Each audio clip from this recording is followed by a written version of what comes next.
What's going on, people? We are Tottenham TV, and look who's back for the watch-alongs. Me and Sim for an old school watch-along for you guys today.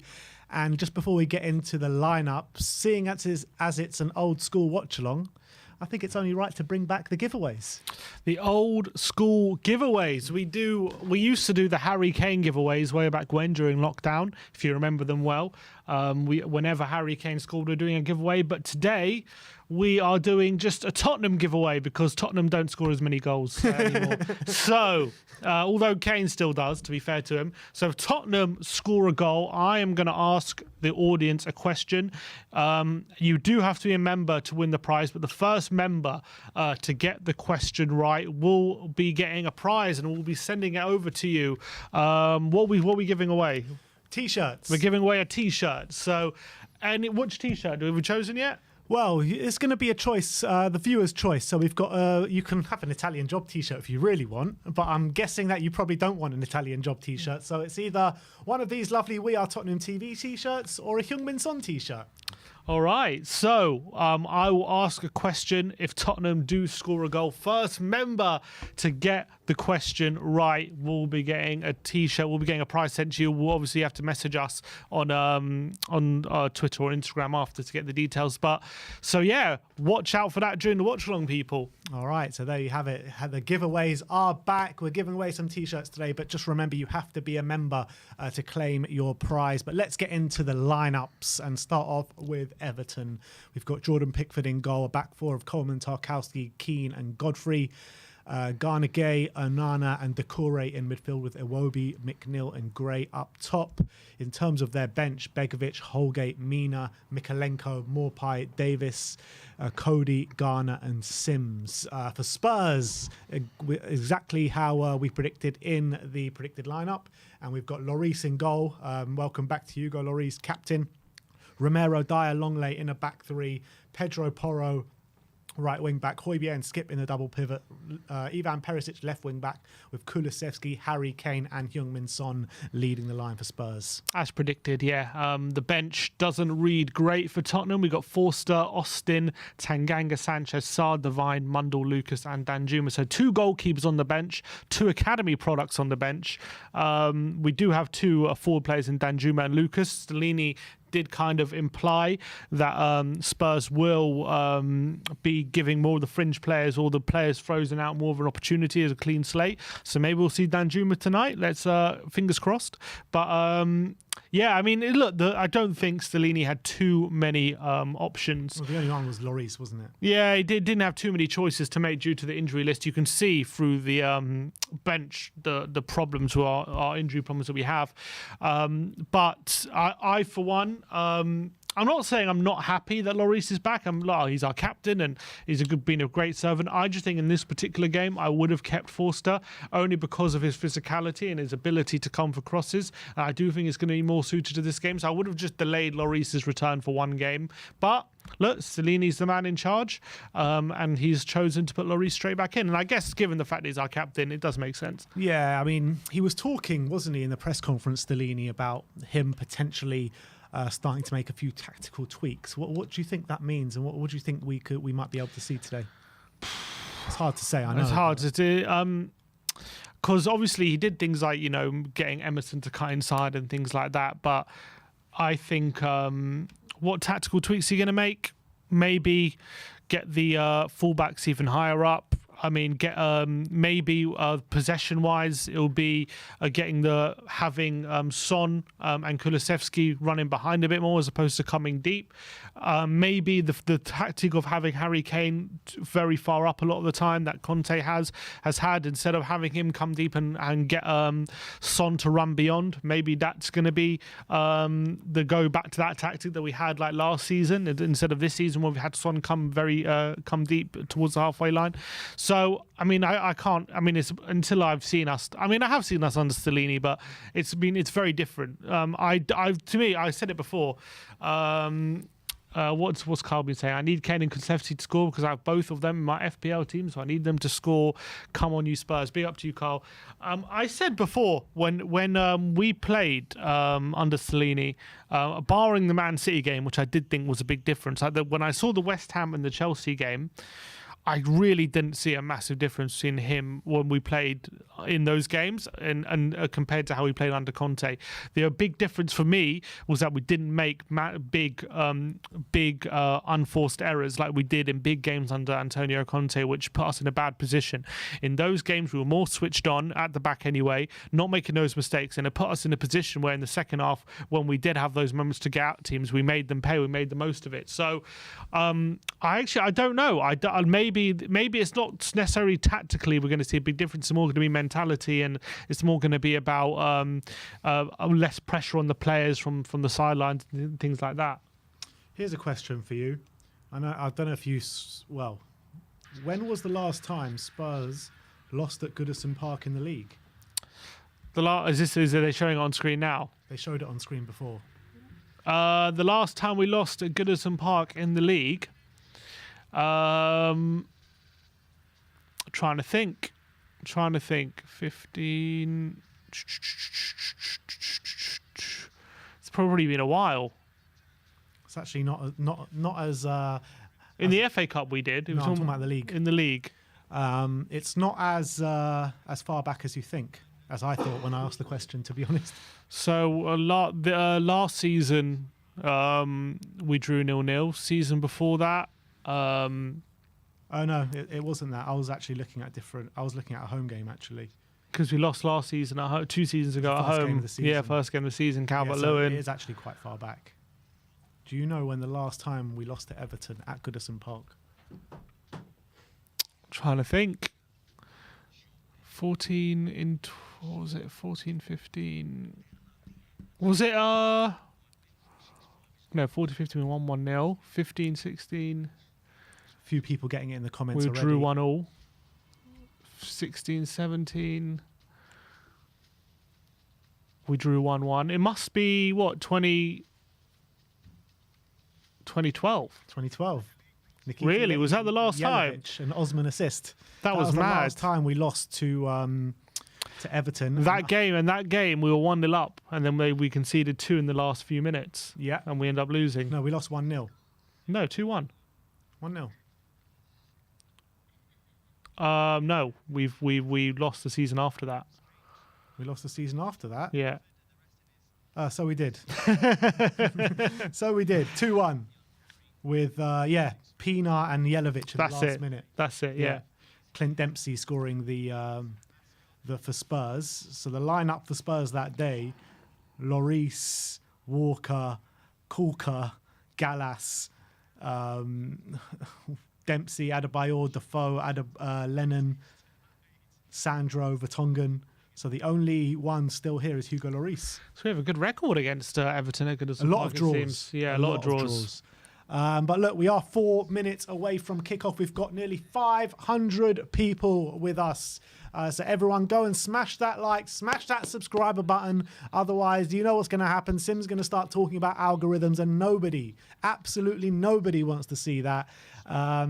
So just to let you know, if you weren't here when we first said, but there is a giveaway, and hopefully more than one giveaway, to be honest. Every time Spurs score today, Sim will be asking a question to the viewers, and first member to get it right will be getting a We Are Tottenham TV shirt of your choice. The reason why we've picked this game is I've predicted a 1-0 loss, so I'm predicting not to score, and that's why I've chosen this game to give a giveaway. Look, the teams are coming out of the tunnel now, so we are minutes away from kickoff. Look, when I talk about this game in general, I do think we're going to learn a lot in terms of how the rest of the season is going to go from tonight. I really do believe that, because I think Everton is a real big litmus test in terms of it's not all about when you go to Everton, it's not about playing them off the park, and it's not about fancy football or even it's not about like being super like strong defensively, but it's all about, in this kind of game against an Everton side battling tooth and nail for every result. You've seen how they've been battling over the last few games under Sean Dyche. It's all about mentality. It's all about being up for the fight, fighting for second balls, not shirking challenges, being aggressive, asserting yourself, and that's basically what it's going to be about. A professional footballer. Yes, well, no, because look, we have the quality. We have the quality tonight to beat them, no doubt about it. But it's about whether we have that mentality to outfight this Everton team, who are going to be absolutely fighting fighting for everything. And if we do, honestly, I think that will show a lot to me that we're up for this fight for top 4. But I honestly, from what I've seen in the last few away games, I know we're under new management now, but from what I've seen over the last few away games, I don't believe we're going to have the fight to win tonight. I hope I'm wrong. I just going from what I've seen from this Tottenham side over the last few weeks, and I do see a lack of fight. When the going gets tough, Tottenham get going, and that's what I've seen. So I hope I'm wrong. This is going to be a real tough game, but I honestly think if we win tonight, it'll be a very impressive victory. Members chat here from Ravi saying we can make it 3rd in the league today. Come on, you Spurs. And that's very true. If we do win, we leapfrog Manchester United and Newcastle, albeit they will have games in hand on us. But it's very important for Spurs to win today. We all know that when results go for us, then Spurs usually do let us down. But I've just got a sneaky feeling today that the players are going to want to kind of respond to what Antonio Conte said after that Southampton game. And I'm expecting is a bit too strong. But I actually think that Spurs are going to have a good performance and 3 points today. So I'm going for 2-1 to Spurs. Sim, are you sticking with 1-0 to Everton? Yeah.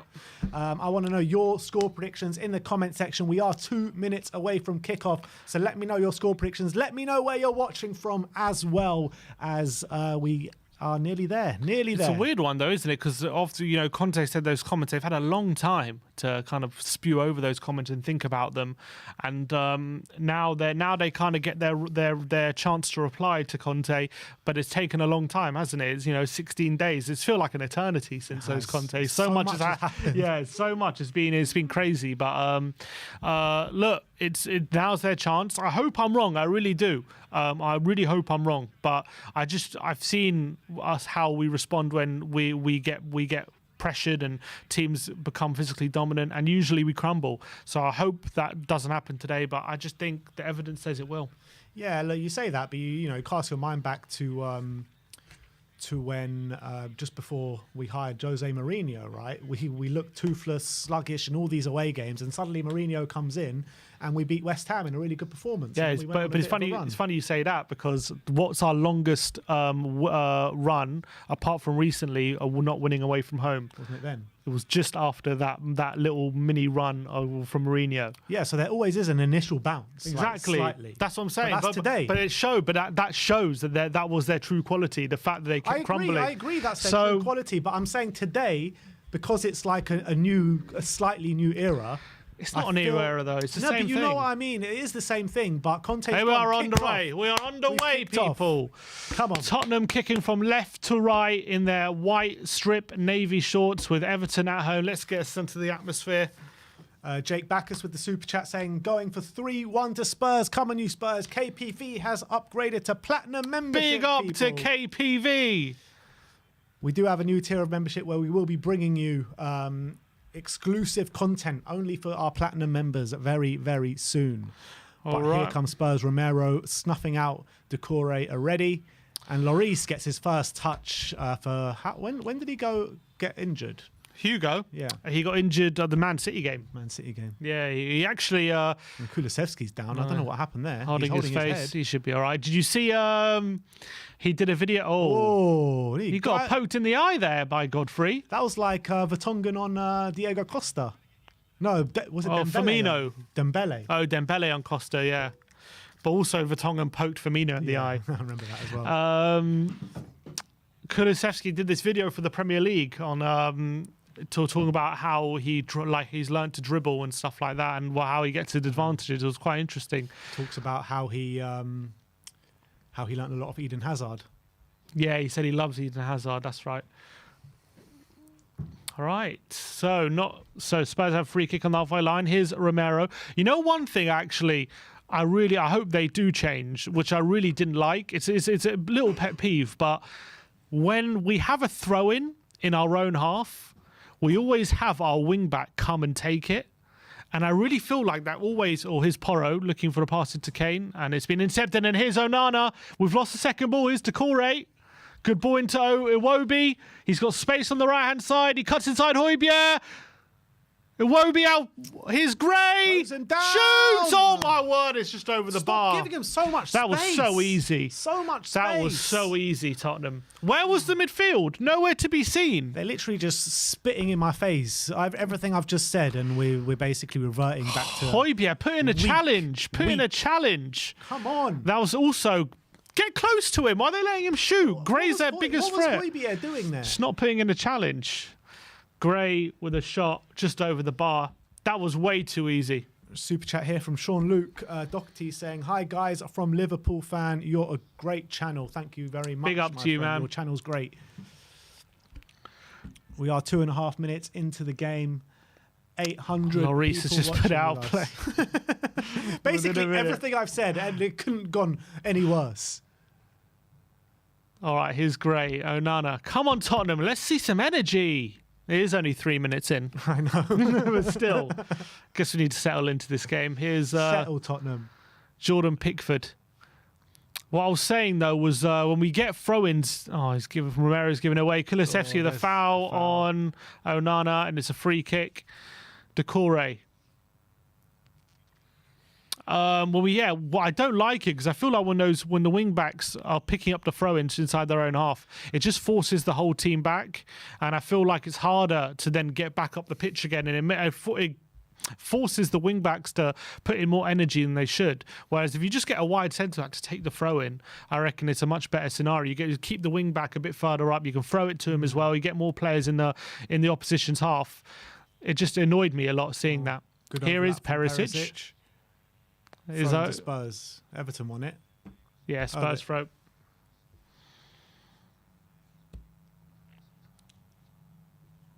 Spencer Stewart says, "I do enjoy your channel as well, guys. Big up to you. Thank you, Spencer. Thank you. Come on, you Spurs." Phil Hewitt says, "All right, lads, just got home. What have I missed? It's 4 minutes in, mate, and Everton had a shot, Demarai Gray, but not much else is going on now. Here's Skip. Now Tottenham have a bit of possession, but you can see Everton are just waiting for us to put a sloppy pass in there. Just need to get that early goal today. Oh, Dyer with a brilliant ball. Porro's in the box. Pedro Porro. Oh, his shot across the face of goal is saved by Pickford. Brilliant move, though, by Spurs. Great move by Porro. In behind. Eric Dyer with a brilliant... He would have been offside there, I think. Yeah, I think he would have been offside there, Pedro Porro, but he does really well in behind. Is that a shot? I think he's drilling that across the face to goal, and it's a good save by Pickford. So Tottenham hitting back there. And that is what Porro gives you compared to someone like Emerson, just those runs into very dangerous areas. He always gets which into Emerson dangerous doesn't. Spaces, doesn't he? Yeah. Always. And Emerson just never did that, a regularity. Another good ball out wide from Dyer, although cut out by Coleman. Kane looking to pick up the second ball. And when it's Emerson out for did do that, he just didn't have the quality to get any cross or shot inside the box. Yeah, Porro definitely seems a lot more... he seems a lot more attacking, like offensive in that sense. He's looking better now, I suppose. Well, here is Kane out wide to who's that? Perisic out wide. A few super chats here. Bobby K, big up. He says, "Big Go up, on, Ben Bobby. and Sim chat. Hope you're all well. Come on, you Spurs." Eugene Park saying, "Hugo already making me nervous." Yeah. And Fernando Correges is saying, "Which Argentina world champ would you bring this summer?"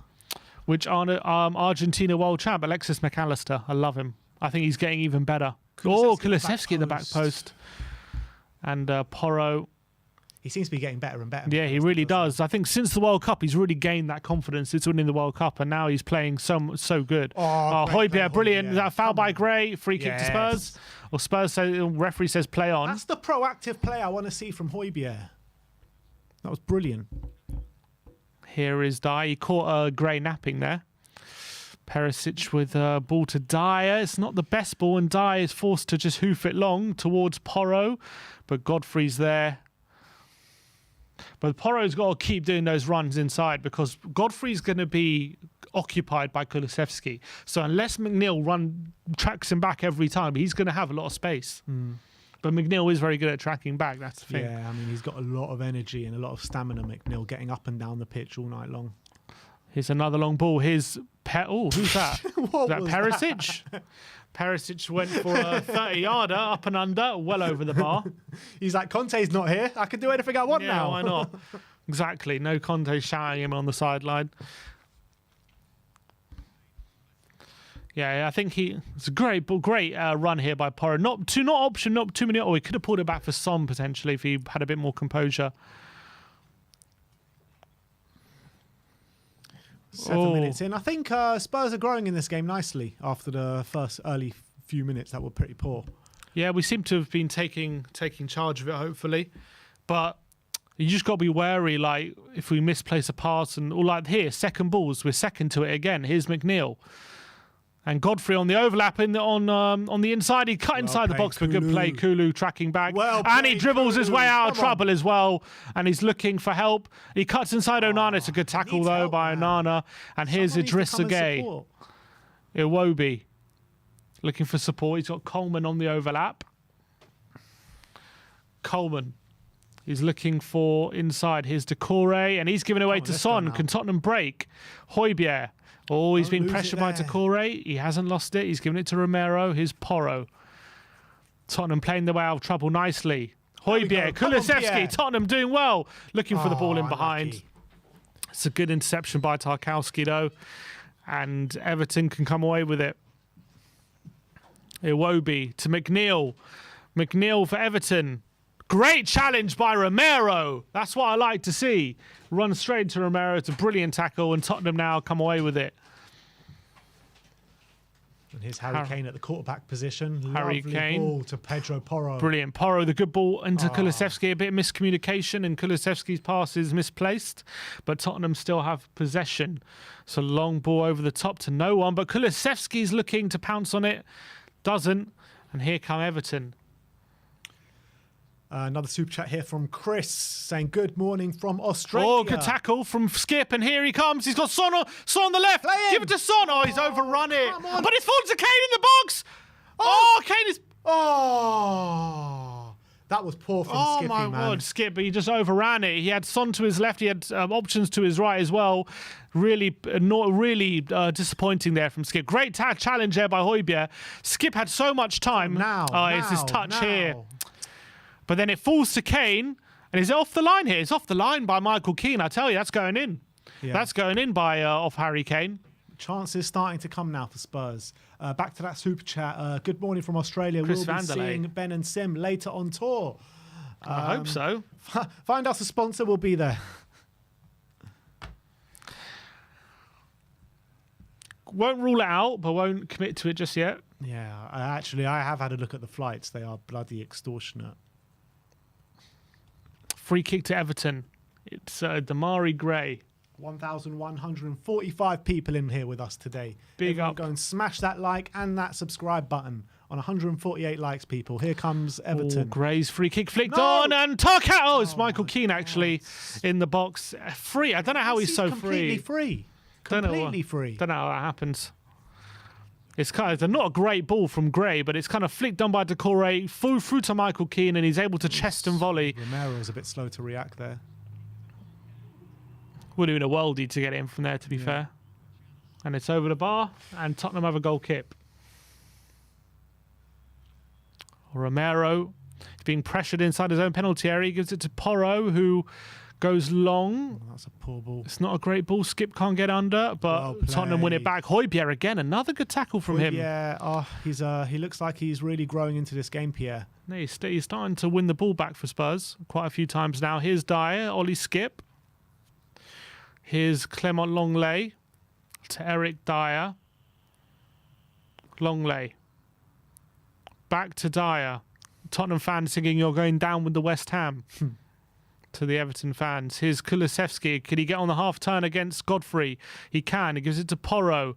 Romero. Tottenham playing some nice football at the moment. Here's Porro. Oh, lovely little trick. But plays it back to Romero inside their own half now. And they're going to play around a bit, it looks like. Yeah, if we have any chance of finishing in the top four, I really think that we need to be picking up points in games like this and games like the Bournemouth game coming up in a couple of weeks. 100%. We need to win tonight. I think if we don't, it's poor from Longley, and Son can't get under control, and it's a long ball forward, and Longley can pick it up. If we don't win tonight, I think it just sets a... I can't see us going on a run, honestly. We need to be able to go to teams like Everton, match their fight and pick up all 3 points. Otherwise, we won't be able to get... Look, Newcastle, to be fair to them, they're really starting to They're really starting to turn it on now. 3 wins in a row and beating Man United. Well, you never know. Man United with the FA Cup and the Europa League, they're the ones that might drop out. Yeah, that's also true. Here is look. I think the fact that they're now, if we win tonight, I think it really drags them into the conversation 100%. But now Man United know they can't win the league, right? Like they've known that for a few weeks now.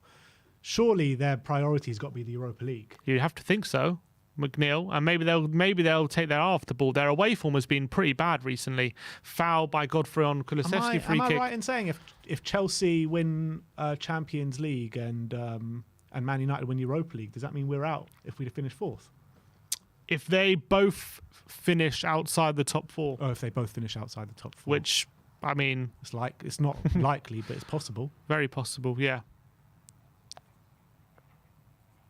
Here is Højbjerg. Oh, lovely play. Pierre. And now Romero. Pierre's playing really well so far.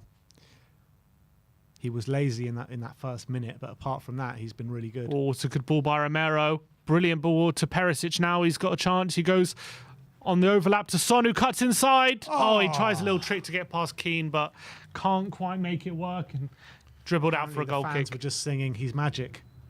Oh, really? Yeah. Well, they were singing that after the AC Milan game, weren't they? That was when it was quite palpable. They were looking for Pochettino back to fans. I think it's sort of like it was a weird one, isn't it? Because any manager that's not Poch that comes in, like, is always going to be compared to Poch, aren't they? Yeah, absolutely. But it's like that. Anything like any big Arsenal manager is always going to be compared to Arsene Wenger. You know what I mean? It's true. Any Man United manager is always going to be compared to Fergie. The only difference is those two managers have a wealth of trophies behind them. Yeah, it's also true. But the difference between them managers is they were like the difference between like when Wenger and when Sir Alex left is like the fact that I think the fans obviously like United, they always expect to be challenging for the league just because of who they are. But I think like those managers left with the fans knowing it was their time to leave. I don't think it's the same case for Pochettino. Super chat here from Wolf Mauler saying, "Watcher lads, great to see. Wasn't expecting you both on the watch long. Let's make Monday night great again. We all need a lift. Come on, you Spurs."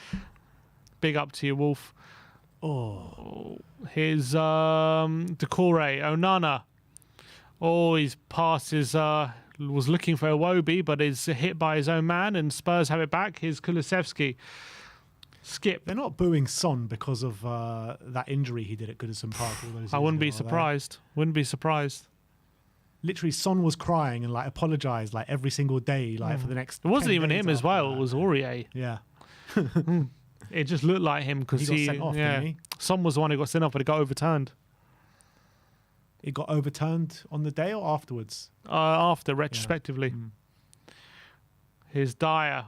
Really good ball, Eric Dyer to Ivan Perisic, and he's going to swing a ball in the cross. It's a decent ball. Harry Kane! Oh, header in the box. Great ball in by Perisic. Whipped it in. First time I've seen him do a whipped cross instead of a floater. And it was a really good ball. Harry Kane in the box. Free header, and he glanced it wide. I promise you, yeah, that's probably the first good cross I've seen him do since the World Cup. Well, he got an assist against Palace. That was a brilliant ball in. Oh, that's true, he did. When did we play Palace? That was just after the World Cup. Oh, good header. What, the 4-0 win? Yeah. Okay, best cross I've seen him do since Crystal Palace. Come on. He's had 2 good crosses since the World Cup.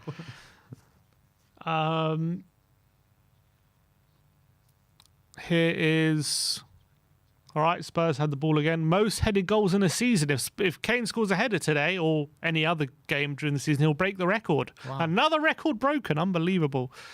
The records keep clocking up for Harry Kane. Son. Oh, he loses out. Here's Iwobi. Oh, he's burst into the box. Iwobi. He's looking for support. It's a good block by Eric Dyer and away by Perisic. Only as far as Onana. His volley is blocked by Romero. Tarkowski now. Here is Onana. Good ball out wide. Here's Iwobi. He's given time and space to cross. He crosses it in. No one really there. And Porro can deal with it. And he clears it down the line looking. Can he find Kulusevski? He does try, and Tarkowski's battling with him, but he does well. Tarkowski gets it to Michael Keane, and Everton can retain possession.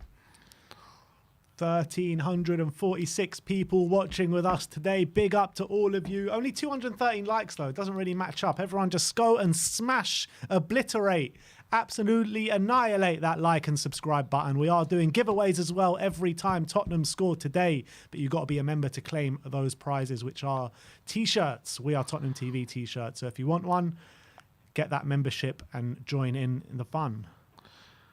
Foul. Yeah, let's get to 1,000 likes, people. On 230, let's head to 1,000. Let's hit that target, people. We can hit it by half time. I believe in all of you. If everyone who's watching the stream now just hits the like button, we'll be at 1,000. Takes a second to do. Let's go for it. Spurs have a throw. Not Spurs. Everton have a throw. It's Seamus Coleman. Corey lays it back to him. Apart from those early exchanges, Everton haven't been too much of a threat. But you never know with Tottenham. You could they always can find a moment just like this. No, Nana, ball over the top to Decore. He's going to keep it in. He lays it back. He's offside, and it's a free kick to Tottenham. Offside against Decore. 18 minutes in. 0-0. Stretch. Diego Vela saying, "Have you noticed the white tape on every player's socks? It seems like a symbol for a clean start." Just an observation. No, I don't think it's a symbol for a clean start. I just think it's what they wear on their socks. I've been seeing the tape on a lot of Premier League footballers, actually, not just Spurs. You notice that a lot of Premier League footballers like cut holes in the They rip them, yeah. What is that about? I think it's something. I'm not 100% sure on the science on it, but apparently it helps them run or something. Aerodynamics. Okay. Yeah. Here we go. Here is Kane into Porro. Andy saying, "I'm so fed up of being a Spurs fan." Ball over the top is Godfrey. His ball back to Pickford, and he takes a wild swipe at it. Up and under. Not the best clearance. And Porro gets a touchdown. Here's Kulusevski on the right-hand side in the box. Come on, Dad. He's got 3 players on him. He goes on the outside, tries to find a way through, but it's gone to Pickford, unfortunately. And he takes it quickly. It's a kick is too long, looking for Iwobi, and it's going to be a throw into Tottenham. So blood circulation, someone says. There you go. See, blood circulation. How does that help blood circulation? Because they're not so tight. The socks won't be so tight around the legs.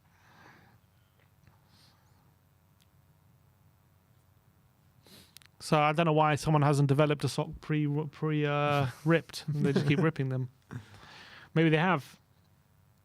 Here is Romero. Oh, his touch nearly gives it to Gray, but Spurs have it. Højbjerg out wide. Longley. Here's Perisic now with space on the left-hand side.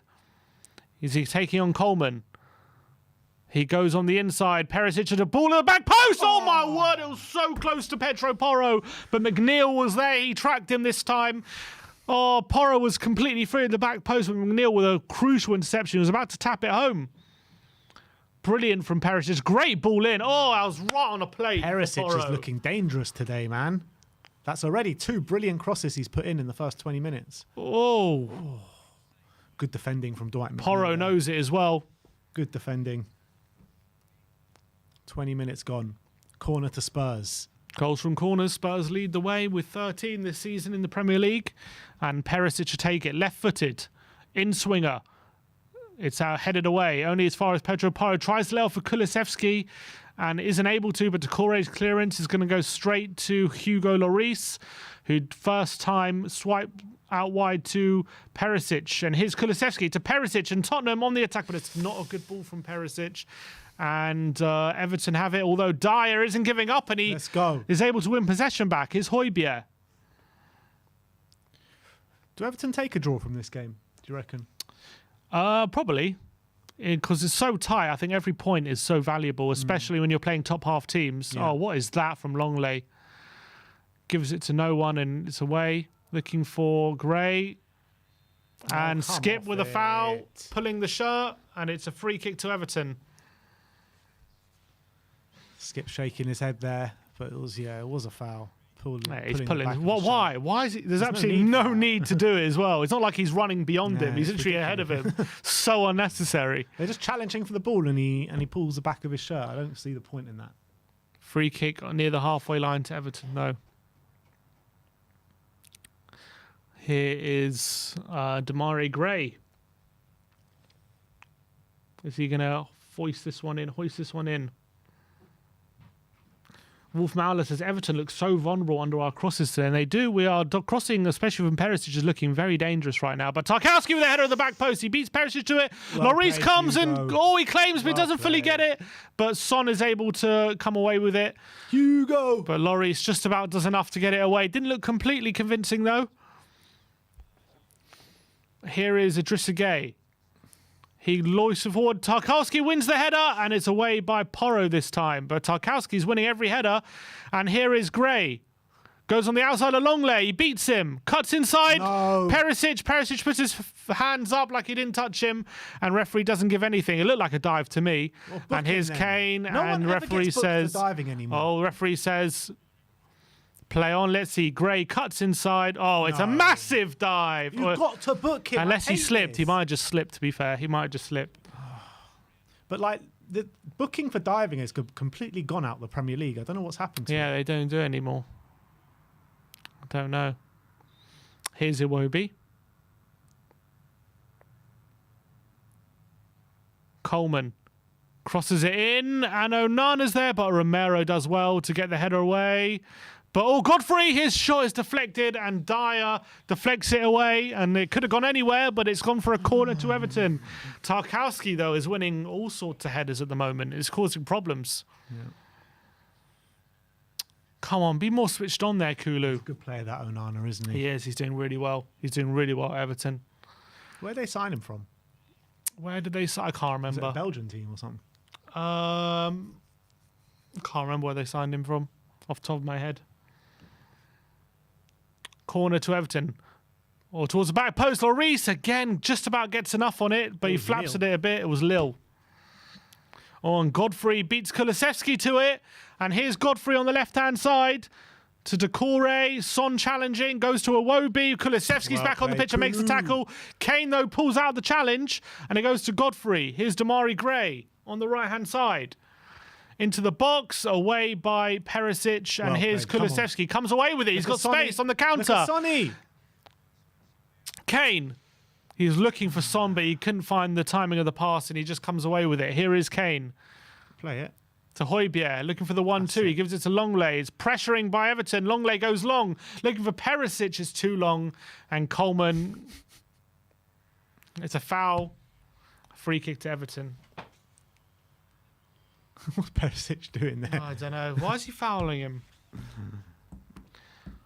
1,500 people with us. Big up to every single one of you. Only 350 likes though. Let's get those likes up. Lloris at the moment is just about doing enough, but it's almost like if he does like a tiny bit less, then we're in big trouble.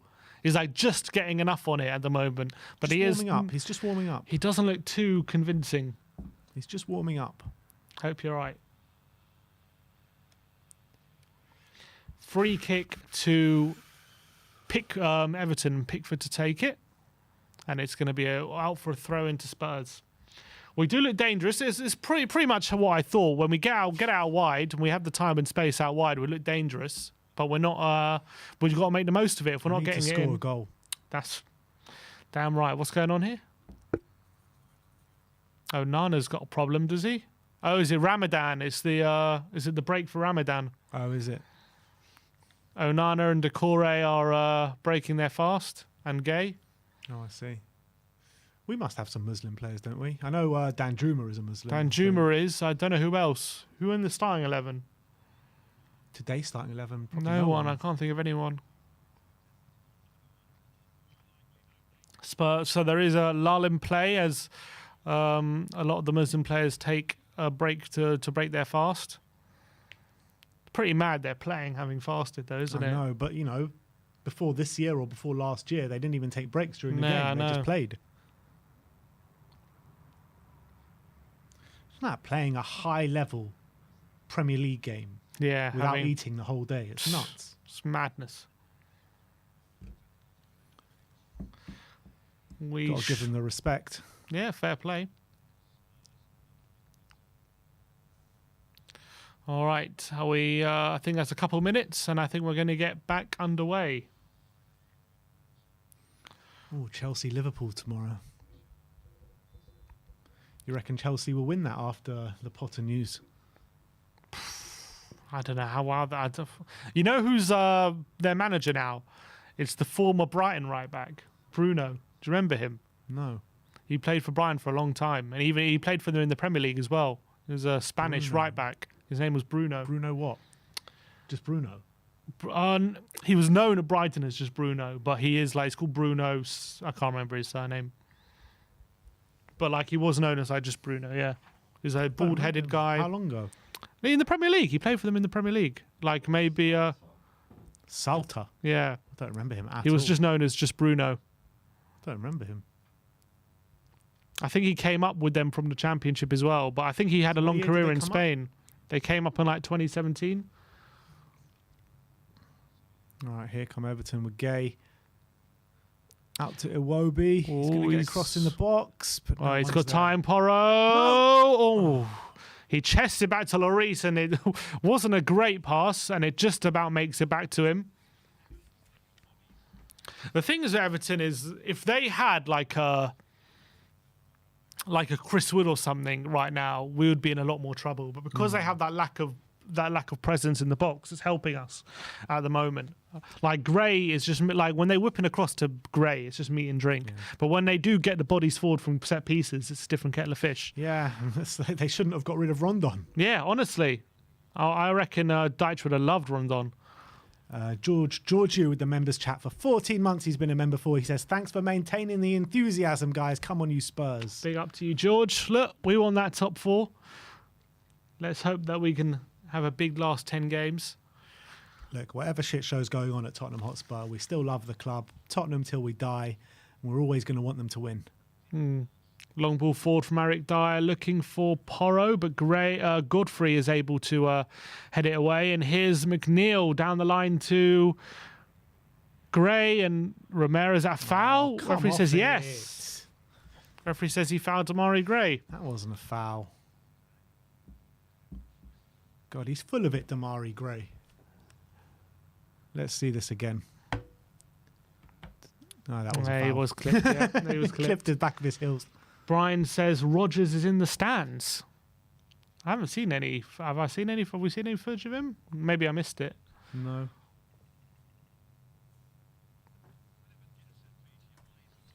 I haven't seen him.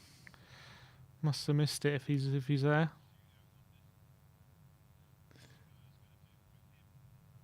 No, I can't see any pictures of him online or anything. But we are half an hour in. It's a free kick from McNeil. And Tarkowski's there. Keane flicks it on. It only falls to Onana. And here's Iwobi to the back post. Decore's free, and it's over the bar. A bit of luck there. See, look, this is what I'm worried about. When they get the set pieces, they're looking a threat. It's in open play. They're not looking too dangerous. But when they get the bodies forward like this, all of a sudden we're in trouble. Decore gets under it, really. We need to be floating more crosses in the box from both sides, Porro and Perisic. That's where we're finding our joy at the moment. We need to flood them in. Spurs playing out the back is Dias, looking for Kane, and he's tackled by Tarkowski. And now Idrissa Gueye to Iwobi. Into the box looking for Gray, but it's gone through to Lloris, and Spurs can get it back again. But come on, let's start being more accurate when we're playing out from the back. Too sloppy. Look at that. A lot of playing way too much of the ball in our own half. 32% of the ball in our own half. Here is Son. He turns, and a good ball into Kulusevski, but can't get away from Godfrey. But Kane with a good ball out wide to Porro. He's being tracked by McNeil. Can he find Kulusevski? He's going to go on the outside, Porro. He's been tackled. And here's Decore. And Godfrey, he kind of overruns it, but Slide challenges his way out of trouble. But Decore's pass hit Godfrey, and it's a throw into Tottenham. It's got a goal before half-time, Spurs. It will massively open up this game if we do. Here's Romero. Højbjerg. Oh, come on. Porro's touch is sloppy. His Skip. Nice ball from Skip into Son. Opens up the pitch. Højbjerg. Here's Longley now. Longley to Perisic. on the overlap. Longley there. He trips past Gay. Oh, but he can't keep control of it. And here's Coleman. He's pressing, though, and the Spurs players aren't helping him. Come on, where's the coordinated press? The one-man press. Ridiculous. Here's Iwobi to Decore. And now Gray. He loses out to Longley. Come on. And now Højbjerg. Where's the Pass out to space to Romero. Move for him. He's looking for Harry Kane. Flicks it off to Ollie Skip. Here's Kulusevski. Back to Skip. Turns and back to Romero. And Spurs just now it's very static. Here's Dyer. Højbjerg. Here's Ollie Skip, looks for the run in behind. It's a good ball, and Porro's there on the outside. Can he find a cross? He looks for the cut back. It's not good enough, and Godfrey can get it away. McNeil's just there every time, tracking him back. Question is, will he tire? Will Porro tire? Be interesting to see what happens on that. It's I reckon to keep, Porro tires before McNeil. something to keep an eye on. But McNeil was tracking him all the way every time. But here's Romero, thought about the long ball over the top, went against it. Here's Højbjerg. Højbjerg to Eric Dyer. Dyer now looking for options. He gives it to Skip. Longley to Dyer. Looking for support. Has it been is it more of the same for you, this? Do you see any difference? No.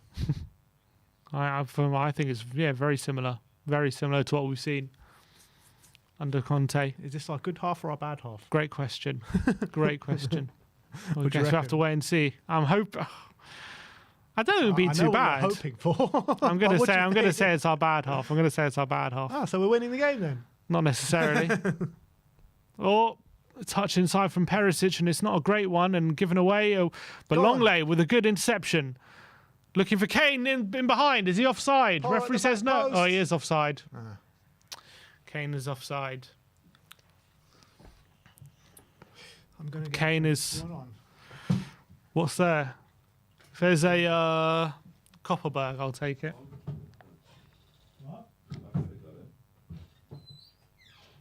Oh, he's onside there. I tell you what, Kane was onside. It's unlucky. Jeep says it's Conte ball without charisma. Yeah, go on, give me one of them.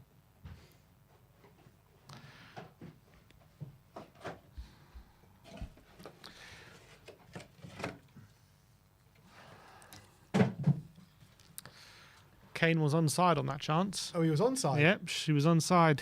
They wrong flag. It did. Romero. I thought they're supposed to wait. They are. They usually only wait when it looks like it's going to be a goal-scoring chance. If it's not, then they just Go put on, it Harry, up. play him. Oh. Kane, good ball. It's Kulusevski in a bit of space. He's looking for support. He goes on the outside. Can he find a pass? Can he get past Coleman? He gets a good ball into One more. Oh, No. Skip with a bad... Oh, Skip! It's really poor from Ollie Skip, but it's a great play from Romero. Gives it to Porro, sustaining the attack. Here's Romero. Harry Kane on the right side. Can he whip it across? He does! Oh. Looking for Son, and it's headed away. Dangerous cross by Harry Kane, though. We need to move the ball quicker. Here's Decore. Here's Iwobi on the right-hand side. He's charging down. He's giving it to McNeil, who's got a bit of space. It's not a great ball, though. McNeil's cross, headed away by Dyer. And here's Kane. Now Tottenham have it. Iwobi, is he staying down? No.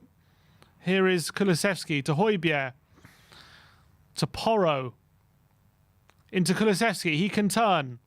10 minutes to go till the break. Come on. Here's Longley. I can sense it coming. Can you feel it coming? Come on. Here's Højbjerg. Romero now. Looking for support inside. Look, there's no one inside he can pass it to. He's just to square it to lack of Højbjerg. movement. Look at this. Look at Kulu, Kane and Son. No movement whatsoever. Longley, though, with a good switch. And here's Porro gets under chest control into Kulusevski. And Kulu with a brilliant trick on the right-hand side. Look at Porro. Porro's in the box. He swings in across. It's headed away by Michael Keane. And as far as Højbjerg, is he brought down? Referee says no. He's gone over on his ankle like he's been injured. Decore charges forward. Here's Damari Gray on the right-hand side. He's got a bit of space, but not much support. He's got a Iwobi now coming in, but Longley does well. Throw into Everton. Kulu's got his beating his man on point today. He's giving him trouble, that's for sure. Here's Onana's shot, and it's on Safe target. hands, Hugo. But yep, there is Hugo. Easy does it. Onana on his left foot, and yeah, it's going wide, I think. Yeah. Might have just clipped outside of the post or something. Here is Longley to skip. Back to Dyer. Romero now. Inside Tottenham, just playing it around inside their own box, and Lloris has it. Plays it to Longley. Down the line to Perisic. Can he flick it? He does, and Dyer picks it up. Flicks it into Son. Back to Dyer. Ooh. Looking for goal. Oh, he goes for a sliding challenge there, Dyer. He's forced into it with a poor pass from Son. Won the ball cleanly there, Eric Dyer. It's one of those, though. You miss time it, you can be sent off, you know what 100%. I mean? And Perisic is down now. God. He's had a good game as well, Perisic. Yeah, he has been playing well.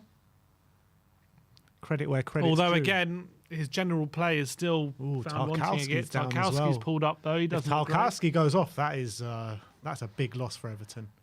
What's he complaining about, Perisic? Oh, that's a bad one from Coleman. Studs on the ankle there from Coleman.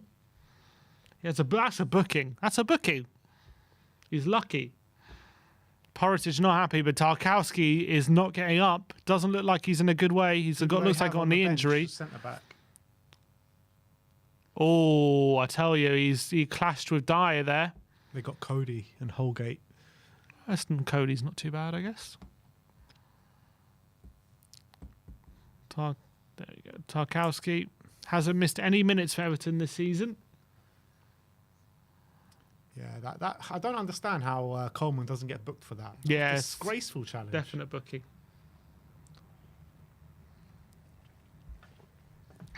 1,700 people with us. 424 likes, and guys. now Dyer, was he all right? He doesn't look too happy either now, Eric Dyer. He looks like he's in a bit of pain. Needs a toilet. Let's see, there's a look. Full-blooded challenge there. Oh, you saw kind of the clash of boots. Which is waiting. Tarkowski is still down. Porro is no better than Doherty. Have a day off, mate. Have a day off. Come on, Darren. Have a day off. Porro's been brilliant. Porro's had a good game. Yeah, he's been all right. He's been one of our better players today, hasn't he? Yeah, I think he's done some good things. I still want to see a bit more from him in general play again. Yeah. Like, sometimes, he gets the chance to take people on and he doesn't have the confidence to do it. But he's finding good positions. That's the important thing. He just finds those good spaces in behind, and he's consistently finding them as well. And I do like his passing in general when he does pass forward. But sometimes when he's like, when he wants to be part of a move, it's like he needs to play a quick pass. It can be a bit inaccurate. Yeah, like every one of our players. Here is Dyer. Longley now. He goes long to Son, who looks to turn, and he's offside. He hasn't really had any sort of impact in this game, has he, Son? Yeah, Son has been a bit anonymous again, unfortunately.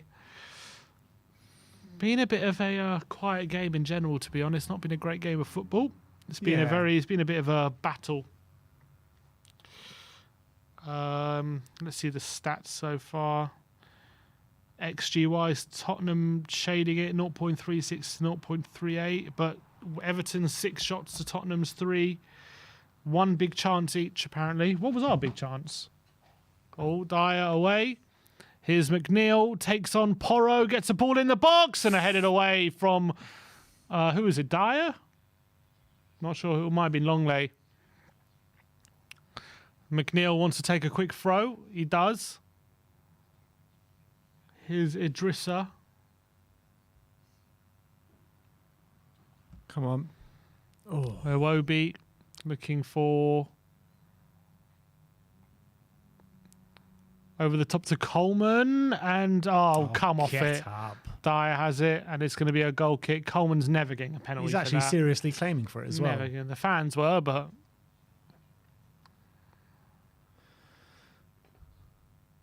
come off it. You Come run off into him expecting a penalty.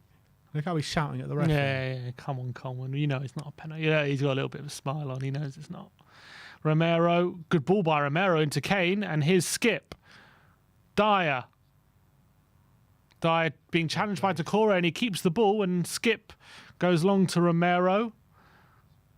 Romero tricks past Gray and into Kulusevski.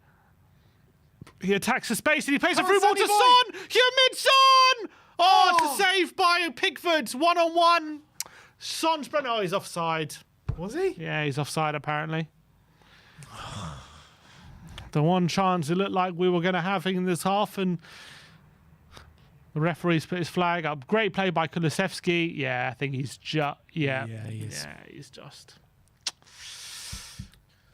Playing on the last line. Good play from Kulusevski, though. Maybe... I don't know if he could have released it earlier. I think he did well. Kulu did well. It was just a bit of a poor finish from Son. 2 minutes to go till the half. Spurs have been the better team here, but still not too many clear-cut chances on goal. Yeah, they've shaded it, but like it's not been like total domination like Wolves, like we played at Wolves in the first half. Like they didn't have a shot. It was like all Tottenham. Hasn't quite been like that, but we've probably shaded proceedings here. Here's Kane. He turns. Oh, and he's down. Tarkowski is getting a talking to, but Kane's holding his ankle. God, never a good sight. Again, no yellow for Tarkowski. Come on, ref. Oh, he gives him a kicking. How's that not a yellow? Yeah, oh, don't he worry. kicks his shin. He just kicks his shin and kick no lumps yellow. out of him. Don't worry. Ridiculous. So Kulusevski's giving Tarkowski a talking to. So he should. Here is Romero. We are on the brink of half-time here. Eric Dyer doesn't go long. Goes to Højbjerg. To Romero. Into Kane. Flicks round the corner. Looks for Porro. Here's Kane. Højbjerg now. Tottenham looking to probe this Everton side. Højbjerg, well done by Romero. Into Son, looking to flick it into Kulusevski. Just couldn't find him, and it's away. And Romero does well. But that's our ball. It came back off to Decore. Yep, Spurs throw. Romero as well. He's having a really good game. Yeah, Romero's doing really well.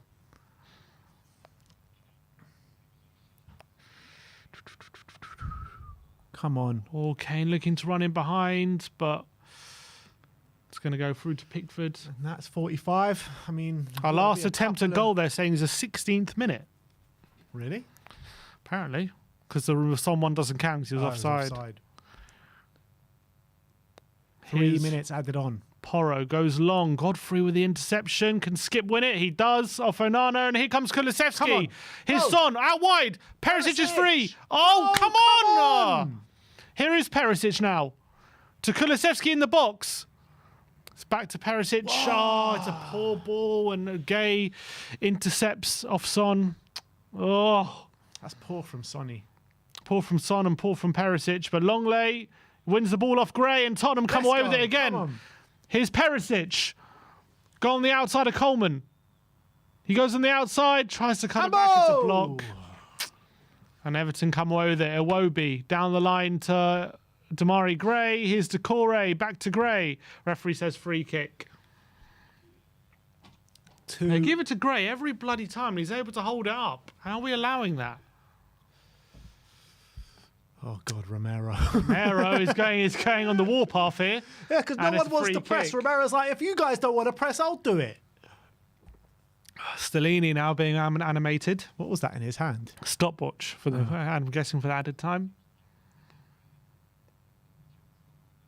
He's still got his assistant duties on. Yeah. Conte's probably got him to do that. He's like ingrained in his head. It's a good thing we should all bring stopwatches, I think, to the game. Why doesn't he get Mason to do it? What a touch by Iwobi on the right-hand side. But his cutback is cleared away by Skip. Kane, he can hold it up, can he? Can he find Son? He cuts inside. That's a foul. Book him! How many fouls are you going to let him? Tarkowski again? Was that Tarkowski again? Michael Keane, they're taking it in turns, the bastards. Sean Dyche has definitely got them to take it in turns. Dyched. Kane is getting Dyched. Well, here's Porro. Come on! Kulusevski in behind on the right-hand side. Can he find a cutback? It's a tackle by Godfrey. Play it. Can he keep it? He does keep it. Ollie Skip. Cuts inside to Højbjerg. What can he do? It's a good ball by Højbjerg, actually. And on the left-hand side is Harry Kane. He's got a couple men in the box. He tries to cut inside. He goes for the back post. It's overhit. And it's going to be a goal kick. So frustrating. That's probably the last chance of the half as well. 30 seconds left to play. And we're going to be going into half-time level pecking at 0-0. Yeah, it's a very tight game. It's exactly how Everton want it, to be honest, this kind of game. This is what they want. They want it to be like this. And then basically what they're banking on is they'll get a set piece and they'll make it count at some point. And Tarkowski will hit it home. Yeah, that's what they're hoping for, pretty much. So I think if you're it's half-time. It is half-time. I think Everton will probably be the happier. Despite the fact Tottenham being the slightly better team, I think this is probably where Everton won it, the game. I mean, if you're looking at the stats, XG, more or less level, 0.38 to 0.39. 34% to Everton in possession, 66% to Spurs. 6 shots to 3 shots in favour of Everton, but only 1 shot on target each. Everton have had 2 block shots. 1 corner apiece, 3 offsides for Spurs, and those were actually quite important offsides as well because we're building up a head of steam and some good chances. But look, I'm not unhappy with the way Spurs are playing. I just want to see more, and I want to see some more clear-cut chances. I think that Skip's had a fairly poor game so far, some bad mistakes from him. But I think everyone else is playing fairly well. Apart from that, Perisic, it's his best game in a while. Porro's playing well. Romero, I would say, probably our best player on the park so far. Kulusevski seems to really have his beating his man boots on today. He seems to be beating his man with ease. And Harry Kane, I think, is having a really good game as well. But Sonny and Skip have been poor for me. Yeah, I think Skip's been... It's a weird one. I think his anticipation's been all right, but when he's been on the ball, he's been really disappointing. And I think he's overrun the ball a few times, and it's really cost us in really good situations. A couple of times, he's the lack of quality is hurting us. We look most dangerous, as you would expect, out wide through Porro and Perisic. That's pretty much where we're looking the most threatening. They're doing a really good job on Harry Kane, Son. Kulusevski is getting more joy than Kane and Son, but Kane and Son at the moment are really being shackled. Kulusevski's trying his best, but it feels like when he is able to wriggle away from one, there's another 2 or 3 players following him, and it's difficult then to make fashion chances from those situations.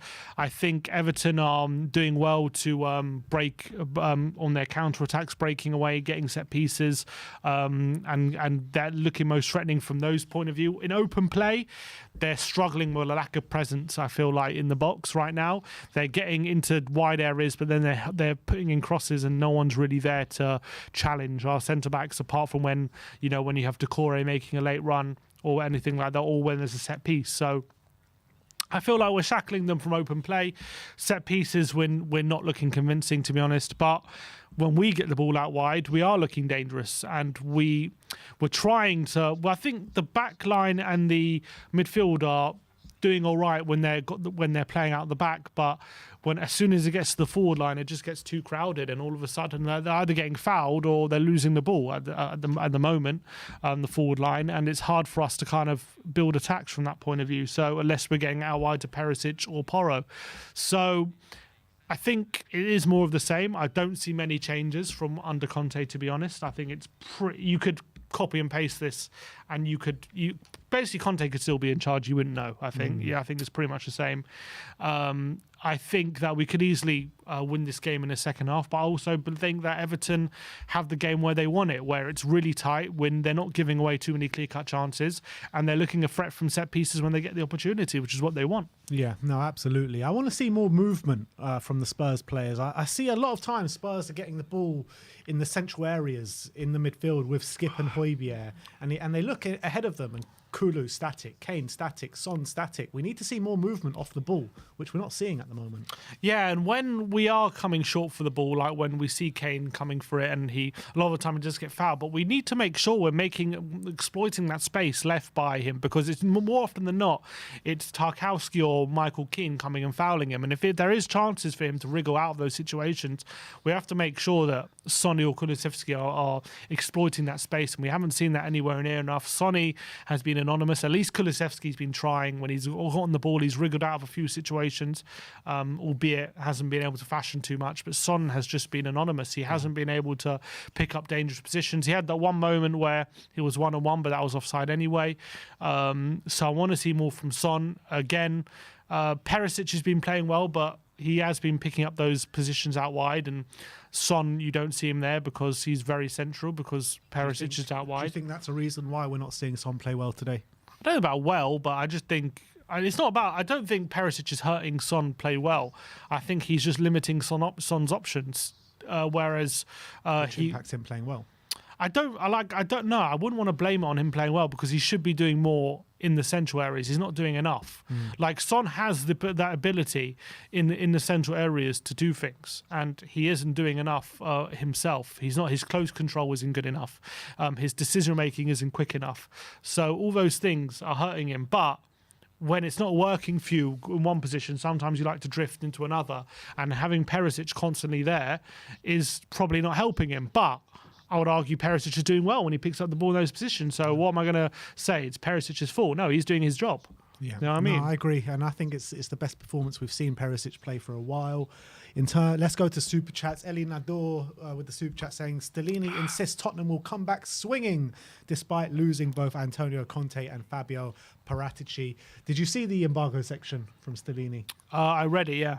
It was interesting, wasn't it? He was just saying that, we're going to come back much stronger, and it will create, he didn't say those words, but it's going to create a kind of like siege mentality, losing these players and all the press, losing Conte and Paratici, and also the way the press is talking about Spurs at the moment.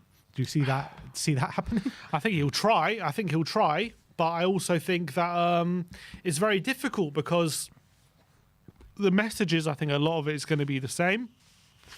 The tactics, a lot of it is going to be the same. So I don't he can create that mentality a lot, but like, they should have, if they're not going to hear it from Conte, like, well, they hear it from his number two. Yeah, exactly. I don't like, his number two was there under Conte. You know what I mean? Like, it's not like he had no say.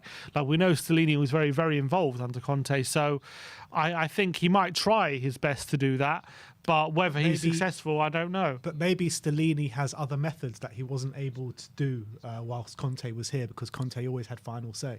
Yeah, but doesn't mean it's necessarily going to work. Yeah. He might do. So look, that's what I'm saying. He'll try to do it, but I mean, whether whether these players are going to be receptive to it, that's another question. And I don't know. We have to kind of do it to battle for a top four position, and obviously it's important for the club, or whether the players see it as important. I mean, I hope they do. I'm sure the players love playing in the Champions League. True. You know. Yeah, I hope they do. I really hope they do. They've probably all got Champions League bonuses in their contract as well. Yeah, that's also true. So I hope that they're as motivated as they should be to get into that top four. I'm not saying I'm seeing a team here that's like not trying or anything. They are trying, but I'm not seeing a team that seems determined to answer the critics or anything like that. It just seems like they're playing a very similar way to how they were before. A members chat here from Josh Bonner, member for 22 months. Big up, Mr. Bonner. And he says Son / Kulu need to cut in to help overrun double pivots. But that's the thing. That's what Son tries to do a lot. he does cut in and try to overrun the double pivot. The problem is he keeps getting caught in possession because he hangs onto the ball too much. In fact, today, to be honest, he hasn't been doing that too much. He just hasn't been getting enough of the ball. That's the real issue. But Kulusevski is good at doing that, so I do agree he needs to do it more. But Son just needs to be able to find space to run in behind. That's his main thing, and we need to be able to find him. If it stays like this, like I don't expect any changes at half time, but if it stays like this going into, 20 minutes into the second half, what changes would you like to see? Danjuma, obviously. I want to see him because I don't know. Yeah, maybe. Yeah. Maybe for some, because we want someone who's able to actually use that one-on-one ability in dribbling situations, use that use the pace in terms of not just maybe in those type of situations. I would like to see him given a go. Problem is we don't have too many options from an attacking point of view to bring on. I mean, you could argue maybe Mundell, but it's that'll be big if we give him a chance. Yeah, it's a difficult situation to try and bring him on. Let's go through the bench actually. So we've got Austin, Danjuma, Devine, Forster, Lucas Moura, Mundell, Sanchez, Sarr, and Tanganga. And it's interesting you mentioned Mundell before Lucas Moura. Yeah, I mean, I would like to see Mundell because we know what Lucas can do. I'd rather see someone with a bit of X We definitely know what Lucas can do. 100%. And like maybe a lot of running down blind alleys. And maybe you're thinking Sarr for Skip. Potentially Skip's not having the best game, but Skip as well. As much as he's not having the best game, at least he's still giving us a bit of solidity. So he's helping with that. I will say with Skip, I think that he had a really horrific maybe first 20 minutes, but I think he has grown into it somewhat. He's just basically our two of our best moments, which really could have helped us. He's screwed up. So that's what you're gonna remember. Yeah, exactly. And I think that with let's talk about Højbjerg, because I think he's having a really good game. He started it off poor with a really lazy challenge when Everton had that chance in the opening few minutes, but since then, I thought he's been brilliant. Who, sorry? Højbjerg. Yeah, Højbjerg. Yeah, he had that lazy moment, but I actually think he probably has been our best player. I would say Romero, actually. Him or Romero. It's a tough one. I do think it's Højbjerg, actually, only because I think his job is a bit more difficult at the moment than Romero's. I think he's making a lot of tackles. He's being so proactive all around the pitch, isn't he? He is. I think him and Højbjerg have been our best players, and no surprise, they're probably the two biggest fighters in the team, you'd argue. So that's really positive. And is it any coincidence that maybe Romero and Højbjerg were two of the ones maybe not happy with Conte's comments? Maybe. Potentially, but I don't know. You can read too much into that. Maybe, because they clearly... That's what we do here on We Are Tottenham TV. I know. You read into everything. Yeah, no, maybe there's a thing, but I don't... Like, I've seen Romero play loose well under Conte. It's not like it's alien to him. And same with Højbjerg. So I wouldn't say, like, we're seeing a new Romero and Højbjerg. No, I'm not saying that, but I'm saying that they're two of our best players, and two of them were clearly very unhappy with what Conte was saying. So maybe there's something to it, but... I don't know. I just think they're maybe the one who are going to buy into that siege mentality more than most, I think. That's actually a good comment there from Sam Schofield saying Dyer has been good as well. And I agree. I think Dyer's having a really strong game. That's a very good point. Dyer's passing's been good. It's been putting us in good situations. His defending as well has helped. Yeah, I think he's been quite progressive as well with his passing. Poro have been spot on, haven't they? Yeah, he's done a couple of them, and to Perisic as well. I think defensively, he's dealt with Gray fairly well. I would like to see us just to stop Gray holding the ball up as much as he is, because it's really frustrating. He's like some small, scrawny player, and he shouldn't be able to hold off our centre-backs like he is at the moment. But yeah, I agree. Dyer's having a decent game. We just need to be a bit more incisive, maybe a bit more aggressive when Everton are on the ball. A bit more movement. And movement, yeah, and that's a thing we've complained about for a long time. Yeah, to be honest, the movement thing, I've actually remember complaining about that in my whole era, my whole life of being a Spurs fan, under every single manager, no matter who it is. Always movement. Yeah. Don't move enough. Ben Kaufman with the members chat member, 20 months, big up Ben, and he says, big up my guys, big up to you, Ben. Come on, Ben. What would you make out of Longley today? Good in spurts, but I think he needs to be stronger on the ball, and he needs to be stronger in the challenge as well. Yeah, I think he's been fairly average. Not too much to complain about, but I think sometimes he's got his passing wrong. He doesn't seem to be on the same wavelength as Perisic a lot. And Iwobi definitely seems like he's got the beating of him on occasion down the outside. But it does seem like when he's asked to like anticipate things, like step in front of an attacker or something, or get an interception, he does seem to be up to it. But when he's like caught in a one-on-one situation, he does seem to be vulnerable. Yeah, absolutely. That's what I'm worried about. We've got a new member. Welcome to Gold to Rob Frank. Welcome, my friend. Rob Frank, big up to you. Let you know, Rob, you are now in with a chance to win a prize on this watch along, because if Spurs do score in the next 45 minutes, we will be giving away a We Are Tottenham TV t-shirt, whether it be a We Are Tottenham shirt or a Heung-min Son shirt. But Sim will be asking a question once Spurs do score, and whichever member replies to that first will be getting themselves a We Are Tottenham TV shirt. So, Rob, you are in with a chance to win something today. But how long do we have to the second half? Just a minute. I think, any moment now. Looks like maybe Ellie Sims is coming on for Everton, is he? Someone's warming up. They're talking about him, but I think the players will be out for the second half shortly. Are they bringing him on? Let me just listening to what they're saying.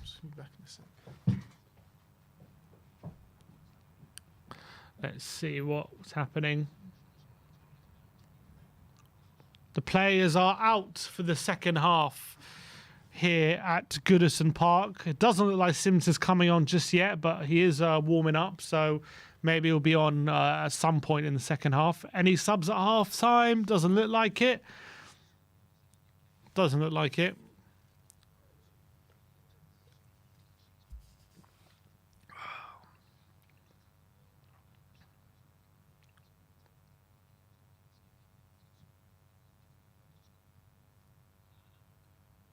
All right.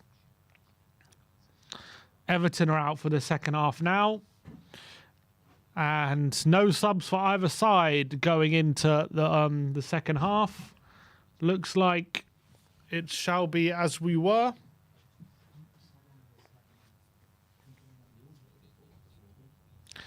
And who's going to be... Let's see. Conte crossing inshallah, says Jan Tran. Everton kicking off the second half. Big up Danny Asnell. Thanks for the super chat, mate. And Everton going from left to right the second half. And we have Here we go. Come on, we are off.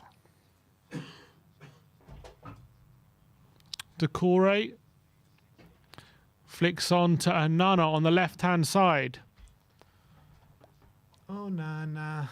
Here's Tarkowski. Dyer, though, with the header, looking for Kulusevski. It's away. And now it is Idrissa Gueye out wide to McNeil. He's got Decore running at the back post. He waits for Godfrey on the overlap. His cross is blocked by Porro, and it's going to be a throw-in. Here's Idrissa Gueye. Second half Tottenham. Come on, you Spurs. Onana to Idrissa Gueye. Oh, it's a poor ball from Idrissa Gueye, and it's going to be a goal kick to Spurs. We'll be able to break down this stubborn Everton team in the second half. If you look at Everton's bench, it's probably better than ours, to be honest.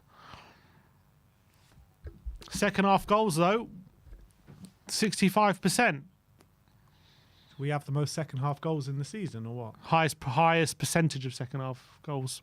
Not the most, though. It might be the most, but it's highest percentage, as I was showing.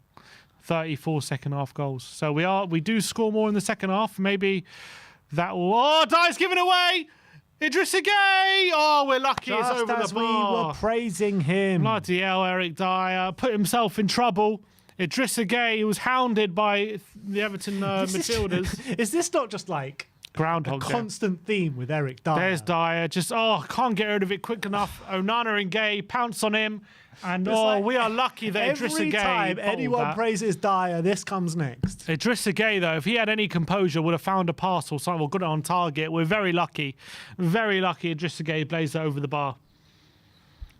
Best chance of the game. Deitch is fuming. But here's Tarkowski. Given away to Dyer. Oh, he's... my God. Giving it away again to Decore. Gets away with it this time. Bloody hell. Oh, it's a great drill pass, though. Here's Kulusevski. Takes on Godfrey on the outside. Leaves the ball behind him, though, and is forced to go backwards. Here's Skip. Højbjerg tricks past Decore, and it's not a great one. He wants a free. He wants a card. He's back on his feet, Højbjerg. Here's Skip to Pedro Porro. Ollie Skip now. Here's Romero. Eric Dyer.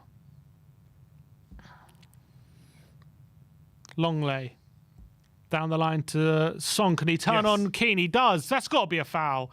But here is Son. He plays on. Højbjerg touches it past Decore, and Perisic lays it back to Longley, and Tottenham now coming forward. He's stepping into midfield, Longley. His Skip. Romero.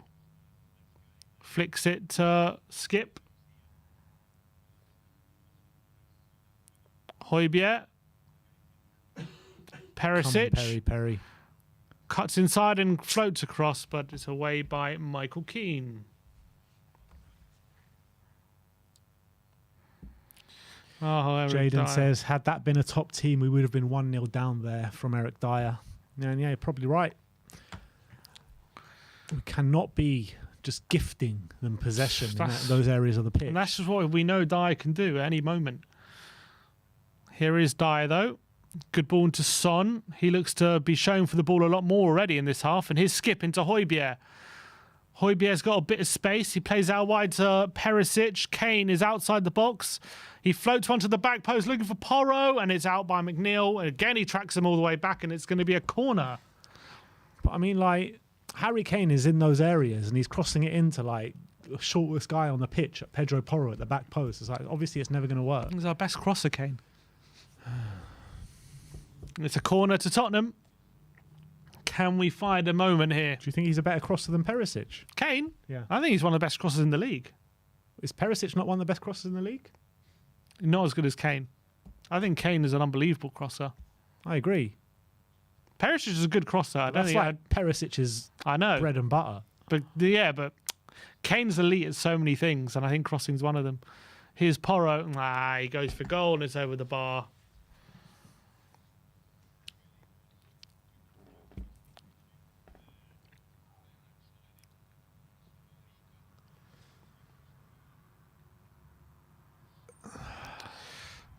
Could he have crossed that in, Porro? Good touch here. Should have crossed it. Had a lot of men in the box. So many. Look, Harry Kane's complaining. If you're going to shoot there, you got to get it on target. Does like a shot though, doesn't he, Porro? Yeah, he loves one. And Jaden says that Kane's our best goalkeeper, centre-back, midfielder and striker. Yeah, I don't disagree. Probably our best manager as well. Here is Idrissa Gueye. Referee said Højbjerg would have blown up for the foul, but he's played on. Here's Iwobi.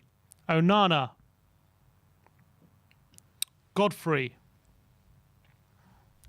Kane should be player manager, says Footsie K. Would you say Kane is player manager? Yes. If it meant him staying for life? Exactly. Yeah. Imagine we sacked Kane as manager. Still had him as a player. Here is Decore, though. In the box. Gray. Godfrey. Decore.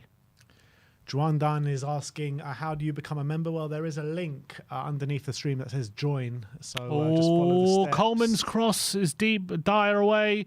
Højbjerg's touch isn't great, but Dyer slips and gives it to Coleman. And now, it's not Dyer. Is that Dyer? It is Dyer. It is. Who's there? Who's centre back then? Oh, no, it was Perisic. Yeah, he's got a little blonde streak on him now. Onana's shot. Easy for Lloris to pick that one up.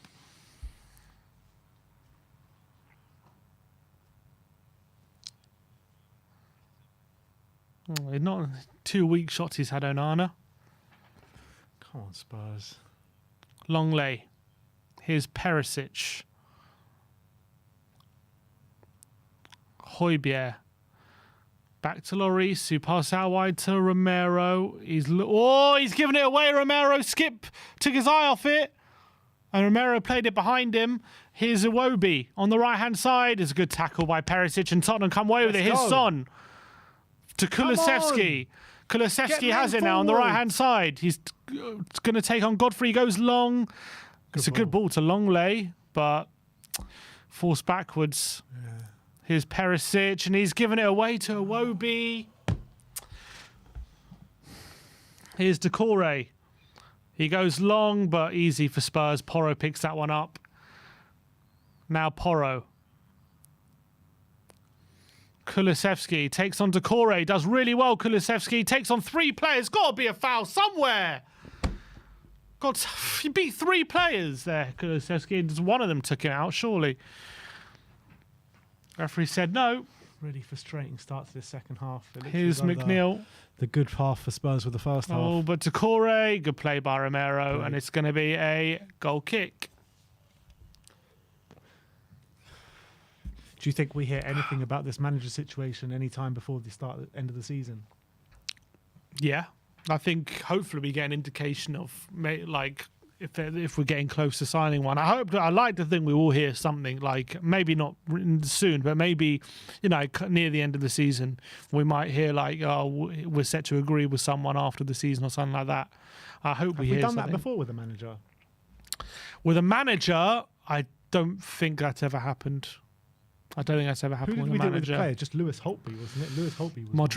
Modric. Oh, Højbjerg picks it up. Goes long. Oh, rubbish. Just blindly hitting it from nowhere. Tottenham have been very sloppy at the start of the second half.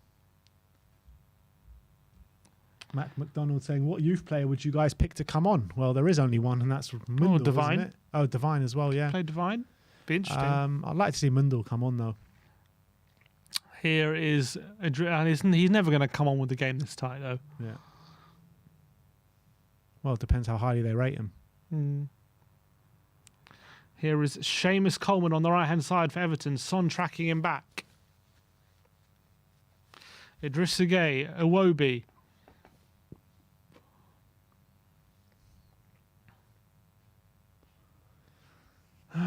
Come on, you Spurs. Gray. Oh, McNeil away by... Longley. Away. Here's Romero to Porro. Finds Kane, and here's Kulusevski. But we've got no options. Here's Skip to Dyer. We've just got no options in our own half at the moment. We're trying these breakaways, but there's no one there. Here's Højbjerg to Romero. Son has gone very central at the moment. Longley to Perisic. And there is Son. He turns, but he's given it away. On, and Sonny. Iwobi wins it. Decore, and a good move by Everton. Here's Onana. Oh, good play from Porro, though, with a good challenge. And it's a foul on Porro. Got to be a booking, surely. Ref. He wants a booking. He hit him in the face. Oh! He did well hook to get him in front of him, didn't he? He did. Definite foul. Ravi saying this match is getting less and less interesting every second. Yeah.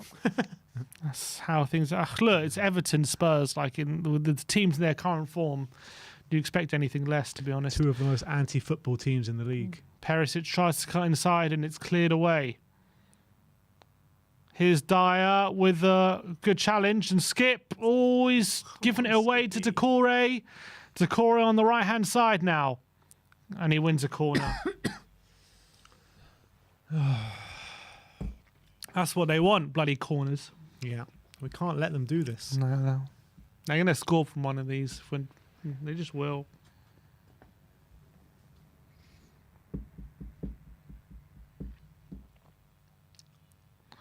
McNeil with the corner. McNeil. Come on, Tottenham. Hold strong, for God's sake. We haven't been anywhere near their goal so far this half. Yeah, it's been just been unforced error after unforced error, pretty much. Yeah. It looks like the first half was a good half. McNeil's ball in. Oh, it's a deep one, but cleared away. Kulusevski's clearance isn't great, though. But he tries to win it. Here comes Tottenham. Harry Kane. Let's go! Harry Come Kane. on. He's got Kulu there. Play it. Kulu's on the right hand Kulu. side. He's got Son in support. He's got Højbjerg back post. Oh. He tries to cross with his right foot and it's blocked. We had options, but here's Kane and he's giving it away. What's he Kane. doing, Kane? Trying to nutmeg someone. And it's a foul by Kane. Free kick to Everton. Oh, what's he done? He just booted the ball. Oh, Hey! that's got to be off. He's got to Get be him off, off. Decore. He has to be Get off. him He's off. just punched Kane in the face. Get him off. He has to be off. That is That has to be a red disgusting. card. Yeah, red Disgusting. card. Red card. Red card. He's Get off. away. Decore's gone. Decore's been sent off. What the hell was that? What is Pickford going What on? is He he punched doing? him in the face. He just punched him out in front of everyone. To be fair, Kane did boot the ball into the. He seemed to boot the ball into the bench.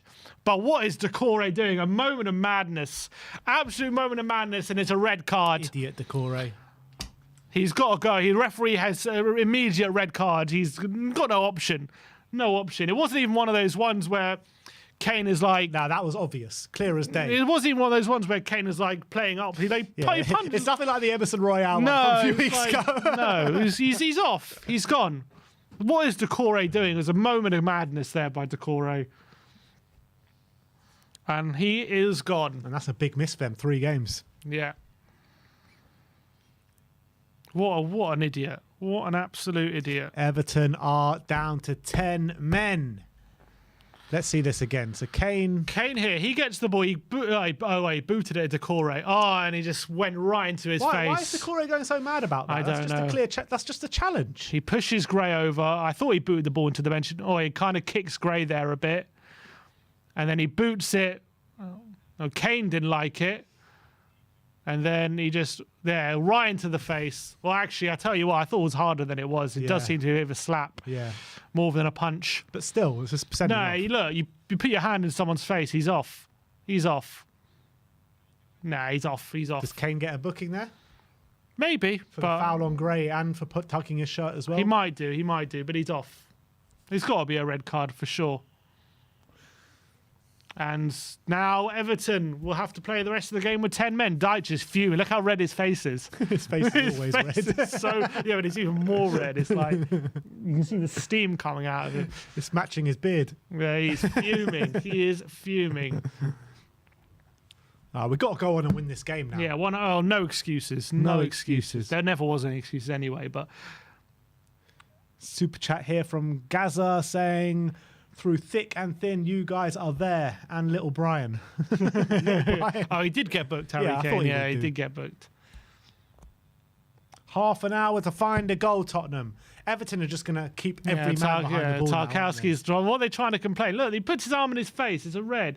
And we needed that to us because we were just under the cosh a Yeah, bit. it's been...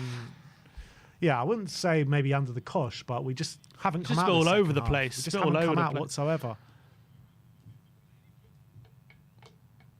So Decore off. Half an hour for Spurs to find the win. What an idiot, Decore. What an absolute idiot. Violent conduct from Decore. It's a free kick to Everton after all that. Unbelievable, isn't it? Tarkowski looking for the header. And it's a foul against Tarkowski. Free kick to Tottenham.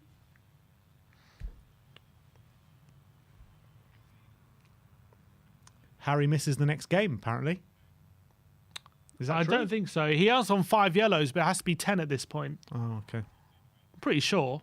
Because he gets wiped. That whole thing gets wiped in January. Yeah. So I don't think he misses. Come on, you Spurs! Here's Dyer. Come on, if we score straight away, then that's it, surely. Well, I've seen us, against Southampton, I remember last season, we had a whole half against 10 men and we didn't score. Yeah. So nothing's taken for granted. True. Here's Longley. Would you say this Everton side are better than that Southampton side? Probably, yeah. Yeah. Rafi with the super chat saying, Kane always to the rescue. Yeah, saved us by getting the man sent off. Here's Højbjerg. And Eugene Park saying, I want Tottenham to win, but not like this. I don't want care it like how it this. comes, just I bring want it it. like this, man. Here's Romero. Skip. Kulusevski. It's poor from Kulu. Did they make a change? Didn't see one. So what have they done tactically? Just have two in the middle, Garner and Onana, I guess, instead of three.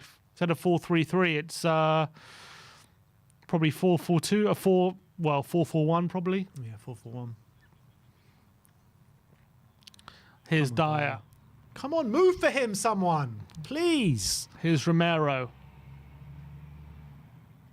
Come on, Romero's like, where's the movement? His skip. Longley. Perisic. Højbjerg.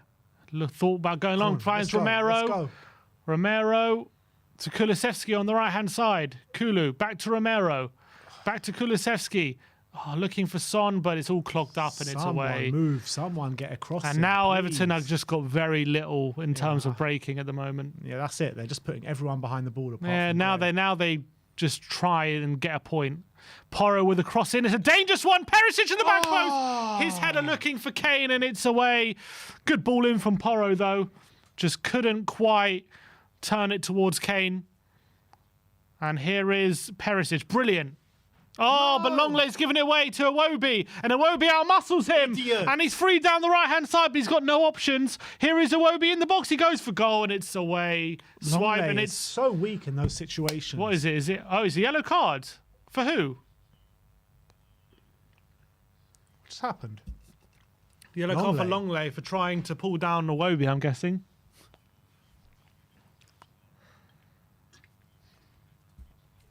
He tries to bring him down here. Yeah, there.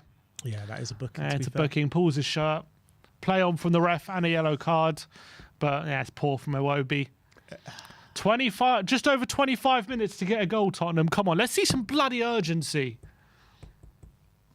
Let's get Danjuma on. Here's Longley to Son. Højbjerg.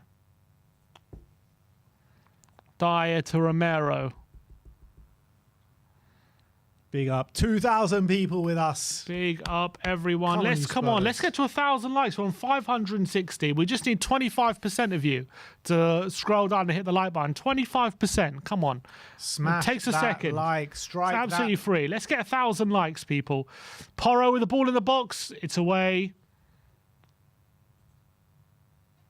It's our ball.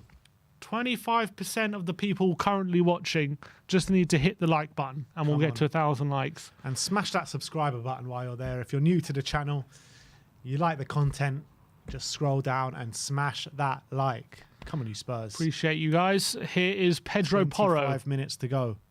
Son. Sorry, it's Romero. Here's Højbjerg, 25 yards from goal. He goes in behind looking for Kulusevski and it's away. Porro, though, can he pick it up? He doesn't.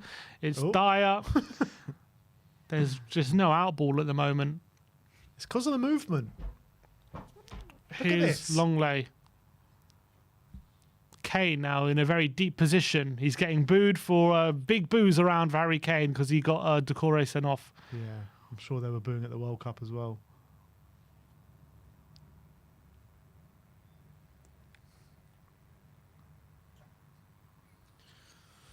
Ah, come on, you Spurs. Here's Perisic. Son, he manoeuvres. Can he get a shot on goal? Can't find the angle. Passes it back to Højbjerg. He goes long towards Perisic. He wins the header. Oh, he's got to be down to penalty. Yes! Penalty to Tottenham. Harry Kane has it. Come on, Harry Kane is going to take a penalty. Romero's brought down. And Michael Keane knows it as well. Romero's been brought down. You got the penalty now. Sure, hopefully you're not hurt. And Harry Kane will have the chance to get on the score sheet today. And the Harry Kane giveaway is live, people. Oh, did he touch him? Unless there's no contact, there's no chance this is overturned. No, it's a penalty. I think he did touch him there. He bought it, but I thought Romero. Come on. But Michael Keane does look a bit resigned to it. So, Davis Harris Lowe with the member for 23 months. He says, we need to stick with a manager and build a team. Only then will we win a trophy. Damn Absolutely. right. Damn right. Pickford ain't happy. Harry Kane. Come on, Harry. Is going to slot this. The Everton fans are saying, cheat, cheat, cheat, cheat, cheat. They're fuming. They're fuming today. Matt McDonald, the super chat saying, Danjuma for Son and Divine for Longley, please. Divine for Longley. What do you reckon about that? Divine for Longley. What, go for at the back? That's what he's saying. That would be interesting. I don't think there's any need to go for the back if we go 1-0 up. 67 minutes on the clock. Harry Kane against Jordan Pickford. Come on, Kane. And you know what? They've probably taken a fair few penalties against each other in training. Yeah, you would think so. You would think so. Has he ever scored a penalty against Pickford? I'm trying to remember any penalties. He did earlier in the season. Yeah. Earlier in the season. Yeah. Leo with the super chat saying, are we going to win? He's asking. Well, I'll tell you in a minute. If we score this penalty, we'll win. Harry Kane up against Jordan Pickford at Goodison Park. He's playing the pantomime villain today, Harry Kane, and he's got a chance to really cement that status with this penalty. Harry. Deep breath in for Jordan Pickford. Steps up Harry Kane. Yes! Sends him the wrong way. Brilliant penalty. He goes to his favoured side. Ooh. To his left. Clinical from Harry Kane, and Spurs are third as things stand. Come on. Come on. Brilliant penalty from Harry Kane. How the hell are we third? I don't know, but we're third in the league, people. So bad. Third in the league. How are we doing this? So what are we saying? Harry Kane for the Golden Boot with Erling Haaland out injured? Why not? How many behind is he? This is his 22nd of the season. Haaland's on what? What's Haaland on? Haaland's on 28. Kane's on 22, so 6 behind. 6 behind? You never know. You 9 never know. to go. Brilliant penalty. What a penalty from Harry Kane. Right into the corner. Unstoppable. Come on. Nothing they can do. And I guess we got a giveaway. We do have a giveaway. We have a giveaway, so I'm going to ask a question. Only members can answer for a prize. You're all welcome to put your answer in the chat, but only members are able to win. Saying giveaway time. Giveaway, go on, KPV. All right, the question is: in 2018, Harry Kane scored in a 4-0 win against Everton, but he broke what record in that game in 2018? He scored in a 4-0 win against Everton and broke what record? Broke what record? Can I win the prize? Huh? Can I win the prize? No. Do you know the answer? No. Oh. First member to get it right will get a free T-shirt. Tom says most goals in the calendar year. That is wrong. Carl says most goals. That is wrong.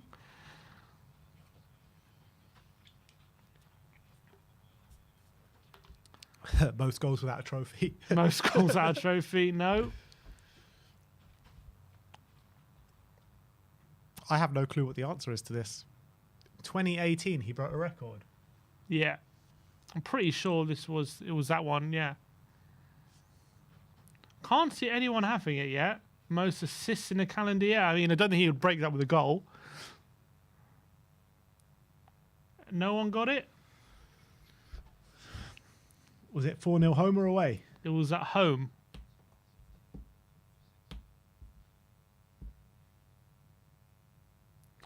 Most hat tricks. I mean, let me just double check. I'm pretty sure I'm right because no one has it.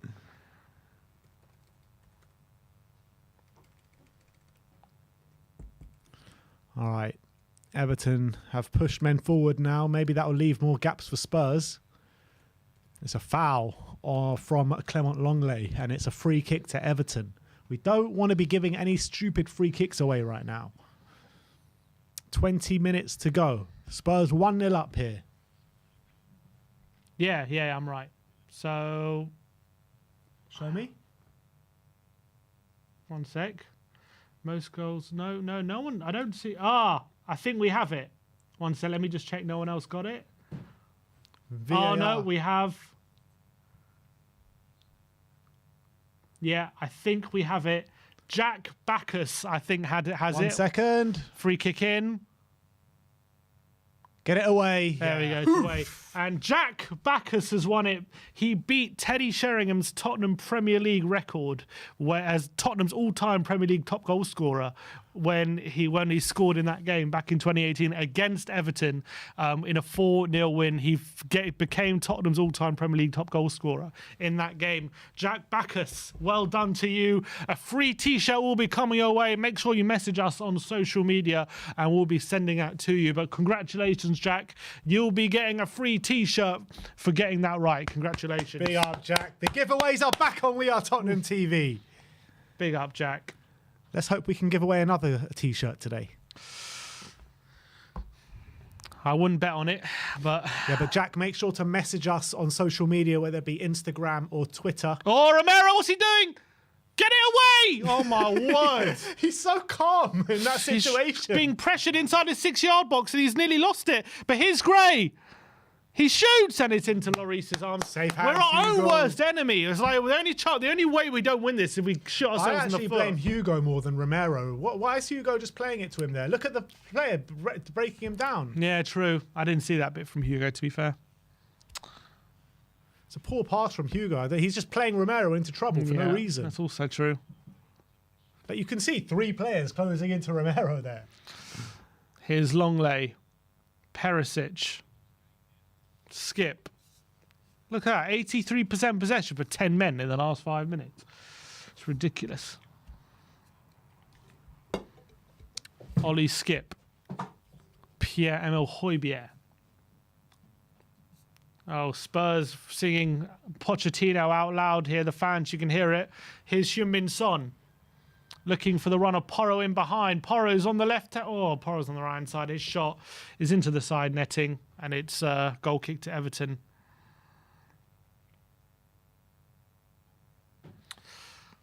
Everton about to make a change, though.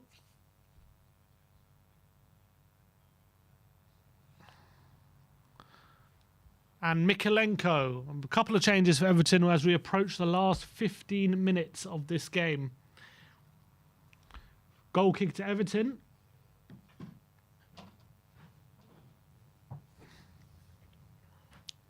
Pickford. It's over Skip's head. Longley has it. Where would Chelsea in the league? Here is Longley. Stop this, Tottenham. Oh, Tottenham's... Oh, my God, we're giving it away again. Here's Damari Gray in the box. Oh, I can't And a watch. shot. Oh, my God, a shot from Garner Gay is tipped over by Lloris. What are we doing, man? We're playing 10 men. Everton, and we can't keep it under wraps. It's ridiculous. We're just playing our way into trouble. It's ridiculous. It's like they just want to give it away. Romero, save yeah, from Romero Hugo is there. fuming. Should be. What are we doing, Tottenham? What are we doing? 15 Literally minutes allowing to Everton go. back in this game for ridiculous. no reason. It's ridiculous.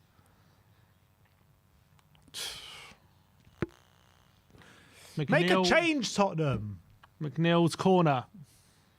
To the back post, and Michael Keane wins it. Oh my God, just outside the 6-yard box, and luckily it's straight at Lloris. These are the moments they want. These are the moments that they're craving for, and we're just letting them have it. And now Skip is down. Oh, And why has it taken 75 minutes and we still haven't made a change? Conte's still our manager. Jesus Christ. Such poor defending.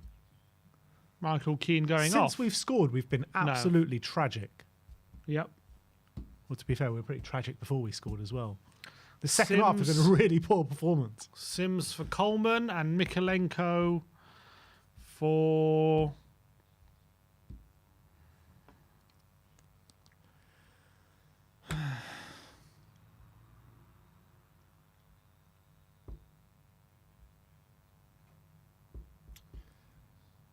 Who's this guy coming on? Ellis Sims. That's the guy who scored against Chelsea. Oh, boy. Sims and Mikalenko for Gray and Coleman. Is he a number 9, Sims? For Gray and Coleman. Is he number 9? Yeah. Why don't they start him? Oh, is Longley going off? Is he going off? Oh, Sanchez on for Longley. Oh, God. So basically, Conte is still our manager, essentially, is what I'm getting Nah, from this. Sanchez only comes on when we're losing. Oh, yeah, good point. under Conte. So Sanchez has come on for Clement Longley. Sanchez is coming on to hold the game out for Spurs. Against 10 men Everton. How can we not bloody see out a game against 10 men? Honestly, ridiculous. Romero, what are we doing? What are we doing? We're just trying to give it to them. Here's Dyer, Sanchez. Oh, He's God. given it away with his first pass. And now here come Everton. Idrissa Gueye. We're not going to win this game. We're not. What are we doing? Oh, Mikalenko slipped. A bit of luck. For that. Here's Kulusevski to Son. He looks for the passing behind. It's not a good one, and it's going to go through. I just don't get that Sanchez sub at all. I think he's just thinking set pieces. He's more physical. He's more likely to head things away, and that's so bring him on. But Win that. Win that. come on, Porro. Well done. Here is Come on. Sanchez. Pass it to a player in white. Well done. Go, Here's go, Skip. go. Look at Sonny. Højbjerg. It's like that goal has made us scared. It's like we don't know what to do. It's like we don't want to go for more goals because we're worried about conceding, and in turn that's going to make us concede. You're playing against 10 men Everton. Just Oh, play here your is Kulu. football, Spurs. Just play your football. Højbjerg hoists a pass out wide. It's a good ball, and here's Perisic. Can he do something? He's up against Godfrey. Cuts inside. Gives it to Son. It's like Idrissa Gueye and Onana doing the running for an extra player in there. Now they're down to 10 men. Here's Dyer. Romero. Skip. Romero. Oh, Don't lose it. it's going to be a yellow card for Romero. Stupid. He overran the ball and ends up fouling him. So stupid. Jaden with the super chat saying Sanchez will get tackled by a ghost again. Don't say that, man. Oh, honestly. So stupid. Has there been one player that's played well in the second half? Can you name one? No. I can't. We shouldn't have complained so much in the first Yeah, half. honestly, it was a good half. Here's Sims to Iwobi. This has been our worst period, though, even since our scoring. This has been our worst period of the whole game. I know. It's worrying. Ridiculous. Come on, guys. Let's get to that 1,000 likes. We're on 777.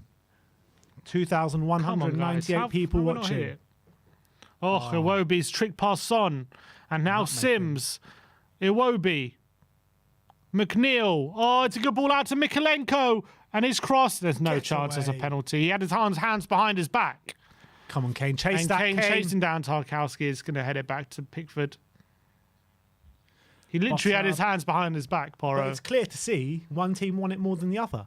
One team have, fighting for their lives, and you can see that. Oh, Kulu can't get it off McNeil. Mikalenko, he slipped. Porro, oh, can't get it away. Romero, well done. Gives it to Porro, to Skip. Oh, it's a loose pass from Skip, but luckily Romero's there to mop up. And a good pass to Porro, but his pass is poor. How are we getting outworked by this team? Oh, my word. Sean Dyche Tarkowski team, that's nearly why. bloody... How? I don't understand how they're down to 10 men and they're still in situations where we're clearing it Looks like we're down and, to 10 men. we can't get Looks out. like we're down to 10 men. Honestly, it's ridiculous. It's ridiculous. Make a change, man. We're so lucky they're down to 10 men. Get Son off. Bring down Juma. We would have lost this game if they didn't go down to absolutely. 10 men. Absolutely. We're so lucky. Oh, now Porro's injured. Holding his back. Oh, you know what? Did hit his arm. No, he had his hand behind his back like that. No, but he brought his arm forward a little bit. Nah, and it's hit it. never a penalty. Never. Here's Lucas for Son. No, still no Danjuma then. I don't understand. Lucas is literally leaving us in the summer. He's not good enough to be here anymore. And he's the first sub we bring on, attacking sub. Kaylee Davis with the super chat saying, did anyone really think Stellini would do anything different from what Conte would? Well, he said he would. He said he was going to make tweaks. What tweaks? I don't see anything. It's exactly the same. It's cut and paste. Yeah.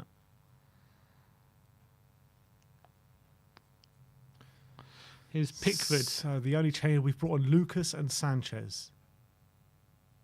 Højbjerg somehow stayed on. Onana goes long.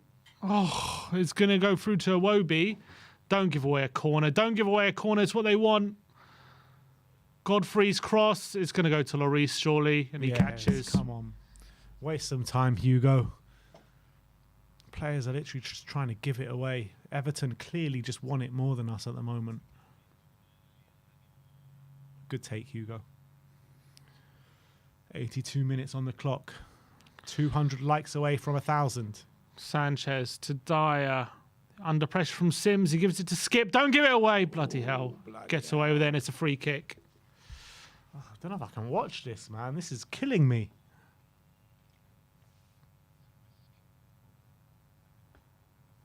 And now Tom Davis and Joe... no, who's that? Is it Joe Garner? Yeah, looks like Garner's coming on. Onana's off. Jack Bacchus with the super chat saying Chris Contian Stellini. That's what it feels like at the moment. Wow, they've taken off Onana and Gay for Davis and Garner.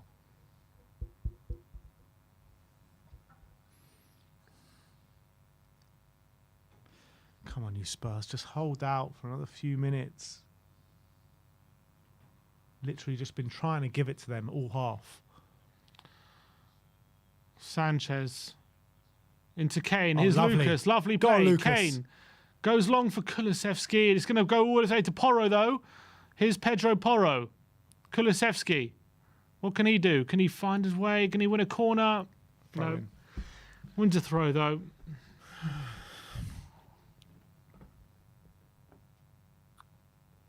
Only Spurs can be third and play like this, says Revy. I want to get up that that progress bar, see what it's saying. Exactly.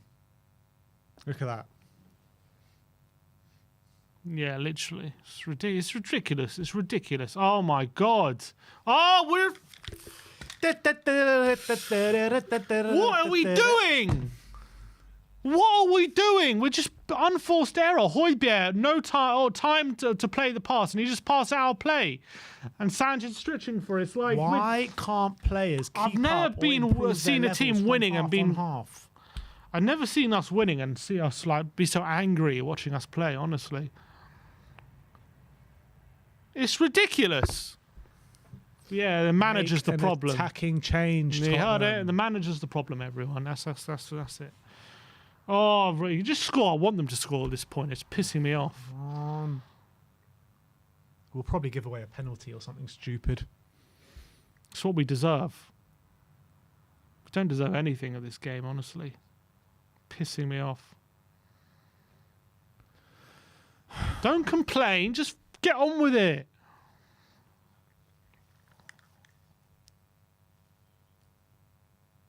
Well done, Sanchez. Don't give a free... Oh, my days, man. Free kick. He's been a bit of a calamity since he's come on. He is a calamity. That's why he never plays. Oh, what are you Sick and tired doing? of watching this guy in a Spurs shirt, seriously. And the rest of them.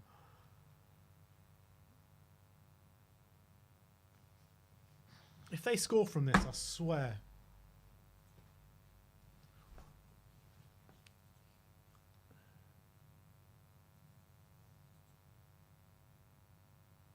Yeah, give them the perfect situation they want, Tony. Idiots.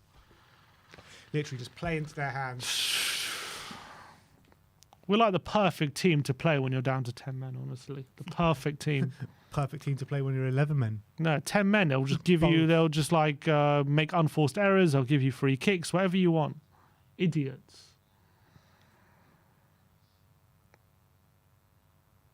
Thank God for that. Come on, you Spurs. 86 minutes on the clock. 4 minutes of normal time to go. Sanchez nearly giving away a corner there.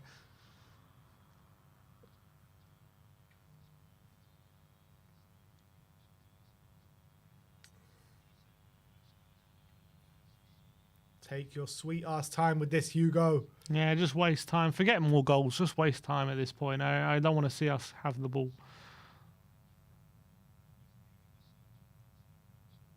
Played Lucas. No. God, that right hand, that left hand side for us, Sanchez and Dyer, of the defence is just causing me a mental breakdown, I swear.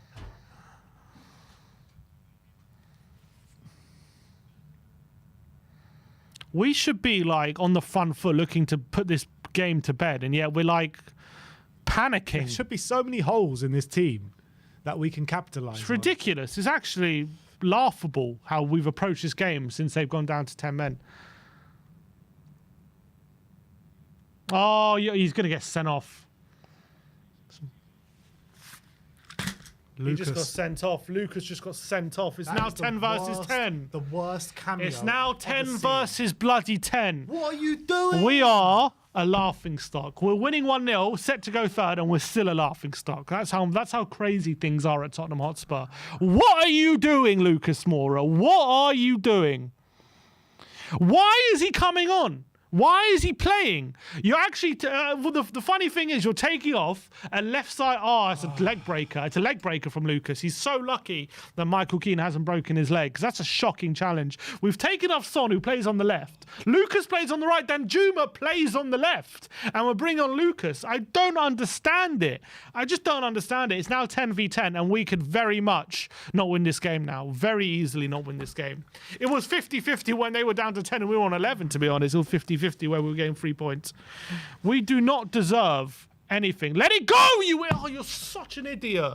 He's being shouted at by all his defenders to let the ball go, and he still heads it straight back to bloody Everton, this Sanchez. We need literally minimal amounts of stoppage time. This has been an absolute shit show in this second half. And we're winning 1-0 somehow. Here's Sims. Can Perisic win it? Handball. Godfrey, handball, ref. Godfrey. Sims. Iwobi's cross in. It's deflected. Oh, it's taken off Mikalenko's toe. Go! Get up the pitch, for God's sakes, you idiot. Oh, Romero's giving it away. Porro, no? Yeah, Porro, actually. Porro's giving it away. Jake Backus with the super chat saying at least Lucas can't come on the next game. Yeah, maybe Danjuma has to come on next. Is that 3 games for Lucas? Yeah, 3 games. Why is he coming on, Lucas? Don't understand. The last 20 seconds of the 90. Michael Keane, is he going to have a go? Oh. And it's 1-1. Michael Keane has just absolutely belted it in from 30 yards to the top corner. And that is nothing less than we deserve for this shit show. I've got no sympathy for this team. Nothing. I don't care that he just banged one in from 30 yards. I don't care that he's a centre-back. We're a fucking joke. We're a joke. For it this whole half. We are a joke. Conte was absolutely right about all these players. I don't care what anyone says. You're seeing it now for yourselves, what he was saying. It's ridiculous. We're a laughing stock. These players don't like playing under stress at all. Any sort of stress, we crumble. We're just now it's 10v10. We're probably going to lose this game now. What a fucking. I don't care that he's just banged in from 30 yards. It's madness that he's done it. Like, that's a mad goal. I can't believe Michael Keane has just done that. But it's nothing less than we deserve for the shit show we've put in since scoring. We deserve it, and we deserve to lose. They should have a goal deflected in, and they'll deserve it. That doesn't matter. We're an absolute shit show. Absolute shit show.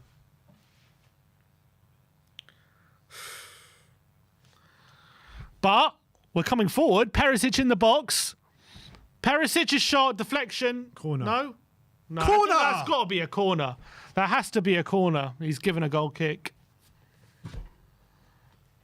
Oh, this club is going to be the death of me. What a goal. It's a mad goal from Michael Keane. He's just absolutely smashed it in from 30 yards. But they deserve it. You know what? I keep saying I don't believe it. But I can absolutely believe it. I absolutely believe it. They deserve it. We're a disgrace how we've played in this game. Absolute disgrace in this second half. We're lucky. We're literally so lucky they pretty much gave us a penalty and that red card fell into our hands, because if not, we should already be losing this game. We are so lucky that it's 1-1 and it's an even game. Spurs muster up something. No, we're not. Forget this game. Sick and tired of this team. Honestly. 4 minutes left crumbling. to play. Absolutely crumbling when we're playing against a team in 18th down to 10 men who can't play football for shit, and yet we can't play our way around them. And we're giving them the ball. They don't dominate the ball with 11 men. How are we allowing them to dominate with 10 men? It's ridiculous. Oh.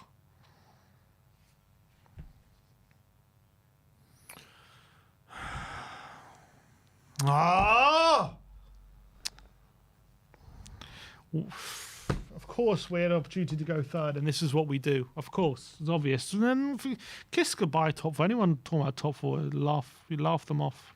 It's ridiculous. Look at this team. Conte was bang on about these players. Absolutely. Of course he was. We said it at the time. Yes, Stini's going to come in, change things, siege mentality. It's bullshit. It's all the same shit. It's the same thing. It's the same thing. They got what they deserved, Everton, let's be honest. Spurs got what they deserved. Yeah. We let them. It was our choice to let them back in the game. They control what they want. When you're playing against a team when you're playing against 10. Oh my God, Tarkowski! Bloody hell, that was deflection.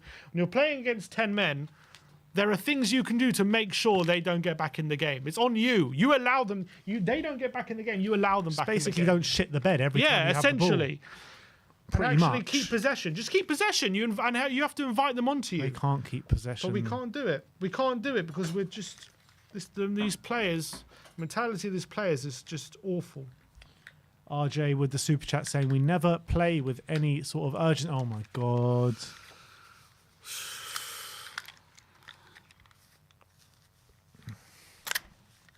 Oh my God, Lloris has just hit it straight at Davis. Oh my God.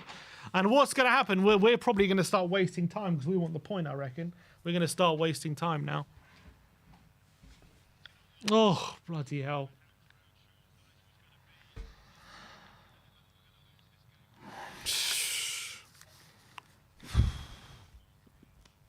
Two minutes left.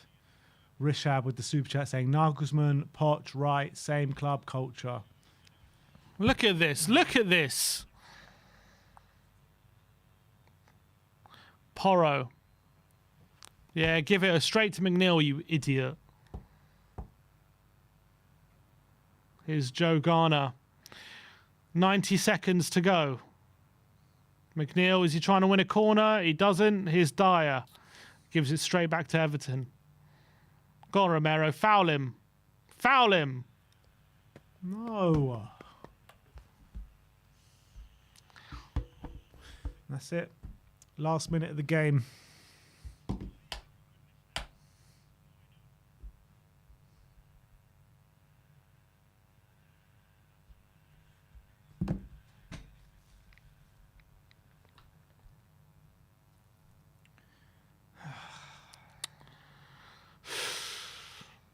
Long ball forward. We're into last knocking to the pitch. Lloris has it. He's taking his sweet ass time because we want the point now. Dyer's overrunning the ball, or Højbjerg's overrunning the ball. We're just calamity, man. We're an absolute calamity. Yeah, take your time, Tottenham. Just take your time. We only want a point. We're down to 10 men. It's a good point, isn't it? Idiots. Here's Porro. Kulusevski's in the box. Kulusevski, shot, deflection, corner. Please, please. Last chance of the game. He knows that was a chance, Kulu. Come on. This is it, now or never for Tottenham. We're in the 96th minute of 6 minutes added on. Just give us something we don't deserve, please. Give us something. Perisic to take it, out swinger. Is there one last twist in the tail? Sad out by Sims, and referee's blown up. Full time at Goodison Park. Absolute shit show, Tottenham Hotspur. We shat the bed. There's no two ways about it. Of course we did. We absolutely shat the bed in this game. Oh. What a shit show. What an absolute shit show.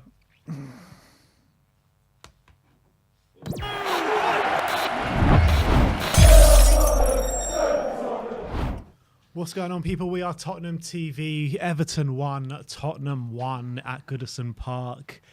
And absolutely shocking display from Tottenham today. First half, you know, we were the better side probably, but still didn't create any clear-cut chances. We were discussing, me and Sim at half-time, like, was that our good half? Was it our bad half? We didn't know. We were hoping it was going to be our bad half because it wasn't anything great. But that second half, man, that second half was tragic. Absolutely tragic. Everton wanted it so much more than us. With 10 men, Decore gets sent off, and they're the much better team by far. They were working harder than us. They were trying to put it on us. It was all in our half. It was all in our half in that whole second half, especially when they had 10 men. That was Everton's best period in the game. It's not good enough, Tottenham. It's nowhere near good enough. Not one player can come off in that second half and hold their heads up high and say they played well. Not one. In the first half, you know, you had a few players that played well. Romero was looking good. Højbjerg was looking good. Kulusevski was looking good.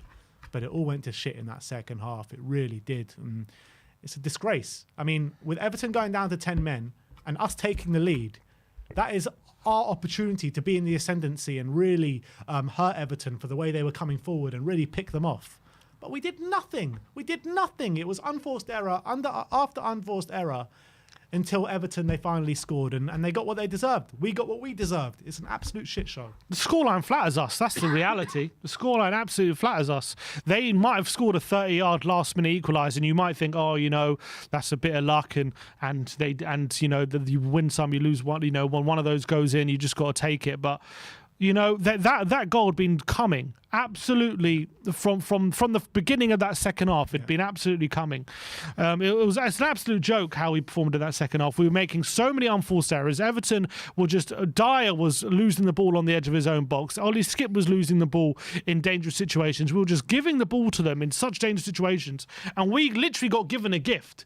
Literally, Everton handed us a gift-wrapped present of Decore getting sent off, and then gave us an extra present by giving Romero, fouling Romero in the box and giving a penalty. So this game was gift wrapped to us, and we couldn't take the gift. We literally threw it out and just shat on it. Basically, we shat ourselves. Everton go to you. Here. Do you want? Here's the game, and we couldn't take it. 3 points, and then basically we dropped it. No, I don't want it. Go, just take dripped it back. Take it back. We just dropped it. We dropped it. Basically, that's essentially what we're doing. We just absolutely shit the bed, and literally.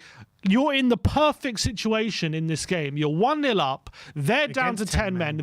They need to come out now of their shell. They're literally they were down to 10 men for about 10 minutes. All they were doing was looking to see out the game. All they were doing was literally parking the bus, trying to get a 0-0 draw. So they were just about clinging on. We finally get that goal, and now they have to come out of their shell. Now they have to leave all the gaps. Now they have to leave themselves exposed. And this is the perfect situation when you're playing against 10 men. Because now you can invite them onto you. You can not even that. Now you can keep possession. You can play your way around them because they have to come and try and get the ball.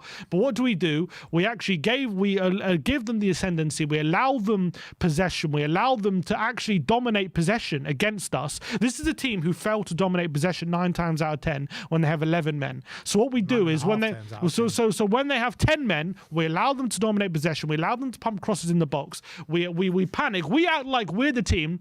I wouldn't even say we look like we're down to 10. We look like we're down to 9 men. We look like we were literally fighting for our lives, like we were clinging on for dear life when we were playing against 18th in the league down to 10 men. And then what happens? Things start to go against you. And that's exactly what happened. We literally gave them the initiative.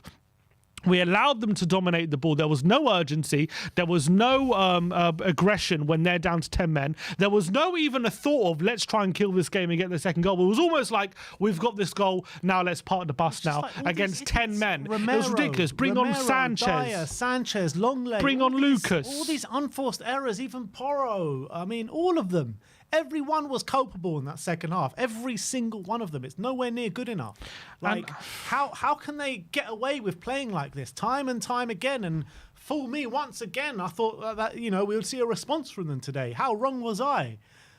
How wrong was I? And even at 1-0, we were just sitting here fuming because we were playing so badly and how we were approaching those last 10 minutes. And this is even before Lucas goes and stupidly gets himself sent off with a ridiculous challenge. And then they go and obviously equalise with a 30-yard howitzer from Michael Keane. Obviously, look, that goal, you can't legislate for that goal, but we know for that whole second half, that goal was absolutely coming. We're inviting it onto us, inviting it. There was not, but it wasn't even a sense of like, there was like their defensive aggression. You can invite pressure but be defensively solid, but we weren't that. We were literally, there were so many gaps. We were making so many unforced errors. We were giving them the ball in stupid situations. There was no build-up play. There was absolutely no semblance of let's try and kill the game off at 2-0. Even at 0-0, 11 against 11 in that first half, Everton were a better team and looking like they were going to score. There was nothing in that second half to suggest to me that there was anything good said at halftime from Stellini. And all these players are doing this was this was the players' response to what Conte said 2 weeks ago. He's proved them all right. Absolutely, and then some. Not only has he proved them right, he's made Conte look like a genius. He's made him look like he knows exactly what he's talking about. He does know exactly what he's talking about. And he's proven that. He's absolutely proven that. These players are bottlers. Every single fan. They shut the bed. Whether you agreed with what Conte said or how he said it and where he said it, you can discuss those till the cows come home. But the actual content of what he said, I don't think anyone can say that he was wrong. And they just proved it all right today. Anyone who thought Conte was the problem, case in bloody point. Yeah. Case in point. There's your evidence. Case closed. We can now all go home. The jury has made their decision. It's an absolute disgrace how they performed today. And there's absolutely no excuse for it. We were a joke. This was worse than any of our losses this season that we've had. This was worse than Southampton last week. This was the worst I've seen it. This is worse. This was ridiculous.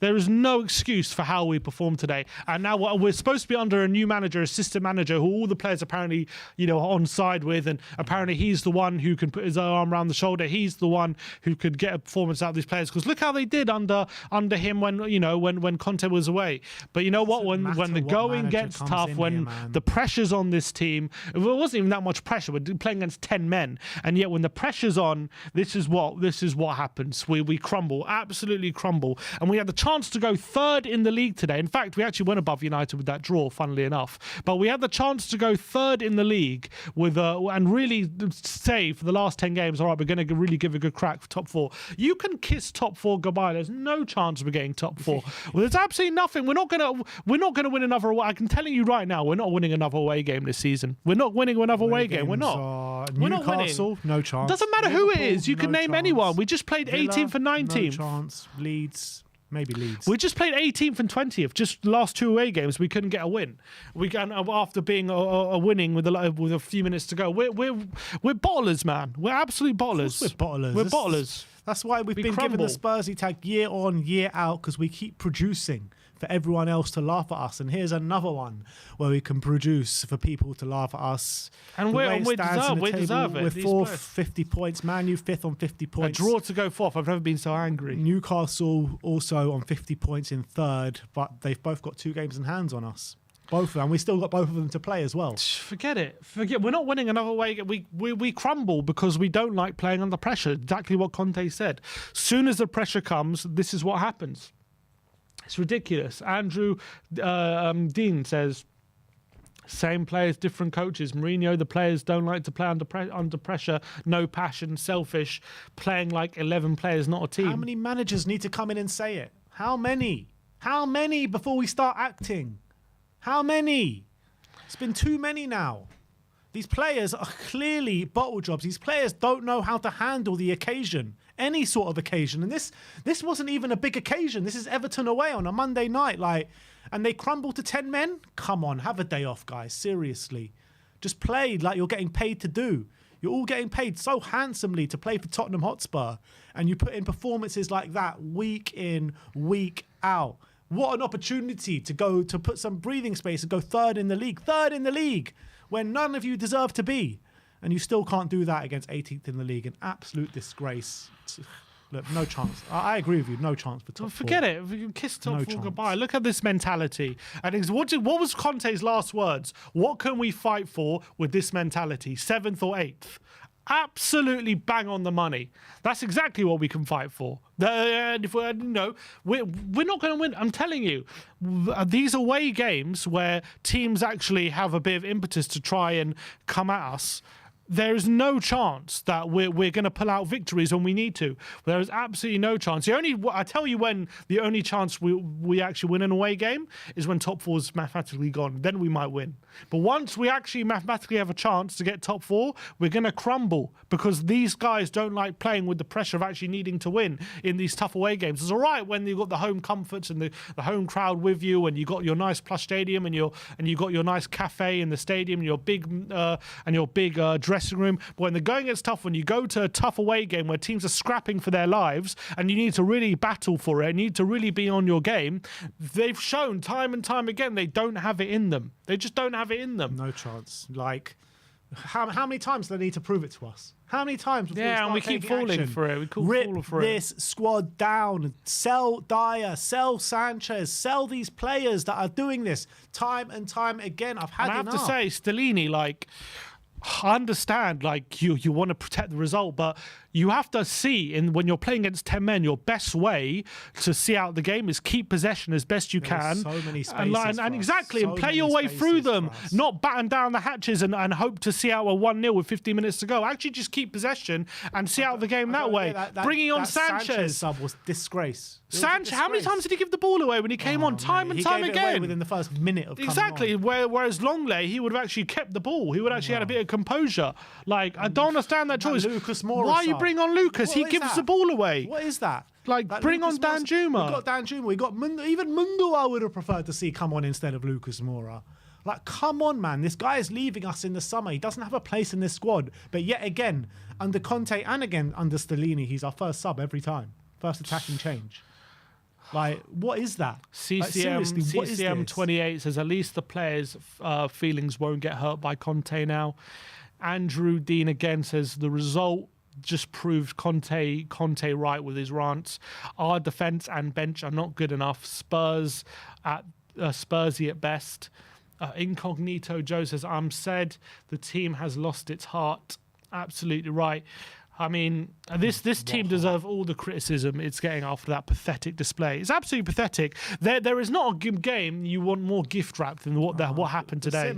But come on, Conte hurt their feelings. Conte exactly. said they're lazy. Come on, I do not it's feel his sorry fault. for them. Yeah, exactly. Do not feel sorry for them. They hate hearing the truth. Clearly, they hate hearing the truth. This team is a disgrace. They're not lazy. They're absolute world-class players playing for their international countries every time they play. They're a joke. Absolute joke. How they performed that whole second half, and especially when we were 1-0 up, is quite frankly laughable. That wouldn't be that performance wouldn't look out of place when like a League Two team play a Premier League team in the FA Cup. Honestly, it wouldn't look out of place. It was disgraceful. Absolutely disgraceful how he performed. One club clearly wanted it a lot more than the other. This is what I was saying before the game. I knew this would happen. And it's the same thing every single And we're time. lucky. We're just lucky that they gave us a gift, because if not, we should be sitting here with a defeat today. Yeah, we're just lucky. We should be sitting here with a defeat, let's be honest. We're just lucky they gave us a gift. Yeah, very lucky. So lucky. But look, it's time for you guys to come More on. super chats, 1 minute. Reese Powell says the players have just proved that Conte was 100% right. Pedro Vasquez Sanchez says, I feel for Conte. He aged 10 years coaching Tottenham. Now he has serious physical health issues. We throw more coaches under the bus than Chelsea. Michael Murrell, the fans clapped Tottenham off after that game. Michael Murrell says the fans clapped Tottenham off after that game. Did they? They shouldn't have. Another super chat. Tottenham out off the what? He says the fans clapped Tottenham off after that game. I'm assuming the away fans showed some support. I mean, that's what they're saying. I don't know. CCM 28 says Levy's going to skate by this again. Fans will direct their anger towards Stellini or whoever the next manager when the results sour. Rinse, wash, and repeat. We're quite frankly a laughing stock after that performance. Jory says, come on, guys, be nice. We have such a pretty stadium. It's true. It's true. Yeah, cherry lager exactly. Beautiful stadium. So nice. I mean, I'm just so angry with how we approached that game, man. I mean, I have to look. To be fair to the team, first half it was an even game. We were probably slightly the better team. Be fair to this team, they're not fair to us. Like, no, definitely not. I shouldn't be fair to them. We're trying to give a bit of a balanced thing. Like the first half, we were okay. Being perfectly balanced before. That's exactly what they deserve. Yeah, you're damn right. You're damn that second half was tragic. There is not one good thing that you can talk about in this game, apart from maybe a few people in the first half had okay performances. That's all you can say about this game. Literally, lack of heart, lack of desire. All Stellini should do is just will. Instead of having a press conference, just replay the Southampton one. That's what he should do. He should just he should get a laptop and get Conte's words out and just play that his press conference and just leave. You just walk out and just leave it running. That's what he should do because that's exactly what these players need to hear. Yeah. Wolf Mauler says you'd think they'd be out to prove something today. Frank says Conte's looking at this result with his head held high, knowing he was right about everything. Love the channel. Cheers. Just before we actually go on, Sim doesn't even know this yet, but we're actually going to try something new today, and we're going to stay on this stream for the post-match fan show. So we're going to delete that stream for the post-match fan show, and we're going to keep it here, seeing as we've got loads of you watching with us. So we're going to keep the post-match fan show here. The link will be in the community section for gold members very, very soon. So all you're going to need to do is click that link and come on and join us for the post-match fan show. A bit of kind of Tottenham therapy coming your way once again. Man, I don't know how. There's nothing like. Sometimes you just like there's too much wrong. Like you've gone too far, and I feel like you know what I mean. Like there's nothing that can be said to me at this point. It's like everything's going to be all right. What I've seen today, definitely not. And also like. Can we really keep Stellini in charge for 10 games based on that? You know what I mean? Like who else? Like we can't. It's the same under every manager. Like what else we can't go. I can't go through that for 10 more games. I can't. What do you suggest? Just I don't know. Get Rodgers in. Fuck it. You know what I mean? Honestly, I can't. Honestly, Stellini's any like lingering thought that Stellini can muster up results to get us top four. Put Mason in charge. Do it. Fuck it. I can't watch that for another 10 games. I can't. We're a disgrace. We're an absolute disgrace. But it's the players, time and time again. It's the players. Yeah. If you change manager, you're not going to see much difference. You might see us on the front foot a little bit more, but you're still going to see these players that are scared, that don't have passion to fight for the badge, that make these individual mistakes that put us under the cosh time and time again against a 10-man Everton. 10 men. Josh Bonner with the super chat saying, bottled it, want Dan Juma. How can the players justify that drop in intensity after we scored? Clueless playing out from the back, poor passing and joke. It's true, like as soon as we scored, there was a complete drop off it went from literally bad to worse after we scored because we were terrible from the moment we kicked off in that second half up until we scored. And then from then on, it was just like... The circus show was out in full force. I've never seen a team as well like dominate another team as much with 10 men. Like, have you ever seen a dominant display? Yes. When we lost to Man City 4-3, we were 3-0 up at half time and they played 10 men. Yeah, that's true. I've seen that was there as well, that game. Oh my God. But apart from that, like only recently, only Tottenham. I've never seen in my lifetime a team go down to 10 men and then dominate as much as Everton did today. It was ridiculous. Look, you got to give them credit, but at the end of the day, we shot. It was all our own doing. It was all in our control to take that game by the scruff of the neck, and we absolutely crumbled, and we just gave them the impetus. I just don't understand it. I just don't understand it whatsoever. What the hell can Stellini say after that? There's nothing you can say. You can say we shat the bed. You can say get me out of this job. That's all he can say. Because that's if there was like it was just embarrassed. It was embarrassing. It was embarrassing to watch, and imagine being lucky, like extremely lucky, to come away from Goodison Park with a point, like this Everton side. It's mad. Oh man, Carl Patrick Vineyard has upgraded to platinum. Big up. He upgraded to platinum before the stream, I thought. Oh, apparently he's done it again. He's done it again. Big up to Kyle. That is up there, though, with some of the biggest disgraces, to be honest, I've seen from Tottenham. That really is up there. And it's hard to believe because we've literally gone fourth tonight with a draw. Just end the season now. But we're a disgrace. Just end the season now. I agree with you, man. I just can't sit here and watch this team anymore. Just watch us crumble like that. Crumble against 10. If we're going to crumble in that situation, then how can I expect us to face better teams again with 11 men and not crumble? You know what I mean? What I don't understand is how do we keep buying all these players and we just keep getting worse and worse? Don't get it. How does that make sense? Scorpion fan for life with the members chat. Member for 23 months, big up, and says, it just annoys me that some fans will still blame everything on Conte. The club, the fans, all the shambles. I've lost all hope on this season. It's dead. Yeah. Yeah, like you can people people had that argument, didn't they? You know, this whole mentality and whatever thing is all caused like Conte this negative atmosphere and all this kind of stuff. Well, Conte's not here anymore, so what's the excuse? Yeah, there is no excuse. If you want to blame it on Conte, what? Yeah, okay, fine. You're going to blame it on Jose Mourinho for doing the same thing. Are you going to blame Nuno for doing the same thing?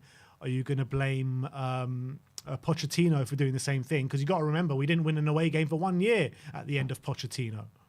So how many times are we going to keep blaming these managers? There's a clear problem at this football club.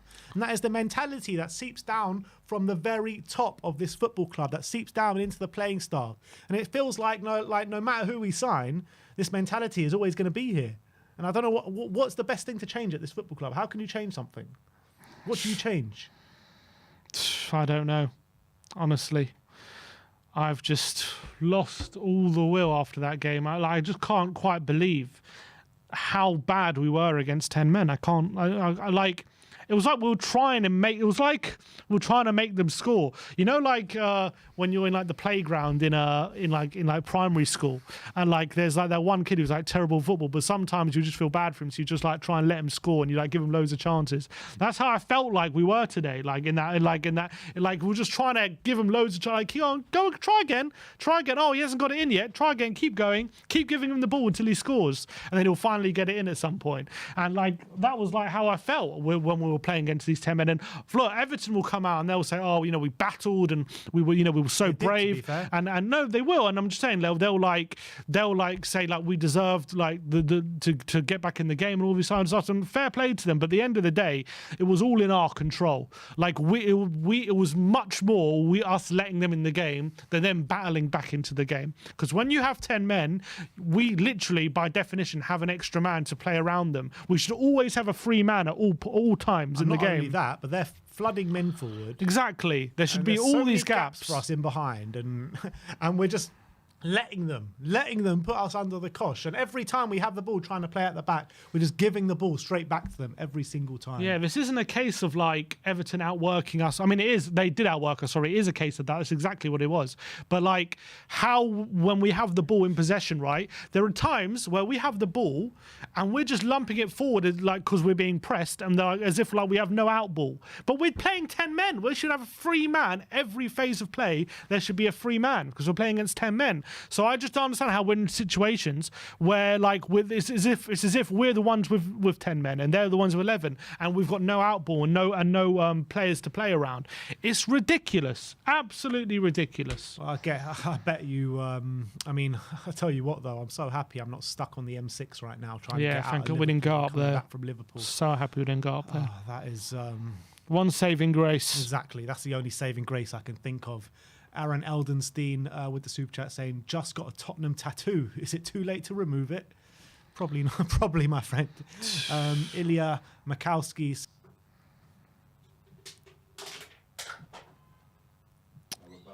Oh, we're back. Hi, we are sorry about that. Apologies. We are back, but absolute. On this screen, Sammy. We are absolute joke. Is there any there's any callers ready or not yet? Yeah, I think because we crashed, we have to reconnect it. But there was Michael was there. We'll be getting him back on as soon as possible. Apologies for that. It's mad to think, though, yeah, we're currently fourth from the table. But look, all three teams are currently on 50 points. And obviously, Man United and Newcastle both have 2 games in hand on us. Look how Newcastle played and how they're fighting for points at the moment and how everyone's together. Yeah, we can't play against bloody 10 men. Yeah. We can't do it. Very frustrating. And look, if any Spurs fan right now thinks we can get top 4 you're this deluded. year, I'd love to hear your reasonings. If I you guess, wanna to be come on honest, and say- after Conte got sacked, everyone said we're not getting top 4, to be fair. So I think what else should we expect? But I do expect when we're playing 10 men and you're 1-0 up, you could see out that game with ease. You know what I mean? And not act like a League 2 team, strapping for your life. Ridiculous. All right, let's get Michael on. Michael, what are you smiling about? I can't. Are you on mute? Yeah, you should hear me now. We can hear you now. Yeah. How you doing, Michael? Yeah, I'm smiling because I no longer give a fuck. Sorry, You've reached that stage, have you? Yeah, why should I get angry about what I just saw? Right, as you said, please somebody convince me we can get top 4. We aren't getting top 4. All I can say, Conte out. All I can say is Conte out. Yeah. Conte's the problem, right? Fault. Conte's the problem. All his fault. We gave him all the players that he wanted. His tactics were so terrible. His changes were so terrible. And Stellini in, and look at Stellini. He won against City, Chelsea, and West Ham. Well, too bad those 3 teams, except City, are worse than us, right? So. Michael, you're forgetting about that world-class defender that we gave Antonio Conte to play with every single game, week in, week out, and Eric Dyer. I mean, what a player he is! Fucking jokes, mate. I swear I can't. I'm lost for words with this defense. How many times can we point out the same issues, the same fucking issues? Maybe we have to point it out every year because those players are here. For some of them for 10 years, right? Yeah. It's hard to get mad at it, right? I was kinda mad during the game, right? But I've quickly calmed down, and I just decided I'm not going to get my heart rate up and all that jazz and ruin my evening, right? I just want to chill, talk with some other Spurs fans, and hopefully go sleeping. That's my plan for the rest of the evening, right? I swear I'm not going to get pissed off. I swear.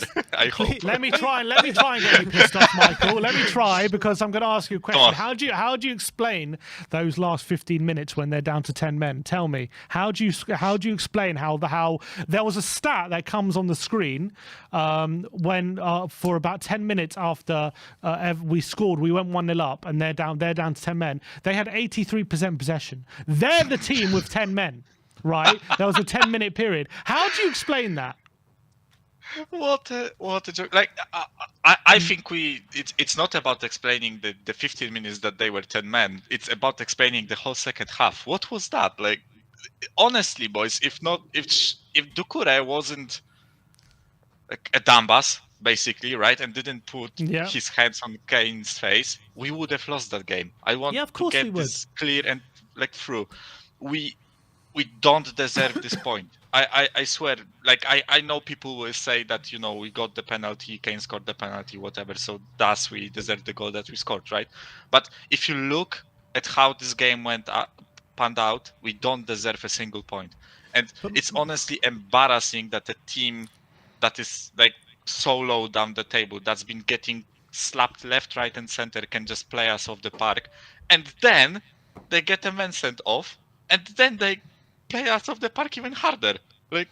How does that make it sense? Make it make sense, Exactly, Michael, make it make sense. It literally, that second half, right? It was tragic. It was absolutely tragic up until they got their sending off. How did it get worse? How? I wish I could give you an answer, right? Maybe if I could give you an answer, I would be the manager of our team, right? Maybe you should be. Come on, with that paycheck, I can be the manager for even a day, right? No, but in all honesty, this team cannot play out of the back. I know we all know that this is an issue, but it has to be repeated until it gets fixed. What can this team though? What can they do? They were good at scoring goals, but now we are shit at that too. So like right now, nothing. Like right now, we aren't good at anything, right? Like, was that a double negative? I think. That might be. No, Like, you're right. You're right. yeah, like boys, we can't play out of the defense. We have no idea how to score goals right now. Again, I will bring that issue again. Perisic and Son cannot play on the same side. I've seen like the heat map again. Son was diabolical today, right? I don't want to make excuses for Son, right? But again, it's made even worse because he has to play so deep because Perisic is so high up, and the only thing that Perisic does is spam crosses. But I don't know if you guys, I know you noticed, right? But Kane, he wasn't in the box today. There were like 1 or 2 headers he got at the end of, right? And other than that, all those crosses were aimless, completely aimless, right? There was no one in the box who is good at winning headers, right? The fact that we got the penalty is because Romero like activated his bozo gene and somehow ended up in the opposition penalty box and won the penalty, which well played for him. I actually think he was one of the players that can hold his hand high and say, I'm not the issue today, right? I don't think that he was bad today. Neither was Poro. And Kulusevski lacked the final output, but I think he, like, again, how many excuses can I make for the guy, right? He's not been playing good. He's nowhere near what he showed us last season, right? But everyone else, like, what was that? Like, I as you said, make it make sense. Explain it to me. Like, how do we get outplayed so hard by Everton? Everyone is slapping them up. Everyone. And I mean it. Like, everyone is slapping them up. I know Goodison Park is it's a dangerous ground, right? It cannot be underestimated. It's not like, at their ground, everyone is slapping them 4-0. But we were 1-0 up against 10 men, and we let the game go. Like, Lucas Moura, what was that? Sanchez, why is he coming on? Like, I would much rather see Can you make sense of any of the substitutions today? I would, honestly, we were 11 men up. They make some offensive substitutions, like suffocate them. Don't allow them to play. Like, this crowd was there. They were ready to like lift this team up, right? And they did. Like, big up to the Goodison Park crowd, right? Because they were amazing today. Like, I couldn't hear my own thoughts when I was listening to the game, right? And in that case, when you are 1-0 up against 10 men, just suffocate the team, suffocate the opposition. Don't let them play. Don't let them have any faith that they can actually do something there. And what do? We just give them ball. Every single time we got the ball, it was just hoof it long and like hope that Jesus catches it. What's the point? How do we approach those games? It's beyond me, right? But again, like, I don't want to bitch and moan about Conte again, right? Like, he's gone. Like, okay, we have to get over it, right? But every single word that he said during that press conference about players holds true, and you could like. No one can argue against that. No one. Yeah, no one can argue against that. And one thing I would have hoped for is that if players like make such a tantrum and were so upset by his comments, right? You would hope that they would come out today and try to prove him wrong, and they proved him right in every single freaking word that he said. Every single word that he said is true. No one can argue with that, right? So, like, what is that? What is there to say about the rest of the season, about this game? Like, it's absolutely shambolic. That's why I was laughing, because like, as you said, Ben, make it make sense. Like, I actually came and I wanted to hear someone make it make sense. Please tell me. No one. Look, if someone can make it make sense on this show today, I would love to hear your thoughts, because look, I'm lost. I think you're lost. Sim's lost. This club is lost. We're in the mud.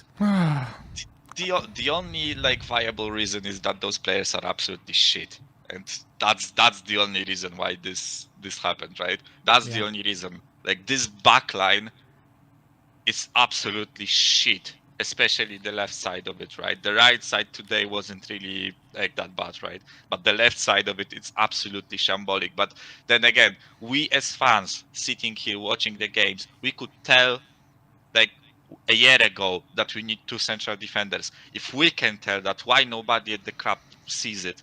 Why nobody at the club sees it and takes matters into their own hands and actually does something with it, right? We have footballing people there, but nobody is listening to them. I am convinced that Content Paratici knew that they have to bring in some new defenders, right? Of course, I'm convinced of it. But of course. Listen, if nobody supports the manager, then how can we proceed? How can we make something of this club, right? But listen, again, everyone was blaming Conte. Everyone was blaming Conte. It wasn't Levy's fault. It wasn't players' fault. And the fan base got so separated that if you weren't Conte in, you had to be Conte out. There was nothing in the middle, right? No one appoints the blame equally, right? All parties are there to blame, right? It was Conte's fault, it was players' fault, it was Levy's fault, and even to some point it was the fan base's fault, right? I know it's a tough topic to blame the fan base, right? But I think that if we as fan base were united and we actually wanted the same things, I think it would have been much easier to steer this club into greatness, right? Because if we are always split, it just validates any decision that TV makes, because there will always be someone defending it and there will always be someone against it, right? But if we are not united in one cause, then how can you steer this club towards greatness, right? I'm just shutting shit. This game was mentally draining. This game was actually mentally draining. I honestly wanted to switch it off, and I swear I've switched off maybe one game ever, right? And I wanted to switch this game off. It's actually shambolic, the display that our players showed today. All right, Michael, always a pleasure speaking to you. Maybe not in these circumstances, but always a pleasure speaking to you nevertheless. Likewise, boys, likewise. And sorry for swearing at the beginning, but it's just sometimes when I'm lost for words, it's just the first thing that comes to mind. I don't blame you so, whatsoever. Yeah, it's so tough to watching this team, but yeah, 9 games to go, and maybe something will happen next season. Hopefully, right? But well, make sure you're tuned in for player ratings tomorrow, Michael. Oh, Jesus Christ! I can't wait. Oh, please read them, please, boys. When I see the April, the monthly. The player performance what's the word? Yeah, the player performances. I want to see everyone in very bad. I want to see everyone there, right? Probably will be, to be honest. But Michael, thanks for coming on today, and we'll speak to you next time. Pleasure speaking with you, boys. Bye. I bet you Antonio Conte is just in Italy right now, his feet up, just lit the wine. He's got the vino in his hand, and his feet up. Just lit a massive cigar. He's just chilling, just watching all the fallout of all this nonsense, because he's just been absolutely vindicated after that. Absolutely vindicated. All right, let's get Barry on. We tried to find something inside So Strong tonight. It was not to be. Barry, we told you. We said it before the game, didn't we? This team ain't got no fight in them, do they? You both said we're losing. We got a credible point away at Goodison Park today. Yeah, true. We were so wrong. Yeah, I was getting ready to come on and get my receipts out for Ben earlier, because he said, "Oh, don't worry, we're going to win." Ben, mate, we got the receipts, all right? So don't worry about that. We're only a couple minutes away from 3 points today. Well, good job. There wasn't any longer than 5 minutes, 6 minutes injury time, because we'd have lost that game. 100%. Let's just put it that way. Look, 100%. I think it's April Fool's Day still, because there was 13, 14, 15 players on that pitch that were all fools today. I'm absolutely. I just can't even I really want to get angry, but there's no point in getting angry, because they were just awful from start to finish. Awful. Okay, we had some good plays. Porro played well in the first half. Romero played well in the first half. But I'm sorry for all those people that were saying Pedro Porro's better than Emerson. Well, we were winning games with Emerson Royale in that team. So yeah, it's all down to Pedro Porro why we're not winning games at the moment. No. I'm just saying because everyone was going, "Oh, Porro's playing well." Yeah, but also they didn't see the poor crosses that he put in. They didn't see the. Oh my God, this football club. Porro is twice the player that Emerson Royale is. No. They're both. We need them both. We need them both in the team, Ben. But look, for me, the whole team, Hugo Lloris, like, what the hell, right? He was sat there. They were passing it to him. Every time the ball went to him at the back, he was just doing that stupid tiki-taka, putting players under pressure. That one for Romero was so annoying. Oh, my God. And the thing is, right, gave the ball away, makes a save, and instead of, like, tearing into the defence, instead of tearing into the players, he sits there and claps. Oh, well done. Well done, everybody. Well done. No, he should be tearing into them. But he can't because he's just oh my God. So that's Hugo. So we start with Hugo. Now, Eric Dyer, if his fat head wasn't in the way, then Everton take the lead in the first half. So we've got to be pleased that his fat head. He played well first half, Eric Dyer. Yeah, but this is it. Tottenham can only play well for 45 minutes. Second half, he was tragic. Absolutely tragic. Yeah. It's a joke. Longley, look, I know he was on a yellow card, but he was probably one of the better players in the second half. At least he was playing balls out. I don't know. Barry, how is it possible for us to come out like that in the second half, 0-0 against Everton? Absolutely shocking performance. And how does it get worse after Everton go down to 10 men? This is what I'm struggling to understand. Look, we should have learned from Southampton, trying to sit back and defend a two goal lead against Southampton. Then Lucas Moura comes on. God knows what he thought he was doing. He thought, "Oh, I'm finishing. I'm finishing at the end of the season. I'll get a 3-game ban." So look, what was the point in Danjuma? What was the actual point in Danjuma? Right? Because he's sitting there on the bench. You've got Heung-min Son. I'm sorry, Heung-min Son, in the nicest possible way, can fuck off for the rest of the season. He has been awful. Absolutely awful. He was walking. His first touch was horrendous. He wasn't tracking back. The ball went past him. He just went, "Oh, it's all right. We'll leave it to some defenders." What? Some defenders? They can't even defend. They're not even football players. And Barry, you really thought that you would see maybe an improved performance from Sonny after the words that he was saying about Conte and stuff like that. Saying that he felt he was culpable and, he holds a lot of kind of, dread for why Conte got sacked. And then he puts in a performance like that straight after. Yeah, it's just embarrassing. Just embarrassing. We sat there and we say, we're going to see a reaction, new manager bounce, all that nonsense. We saw it for the first half an hour maybe, and then to come out in that second half, it was Kane's was a red card. It was very clever. He didn't need to go down like that, so I can understand why, Dice was there and, it created things. But the thing was, right, and Sean said he's going to have a black eye in the morning, Harry Kane. Sean said it on Irish, right? Sean said it on Irish. If that was one of us, and something happens like that, we're all stepping in, right? And we go, whoa, leave him alone. Skip's just like, okay, leave him alone. There's no fight in this team. There's no desire in this team. It's absolutely ridiculous. They're not playing for one another. They're just going out on that pitch and they're doing whatever they feel like they want to do. It's nonsense. Nonsense, all of them. And people cannot defend these players anymore. I can't believe anyone could be defended today after that performance. All of them. No one can be defended. Awful. Can you make any of the substitutes make sense for me today? Davinson Sanchez. I mean, what? Davinson Sanchez. There's people in the comments saying we wouldn't even say that he's Colombian. There's people sitting there saying we wouldn't take him if he changed country to Ireland.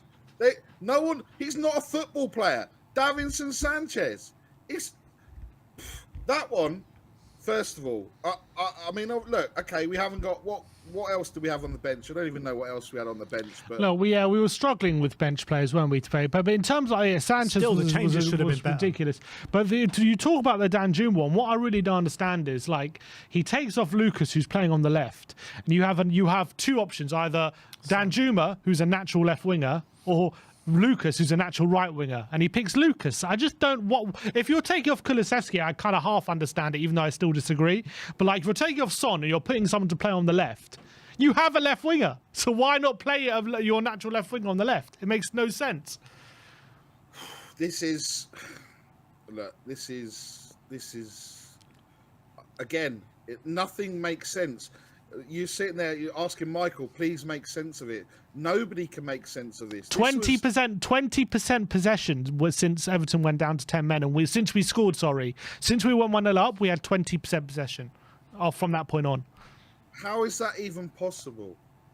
With against 10 men? Yeah. How is that even possible? I don't know.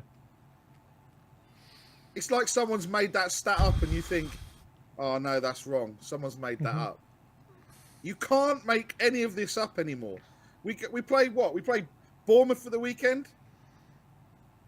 I mean, they're going to come and we got Brighton. Yeah, Brighton. Oh, Brighton, even better. Brighton, even better. Fuck me. This is going from bad to worse. They just.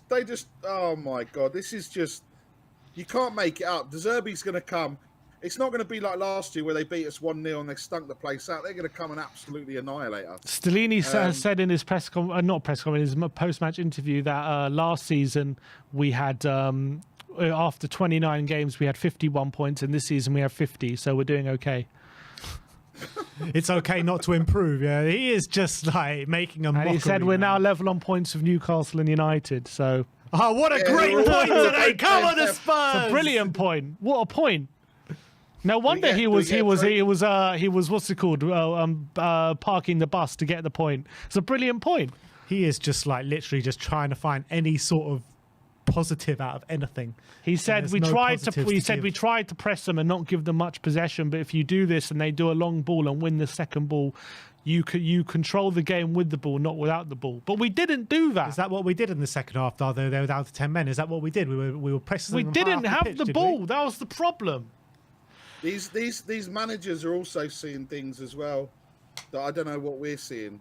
You know, like Conte, we don't need a centre back. We've got Eric Dyer. Stellini, we're playing balls out. We've played okay. We're in fourth place. We're 1 point. But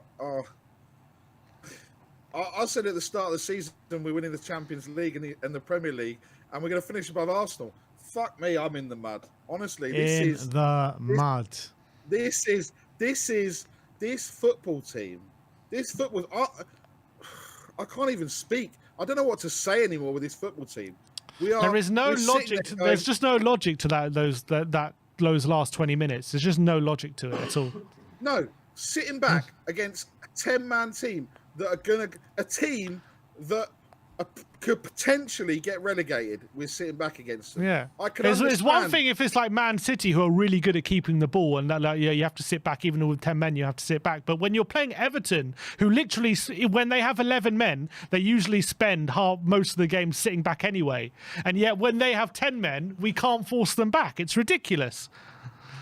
No, and we played worse against. I mean, Everton didn't look like they had a man sent off. We looked like we had the man sent off. They had more men than us, literally. Yeah, and it was almost like we're down to 9 men when Mora got. Mind you, saying that the way that those players came out the second half, we could have been playing with 6 players. It wouldn't have made a difference. I just don't understand how Stellini can sit there, come out and say, "Oh well, we're still in 4th place." Yeah, we're still in 4th place. Newcastle have got 2 games in hand, and they've got to play us. Manchester United have got 2 games in hand, and they've got to play us. So, in theory, they've got 3 games in hand, because the way we're playing, we're going to get smashed by both of them. Yeah, so true. So true. I just don't. We've got to play Brighton, who are in and around us, and I think they've got about 18 games in hand on us. So they've got 3 games in hand, 7 points behind. Yeah, 3 games in hand, so they're playing us, so that's 4 games in hand. So, there's 3 teams there that are playing far better football than us, I'd rather we just completely imploded. Because at the moment, what have we got to look We are forward going to to? completely implode. We are. This is what you're seeing right now. Like when you're looking at our next 5 games, yeah, Brighton at home, probably a loss. Bournemouth at home, maybe we'll scrape something there. But then you're looking at Newcastle away, Man United at home, Liverpool away. We're not getting anything out of any of those games. Top 4 is going to be done in the next couple of weeks. Top four's already I done. think we should And then- play. We're in the top 4. We should play Kane interview with Neville Bingo. What week will it be? Oh God, it's I just look. I know we are in 4th, but obviously with those other 3 teams, we could end up 7th, and then if we end up 7th, we might as well be 8th because there's absolutely no point playing on. I'd rather be 8th, man. Just get us out of Europe completely, man. I'd rather that. And just have a But I said this. I said this probably, I don't know, 4 months ago. I said it could unravel very quickly. Conte could go. We'll just end up losing every game. The Arsenal fans, all the other fans, my phone is just exploding. I can't fight back anymore. I'm just going, yep, we're crap. What more do you want me to say? Because if I start fighting, it's just going to be. There's nothing to fight for. There's nothing to fight for here. There's literally nothing to fight for. Arsenal fans, you're going to say, oh, yeah, Spurs are in the mud, the gift that keeps on giving. Yeah, I know. We are the gift that keeps on giving. Tottenham Hotspur, once again. We're still sitting there. We're still sitting there hoping they're not going to win the league. And West Ham might get relegated. That's all we've got to cling on for the rest of the season. We've got nothing else to cling on for. And do you know what? I don't hope, but if Arsenal go and do it, fair play to them, because that's what they've done. They've oh my God, this is going to be the worst season ever, man. This is going to be the worst season ever. Arsenal going to win the league. I don't think I could ever stoop that low, Barry. I'll never say fair play to them. Well, I don't know what to say. This is the thing, Ben. I don't know what to say anymore with this football club. Honestly, it's turning everyone into like losing their minds. Everyone's arguing with everyone. It's people want Poch back. People want Nagelsmann deluded because he's not coming. People want Rodgers. People want Potter. People want, I don't know who else they want. I think we just give it to Doris the tea lady. She'd have a better go giving those players a kick up the arse. Yeah. Because they're just going to go. What are they going to do now? Oh, they're going to travel back. They're going to feel a little bit sorry for themselves. They're going to get paid their £200,000 for this week and then go, okay, well, who are we playing? Brighton. Oh, that's a nice football club. I'd love to play football like Brighton play football. Just give it to Mason. Give it to Chris Powell. Just give it to someone. Because we can't be watching this every... Delaney says you need to respect the plan. Things won't change overnight. What is the plan? What plan? What is the I don't plan? know. Give 10 men all the possession, basically. What's That's the plan? Please tell me any sort of plan that Spurs have had. The plan is to play Mourinho ball, go 1-0 up and sit back. Whether it's against 10 men, 9 men, 8 men, we're still going to sit back on a 1-0 lead, or if we're leading. And, oh my God, this is... I don't know what to say. Do you know what? The only thing that's positive about today is that I'm not going to get back late from the studio, and you guys aren't going to get back late from Everton. That's the only. I'm so happy. That is such a silver lining today, Barry. I'm so happy I'm not on the M6. I mean, what's that service station? The one that's open all night? I'm so happy. I'm not waiting that McDonald's for 10 hours. Not in Cannock services till that's the one. 2 a.m. waiting for a 25-minute Happy Meal in McDonald's. With Jermaine Pennant. With Jermaine Pennant in there ordering 40 chicken nuggets or whatever he was ordering. That's the only silver line. Look, again, I feel sorry for the away fans. They've travelled up and they're travelling back, and it's going to be another late night. But look, hey, you know what we got to look forward to? Season ticket renewal emails. But Yay! I don't know when they're going to send them out, if I'm honest, because they must be shitting themselves to send it out, surely. Well, you thought they were. It's probably already written because they thought, oh, if we go into the international break, we'll send the email because we'll win and we'll go third. Then they're thinking tonight, right, another opportunity. We win, we go third. Season ticket renewal will go out. What's the game next week? Brighton. Okay, that might be a problem. Bournemouth. Yeah, the other teams would have played their games in hand. Yeah, I don't know when we're going to send the renewal out. So look, it's like we spoke about earlier. It was sent on the 7th of March last year. I don't know when they're going to send it. They're going to have to wait until, I don't know, something good happens. So they're waiting. They're waiting to. How much of an increase are we going to have on our season tickets? Well, after watching all I'd this say all Sim, season. Well, Sim said what we had 20% possession in those last since we A 20% rise, yeah, for all the 20%. possession we had today. Yeah, 20%. I'm going 20% because obviously they didn't increase it the year before. They froze it, so they did us a favour. Well, it's going to be interesting to see how many people renew those season tickets. Let's just be honest with that, because there's so many people that have had enough. I reckon the Palace game, I looked at there earlier, there was about 200 tickets. There'll probably be about 3,000 there now. I just don't know what to say anymore. You boys have sat through that. You've got plenty of people in the background. I can't even string sentences together. And I know normally it's because I'm tired or I'm falling asleep, but this football club is just, you think everyone else is in the mud. Leicester, Chelsea, we are just the worst. And this is our most positive fan, ladies and gentlemen, Mr. Barry. Something inside so Barry. Strong. Super chat from Sean, Spurs Talk Show, says, "Where did Barry get that hoodie?" Where did I get it? Why? It looks cozy, doesn't it? Is that an Udi? Is it an Udi? No.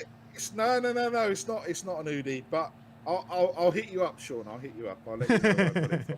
But look, it's I mean, after Grandpa, I'm probably the most positive fan, but not even I can be positive after that. And I don't know, I don't know how Grandpa can be as well. I think we just look. I know we say one game. I know I said one game at a time. Look at what happens when we play one game a week. I'm just in the mud. So, we're all in the mud, Barry. We're absolutely rolling around there with you, mate. There's receipts everywhere for all of us. Flip flops from Sean. But look, guys. Anyway, enjoy the rest of your evening, and I'd say once we calm down, we'll be able to digest this and analyse this a bit better. But I don't think we will. So. Yeah. Well, look forward to player ratings tomorrow, Barry. We'll see you. We'll see you very soon. Ben, just give them all 2, and that's it. It's easy. It's done then, isn't it? Done. Yeah, Dusted. probably right. Thanks for coming on today, Barry. We'll speak to you next time. Wow, I've never seen Barry so angry, to be fair, and can't really blame him. Super chat here from Kulu Sexy Football saying, "Why did we have 2 goalkeepers on the subs bench? Because we don't have enough players. That's why. That's why we have to fill it up. Injuries. Bench fillers with Brandon Austin and Fraser Forster." Let's get our next guest on. We were so excited to speak to him. We haven't been in the studio for so long. We spoke to him yesterday. Now let's speak to him again. Ariane, how you doing, mate? About as well as all of you guys are doing. That team looked, first half, especially the first start of the first half, I thought we looked okay. I thought we looked a little rejuvenated. I mean, I was beginning to hope. I made the fatal mistake. I thought the law of averages would help us out win a game away. I told you. Did I not tell you, Ariane? Enough of these laws of averages. But, and it almost went pretty much exactly like Sim said it would. We would have dominant, start and fall apart. And that's exactly what happened to the T. Even after we, had an extra man. And I will explain the Sanchez substitution now, because I think I've finally wrapped my head around it. Stellini is such a nice guy that I think he felt it was unfair that Decore got sent off for some reason, and he decided to equalize the playing field by subbing on Davinson Sanchez. Doesn't make it too easy. Yeah, exactly. Doesn't make it too easy for us. But all jokes aside, that substitution was probably because Longley had a yellow, but it was just I would rather risk having 10 men than have Sanchez on the field, like with all due. But then Lucas Moura comes on and does what he did anyway. And he does the same thing anyway. So the changes were dumb. And I don't want to get on Stellini's back too much, even though I hate his tactics. But he's not a coach. He didn't come here as a coach. So I don't want to build on his back because, I mean, who cares? He's not going to be here for more than 10 games. I want to kind of get on the team here because that team, especially in the second half, they looked like instead of trying to build plays and possessing the ball, passing, they were not passing the ball. They were passing the responsibility. Yeah, They didn't look absolutely. like they wanted the ball. They didn't look like they wanted to do anything. That goal came out of a total fluke because we have about 3 players that want to do anything, and the player that seemed to want to score most today was our center back, Romero. Yeah. He was up the field so often, like he was the only one I could look at and say he came here to fucking play. That was the I only swear he person was I on saw. he was in the box more than Harry Kane today. I swear he was too, and I honestly, partially, I don't even blame Kane for not being in the box because, Porro isn't getting the ball in wide areas that much. He's giving a low cross every time anyway, and Perisic had one good cross all game and basically ever since game week 9. So, he was building a little bit of our plays as well. Kane, I mean, look, the guy has to carry an entire front three right now with the form of our front three. So of all people, the last person I'm gonna try and slate is Harry Kane. I think that he's the last one I'm worried about right now. I need to worry about that left side of Longley and Perisic and Son because none of them look like they're comfortable playing with each other. None of them look like they know what the other one's ever going to do. Son and Perisic are always in each other's areas, and Longley and Perisic collided with each other about 3 times trying to win the ball. None of them have any chemistry, and I'm not even saying that metaphorically. And they've been playing with each other all season, Ariane. They've been playing with each other all season, and I'm not even like literally saying they were colliding into each other. No, they literally hit each other like multiple times trying to win the same ball. Like that is stuff that my coach, when I was about 15 years old, would tell me, "You're on the same team. Why are you challenging for the same ball?" That's the exact same shit that I was being told when I was 15 years old, right? And these guys are people who are being paid thousands of pounds a week. It's ridiculous. None of them seem like they know how to defend or want to defend, and the entire team spirit was 0. And when Everton got a red card, their team spirit the entire game, they were so together that even with 11 men, they were completely locked in, and even when they went down, they tried their best, right? But when you have 10 men, you have to amp it up, and it was almost like we gave them 1 man down, and all of the people who were playing, all the 10 men, they amped it up to being worth 1.1 players anyway. And we had players who were half-assing it, bar Romero. So they basically outnumbered us in terms of wanting to be there anyway. We did not capitalize on our extra man at all. We did not overload jack shit. All we did was have 2 men up. One of them was pressing, and he ended up freaking getting a red card. I don't really know how to put it into words what went wrong because I don't know where to start. I don't know what went right.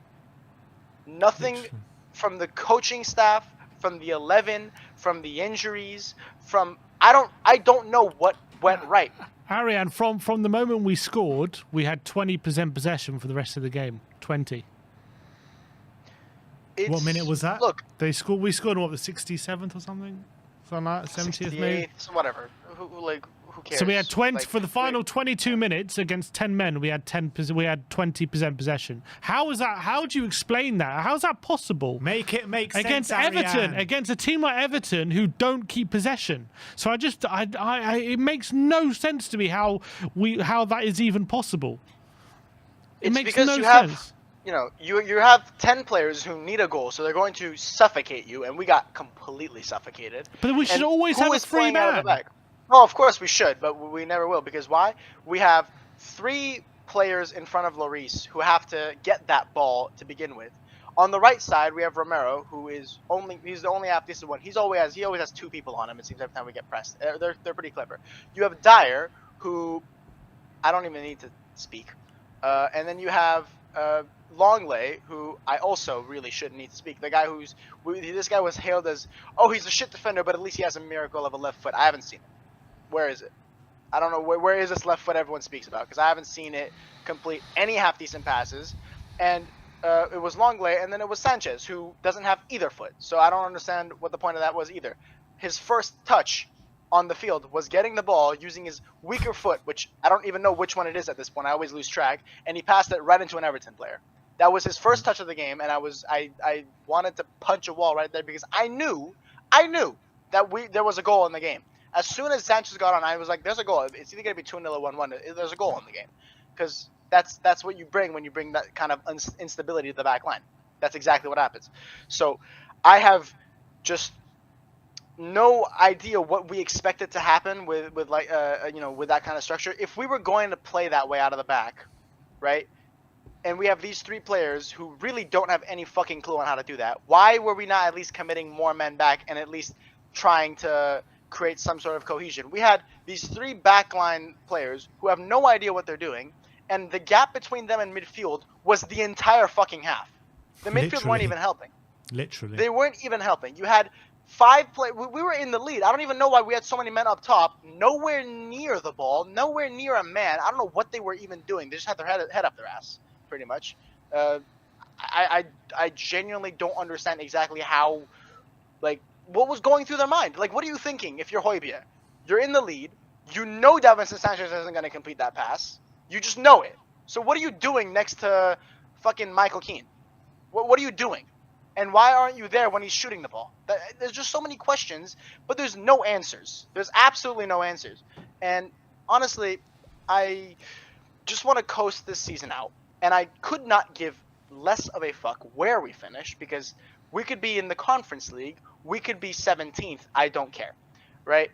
What I want is some kind of realization from, not the board, because they're never going to realize anything. I want as Barry said, the fans to kind of get behind a kind of a common theme. Whether that be Levy out, whether that be we want to be the next Brighton and play good football and trophies don't mean anything. I just want something. I just want a direction. Because right now, we seem to be going everywhere, and it aggregates down to being just downfall. I want a direction that at least I can look at every game and say, look, maybe this result was X, Y, and Z, but at least I have this to hang on to, and maybe that can be made into something else. But every time I see this team, I just see no one knows what they're doing, whether that be the players, whether that be the coaches, whether that be the fans, whether that be the board, whether that be sometimes the referee. It doesn't matter. No one ever has a clue what's happening, what their job is, what anyone else's job is, and I'm sick of it. I don't understand. This is a massive multi-billion-dollar institution, and no one knows what's going on. Yeah, it's absolutely spot on. And you know, Daniel Levy, when top four is looking like it's going to be on the ropes, then he usually gets rid of the manager. This is the first day with the interim manager. When's he going to get sacked? Is he going to get sacked before the end of the season? I mean, I think the ideal was always to bring in someone, because there's no point getting rid of Conte than appointing his little minion. I don't get what, you just have someone who has less experience as well. Let's appoint Stellini's minion. Yeah, let's. Who would that even be? I mean, Mason. I think Mason. Mason. Yeah, I mean, he had 4 wins and 6. That's better than 0 and 1 so far. But look, I think my opinions on Conte are known by now with that video you guys decided to upload with a quote I never said, but I agree with it to some extent anyway. Blame the guy. Blame the guy in the background. He's waving at you right now. I think my opinions on Conte are very well known. I think he had to go, but I think, again, it's a lack of structure and planning and order. You can sack Conte, and you can bring in an interim that doesn't even have to be a permanent manager, but you don't bring in the guy that's going to do the exact same fucking thing. What's the point? What's that, like, now you just have someone who is going to stick with exactly what Conte said, but have absolutely no clue on how to fix it. Conte might have. Conte's been doing this for years. Stellini has managed 6 games or whatever now. You know what's happening tonight, Ariane? You know what's happening tonight? Stellini is getting on the phone to Conte being like, how do I fix this mess? Oh, for sure. And Conte Conte, is yeah. gonna completely And ignore Conte him. will put his glass of wine down and will just say, "It's your problem now, man." And Right. then it will Yeah. take another He sip gave his and take another blessing. sip. That was a curse. That's what that was. That's a bloody big curse. Oh man. All right. Jesus. But Ariane, thanks for coming on today, my friend. We'll speak to you Always next time. happy to. Good to see you, See you Ariane. next time. And as always, come on, you Spurs! Come on, you Spurs. Big up. Let's keep going, people. Oh, look who is up next. And not even a smile he's giving us. Definitely not even not. a smile. We're not Can't bringing you crack onto it. you smile, Brian. There you go. Brian, man. Look, if you're not going to laugh, you're just going to cry at the end of the day. And another shit show from Tottenham Hotspur. Tell me your thoughts. So first of all, before we talk about the shit show that was today, the players that were a shit show, the manager that was a shit show, the club that is a shit show, the whole thing is a shit show. Let's just start by saying, does everyone know, or has it been spoken about in this this stream, what happened 4 years ago today? 4 years ago today. 4 years ago today. 3rd of April. What's 4 years ago? 2019. We got to the Champions Well, League maybe- final. No. No? No. We had, or it's maybe even 3 years. Today is the anniversary of when we beat Crystal Palace, the first home game at the new stadium. Okay.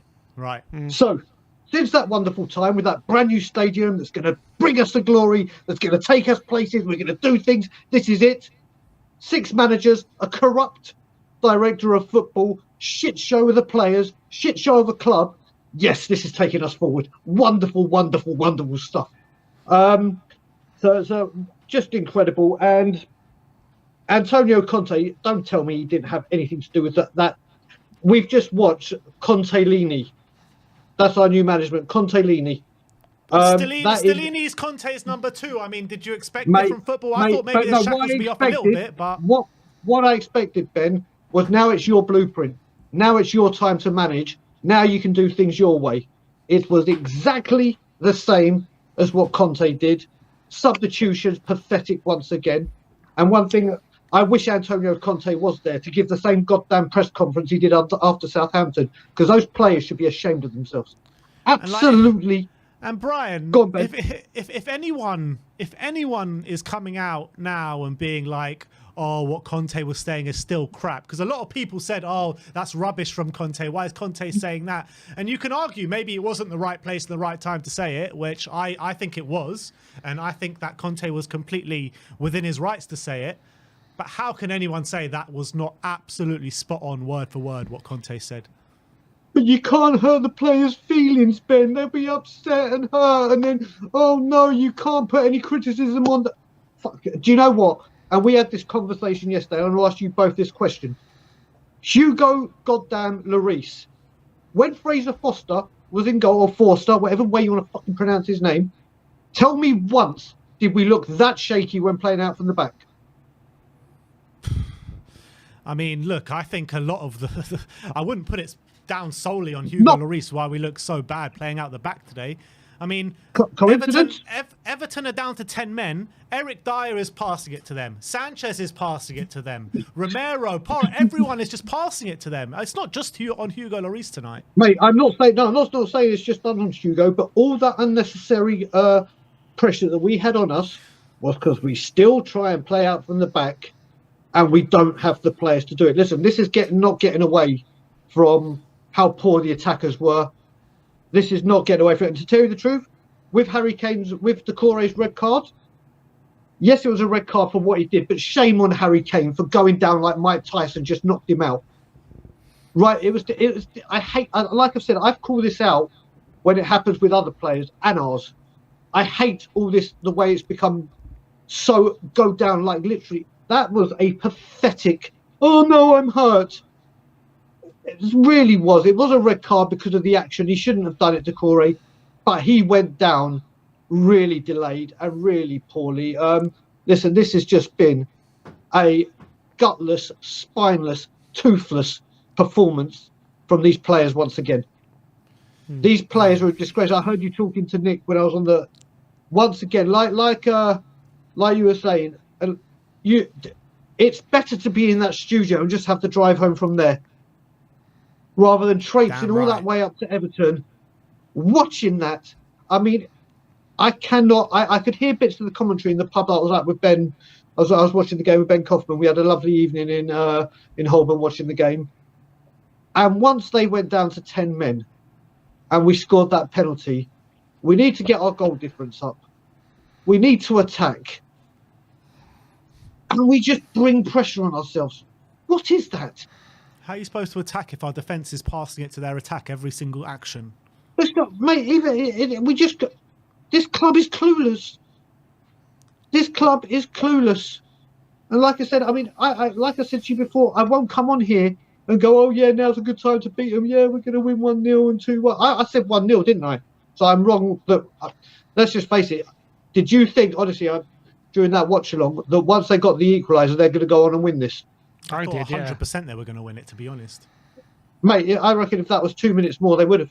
Yeah, they deserve to win today, Everton.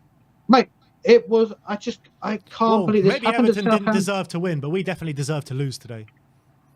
Yeah, and you look at it again. This is because we need top four, and top four is everything. Acted like it, didn't they? Lucky to get Europa League at this stage. Mate, like I said to you, I don't give a monkey's where we end up. 5th, 6th, 7th, 4th, it's all the same. It's all the same. This club is going absolutely nowhere. Manager turmoil. God knows what's going to happen. If honestly, like I've said, I love Harry Kane. I absolutely adore the man. One of the best players to ever wear the shirt. Probably go down in folklore. What the hell is he doing here? Seriously. Free Harry Kane. Mate, honestly, Dan Zuma again. Why are we bringing on Lucas Moura? Horrific tackle. Horrific tackle. Why is he not getting minutes? I don't This get club does not have a solitary clue what it's doing. And Yeah. playing Brighton, I'm coming to the Brighton game. I'm going to be opposite the club shop, ready to protest once again. People know where we are. People can come on Twitter and start saying there's 10 of us, there's 15 of us, there's all the bollocks that they want to say. We're still there trying to fight for getting our club back and not having to put up with the crap that is going on here right now. There is no direction at this club. There's no passion at this club. There's absolutely nothing from this football club. From the fans, maybe. From the football club itself. And like I heard you talking as well, that season ticket renewal email keeps getting pushed back and pushed back. But it's coming. It's coming. With the And price rise. we, as a... Mate, where the hell are we going? What the hell are we doing? Where the hell is the plan?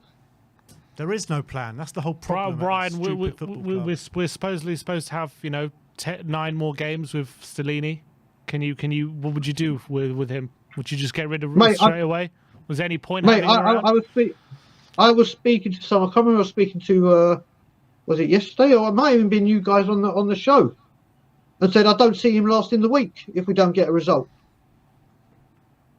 He could be gone, and it'll be the 7th manager since we've had this stadium. Not bad for 4 years.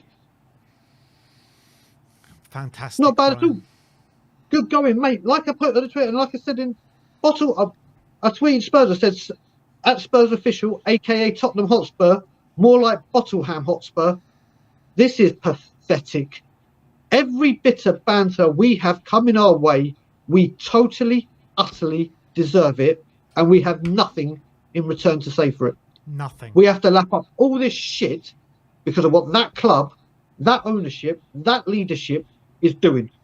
But like I said, getting back to today, every single one of those players should be ashamed of themselves once again. How do we move forward? From Absolutely. here? How do we move forward? What is the fix for this club? You know damn well what I know, what I think the fix is for this club.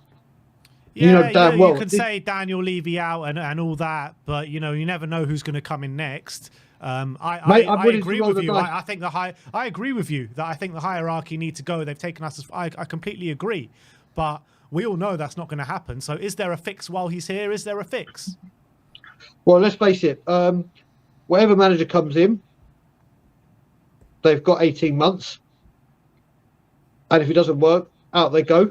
If they criticise the board or say I wasn't backed or this isn't what I was told, they're gone. and we'll make another excuse. Oh, this manager shouldn't have come out and said anything. That manager shouldn't come out and said something. Oh, these players, they're coaches. They're meant to make them better. They're meant to do this. They're meant to do that. How many managers, how many directors of football, how many things do we need to go through? I can't see. I mean, can you guys honestly see someone that comes in, waves a magic wand and says, right, I can get a tune out of this? Yeah, Seriously. Mason. Mate, do you know what? When Bob Spurs said it years ago, when this all happened, he went Mason in. May as well, no? He's bang on the money.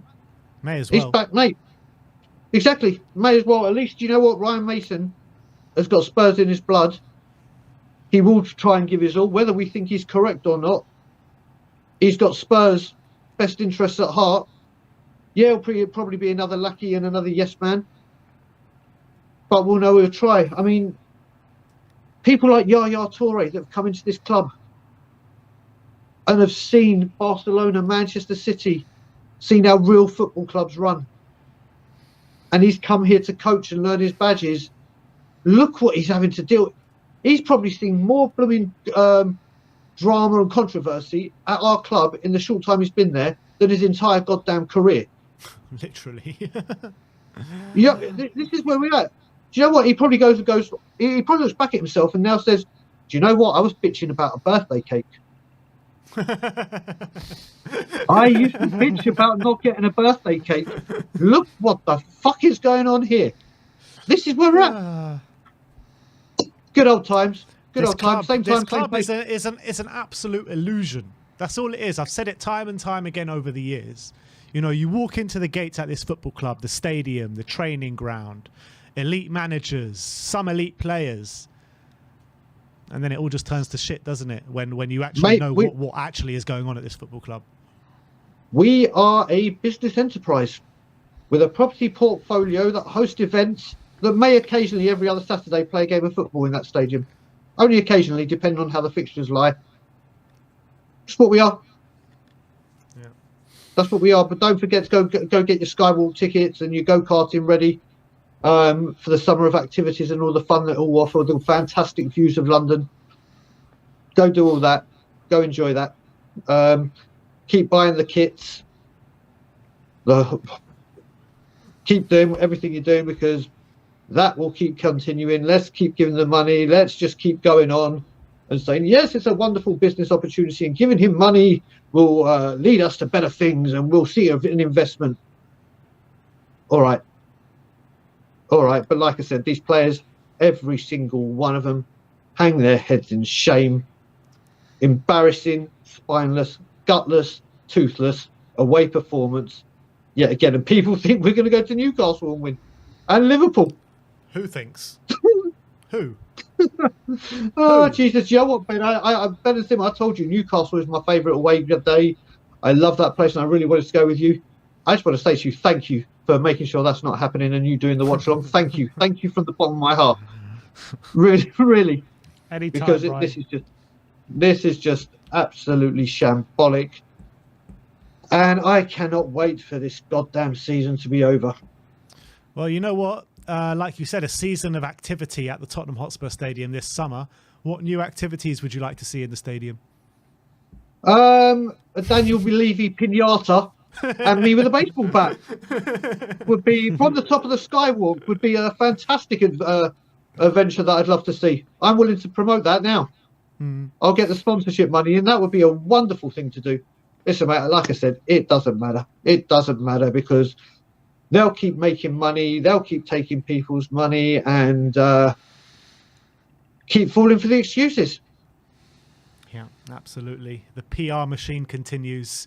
The shit Correct. show continues. The football And the club is lies dead. Long continue. live the PR. Exactly. But Brian, thanks for coming on today, my friend. We'll see you Wouldn't next miss time. it for the world, guys. And as always, Levy out. See you later, Brian. All right, let's keep going. Is this the last call of the day? No, we've got 2 more. All right, but let's bring on KP Vizzles. He's had enough, Kyle. He's had enough. What the fuck is that all about, man? Seriously. Kane gets poked in the eye by a bunch of fucking idiots, The Corway, the prick. Seriously, what the fuck is that all about? You don't poke Kane. Seriously, I don't want to see him in the Premier League again. He can fuck off back to Watford. That's where they brought him from. Seriously, how the heck did Coleman not get sent off for attacking Perisic, and then Onana should have been sent off for punching Porro in the face? How the fuck did not get 3 players sent off? They only had one, and then Conte Stellini, of all people, decides to bring on Lucas for Son instead of Danjuma. How the fuck is he not getting minutes? Seriously, this club, man, I might as well just leave and go support someone else. We're shit. Like, what's the point? What is going on with this club, man? Levy can fucking off and get the fuck out of the club and bring someone else in that can play proper football and do a better job. Like, what's his name's already been leave of absence. However, Titi has already, going to take a break because depends on the outcome of the appeal in 2 weeks. And people, I know people are going to the home game against Brighton. I said last season that Brighton weren't going to do a whole city, and I got it wrong. So, but anyway, I think they've already beaten those lot who are top. But now we have to sit here and watch this shit again. Like, what is going on at the club, man? Like, we can't even win at Everton. We haven't won there since 2018. And, like, we won 6-2. That's when we last won there. But, like, I see on the TV before the game that we last lost in 2012 under AVB. Like, I don't even want him back. I don't know why you said I wanted him, but complete lies then. You said you wanted him. No, I didn't. Chat shit again, mate. Like, I don't want him. You told Brian Daigle, that's what I heard. Nah, it's just my fake Twitter account that at Slow Sports News, but it's with a Sky Sports News profile picture of that account that breaking. It looks like AVB's come back. I don't want him, man. Like, we got battered 5-2 by Arsenal before he came, and that was under Harry Redknapp. Twice in 2012, we lost 5-2 to those who are top, and they're probably going to win the league, so I don't want it. But we're shit. Like, what are we supposed to do, huh? And 4 years today, we beat Palace at the new stadium, Son and Ericsson. Like, now we're not good enough. Like, as I said, you don't poke Kane in the eye. The Corey needs to fuck off back to his country and go play somewhere else, mate. You're a prick. I don't like him. I would have tackled him. My wife scored more goals than that prick can, so Everton don't deserve a point. Like, Keane, like, Laurie's coming back. Like, should have kept Forster in goal, because he would not have let that goal in. Gazzaniga would never have let it go in. Oh, come on. That goal was a stunner. No one was saving that. Actually, Gazzaniga would have saved it. I can, because I've not let goals in. KPV would have saved it. I can, because I've been in goal before, and I've not let a single goal in.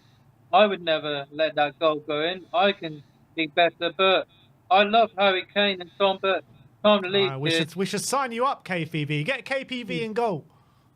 Yeah, like, I posted, when I went to a tournament with Chesn, and I said 2 wins, no losses, and you said that we could do with that mentality at Spurs, and, well then, get me to sign, and I can score more goals, and, like, I can score more goals, but 21 for the season for Harry Kane, and you were saying in a watch-along, what record did he break 2018? It was Teddy Sheringham's record, so... You weren't quick enough, KPV. Yeah, you didn't get it right, KPV.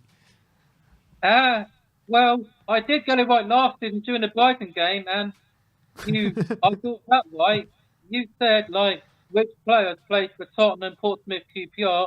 The answer was Crenshaw, and I got that right. So you've won too many prizes on We Are Tottenham TV, KPV. Too many. Only one, mate. I've only got one so far, but one too many. I've got the Italian job, but Conte's gone, so it looks like Stellini's gonna go. Like, it looks like Poch has already rejected us. Like, he apparently watched Chelsea game and he's gonna go there, but no way. Like, he would never join them. And now Nagelsmann prefers Chelsea. They just sacked Potter, who should never have joined them, should never have been a manager. You don't sack Tuchel, who won them the Champions League, and then they go and sack him after that loss to a team that beat us in the Europa League. And Orsic scores against them. Like, we need someone that can play better football. Like, bring Mason in, but he's not going to do anything. Get the Zerbi or bring Enrique in because he plays better style of football than any other manager does. But yeah, bring Luis Enrique in.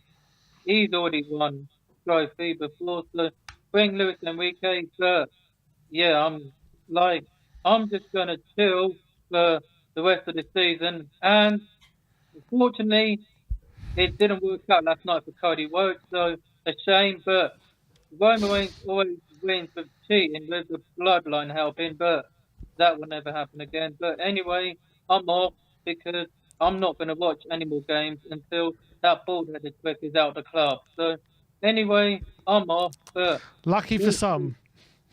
lucky for some jabronis, and I've got 2 YouTube accounts, you 2 jabronis. So I've got 2. So I've upped. So you've got a double platinum membership. Yeah, 2. This picture is the one with Gareth Bale on it, and the other one is the one with us 3 in it. So you're gonna watch the content on two accounts at the same time. Well, if I use my other phone, Samsung phone, but that doesn't really work because I can't text or call, and I can't call or text on this one because Vodafone already restricted that nonsense. So I'm just gonna have to wait and see. But it looks like I'm off to let the jabronis out, so I'm out, people. And as always, Levy, sucks. Fuck off back to where you came from. All right. Nice one, KPV. Didn't he come from North London? Huh? Didn't he come from North London? Yeah, he did. Let's move on. It's the cough, Ben Kaufman. You know Big it's up, bad Ben. when the cough turns up. Good Yeah, evening, yeah, boys. right. Good evening Had to this- everyone in the chat. Had the pleasure of spending the evening with Brian Daigle watching that shit show. Talk to me about your thoughts. Well, we had a wonderful Korean meal. We had some bibimbap, we had some kimchi, and we had some tteokbokki, which was absolutely delightful. It's another wonderful evening ruined by Tottenham Hotspur Football Club. What we need to see, firstly, is we need to see a refund of every single Tottenham fan that went up to Liverpool today. That is an unacceptable performance from the team, from the I want to manager. see a refund for everyone's season tickets and everyone that spent money on tickets throughout the whole season. Never mind just that game. Yeah, and we're not going to get that, are we? We're going to get 6% extra, 6% extra on top. So price increase for that shit show. Most importantly, I want to see Lucas Moura never play for Tottenham ever again. I want Well, to see you his might get your contract wish. ripped up You might tomorrow. get your Well, wish. he's never Just going to. 3 games out, and you might need 3 a games feature after out. that. His contract needs to be ripped up. It needs to be ripped up after that. You're on for 6 minutes and you fly into a tackle like that. Unacceptable. This is supposed to be an experienced player that's played for the club for many, many years. This player has too many fanboys behind him. I don't understand why he's in there. Dan Zuma is a myth. The bloke doesn't exist. I think he's a figure of our imagination. I don't think he even exists. I don't understand why he's not even given minutes. I don't understand why he's even here. Is he actually there? Is he actually a person? Is he actually a player? No, I think he's I think he's just like a blow up statue. I think that's what he was. He's a myth. It He's a doesn't cheerleader. exist. They brought him in just to He's be like a cheerleader. He's Schrodinger's football player. Does he exist? Does he not exist? Is he here? I don't know, but I'd like to see Stellini go tomorrow. I think he needs to go, like already. For who? For who? Bring back Harry Redknapp, or bring back my option. Bring back David Pleat. Bring David Pleat for his 4th stint as Tottenham manager. Like, nothing can be worse than this. Nothing can be worse. That was Conte ball on steroids. How bad it was. That was awful. And like, how does it just get like so much worse after they go down to 10 men? I don't know. It's the leadership of the players. They're just not good enough. In the words of Antonio Conte, they don't like to play under pressure, and they don't. As soon as Everton put them under pressure, they collapsed. Yeah. They absolutely collapsed. We have not got a single. Well, we've got one decent centre back, and he's having to do everything. Longley is Dyer with a French accent. You've got Dyer who's Dyer with a Dyer accent. You've got Davinson Sanchez who's, again, what's the point? He spends more time on grass than he does on his feet. I don't understand how a football club that earns this much money in a year can have these bad players playing for them. Bring back Gary Doherty. Bring back Gary Doherty. Bring back the Ginger Pele. You heard it here first. Bring back Gary Doherty. And Anthony Gardner as well. That's the double pivot we need in our centre back. But That's Ben, what we need. you hear those comments from Antonio Conte 2 weeks ago after the Southampton game, right? Mm-hmm. And you're thinking, surely those players, they're listening to what Conte's saying and they're going to come out with firing, come out with a reaction, try and prove Conte that he was completely wrong with what he was saying. And they spew up that.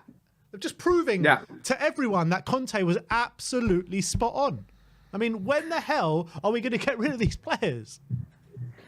We're never going to get rid of these players because the people that run the football club are mates with them. You've seen it in the documentary when Danny Rose is an example, but Eric Dyer has been there just as many years as him. They're mates with the chairman. The chairman thinks he's one of the boys. He keeps players like Dyer, Davis, because he loves them. He wants to be one of their mates. It's the only conceivable reason I can think he's leaving them here. And I don't know why they're still here. There's a reason why they must have it in their contracts that they have to play. They must have it in their contracts at this rate because they're still here after 10 years. I'm going to ask you a question, boys. Are you going to go to the Eric Dyer testimonial?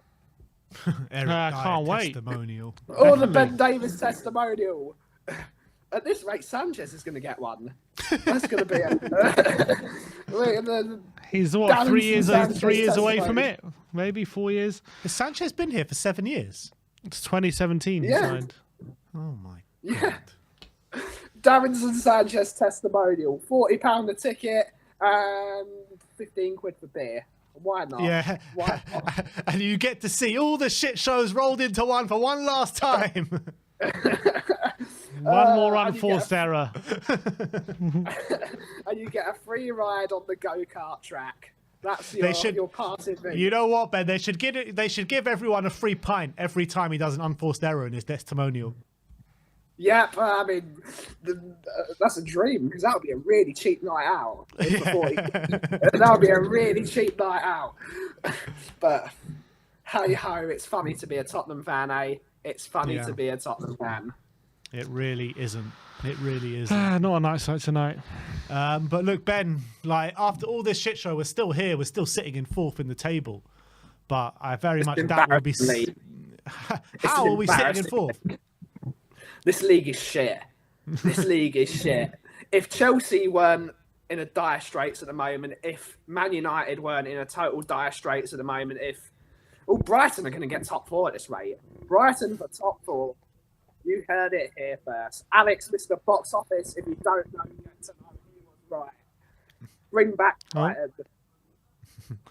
All right, Ben, thanks for coming on today, my friend. Good call as always. Thank you, boys. And we'll see you next time. If you smell what the coffee's brewing. Cheers, boys. Yes. Let's keep going. Who have we got? Elias. Step up Spurs.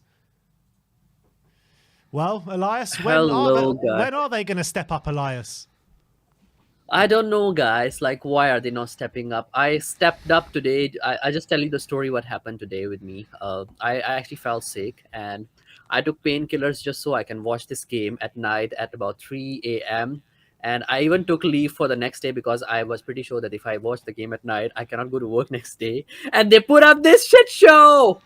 Like I'm so disappointed that I did all of that just to watch this game after the international break, and they put up this sort of a performance. Like, come on, guys, you could have done better. And like, they don't deserve this sort of things from us fans, in my opinion. Like 3 a.m. guys, come on. I mean, I pity all those fans who watch the games at this part of the world quite late, and you have to work the next day. I mean, I took leave, but seriously, Spurs don't deserve that. Mm-mm. After, yeah, especially, you've literally been gifted the game, 10 men, one gifted a penalty, 1-0 up, and then for the last 20 minutes of the game, you're playing against 10 men, and all of a sudden you have 20% possession for the final 20 minutes. How does that make sense? What do you put that down to? How we have so little of the ball when they're playing with one less person? I guess that's where our tactics really screwed up. I feel not just the tactics, but the people executing it is the worst one. I guess our players need to learn how to step up in these situations. Like when you have the advantage, make sure you capitalize on it. Like why I don't understand, why would you bring in someone like Sanchez when you are just 1-0 up? 1-0 up is not a crucial lead.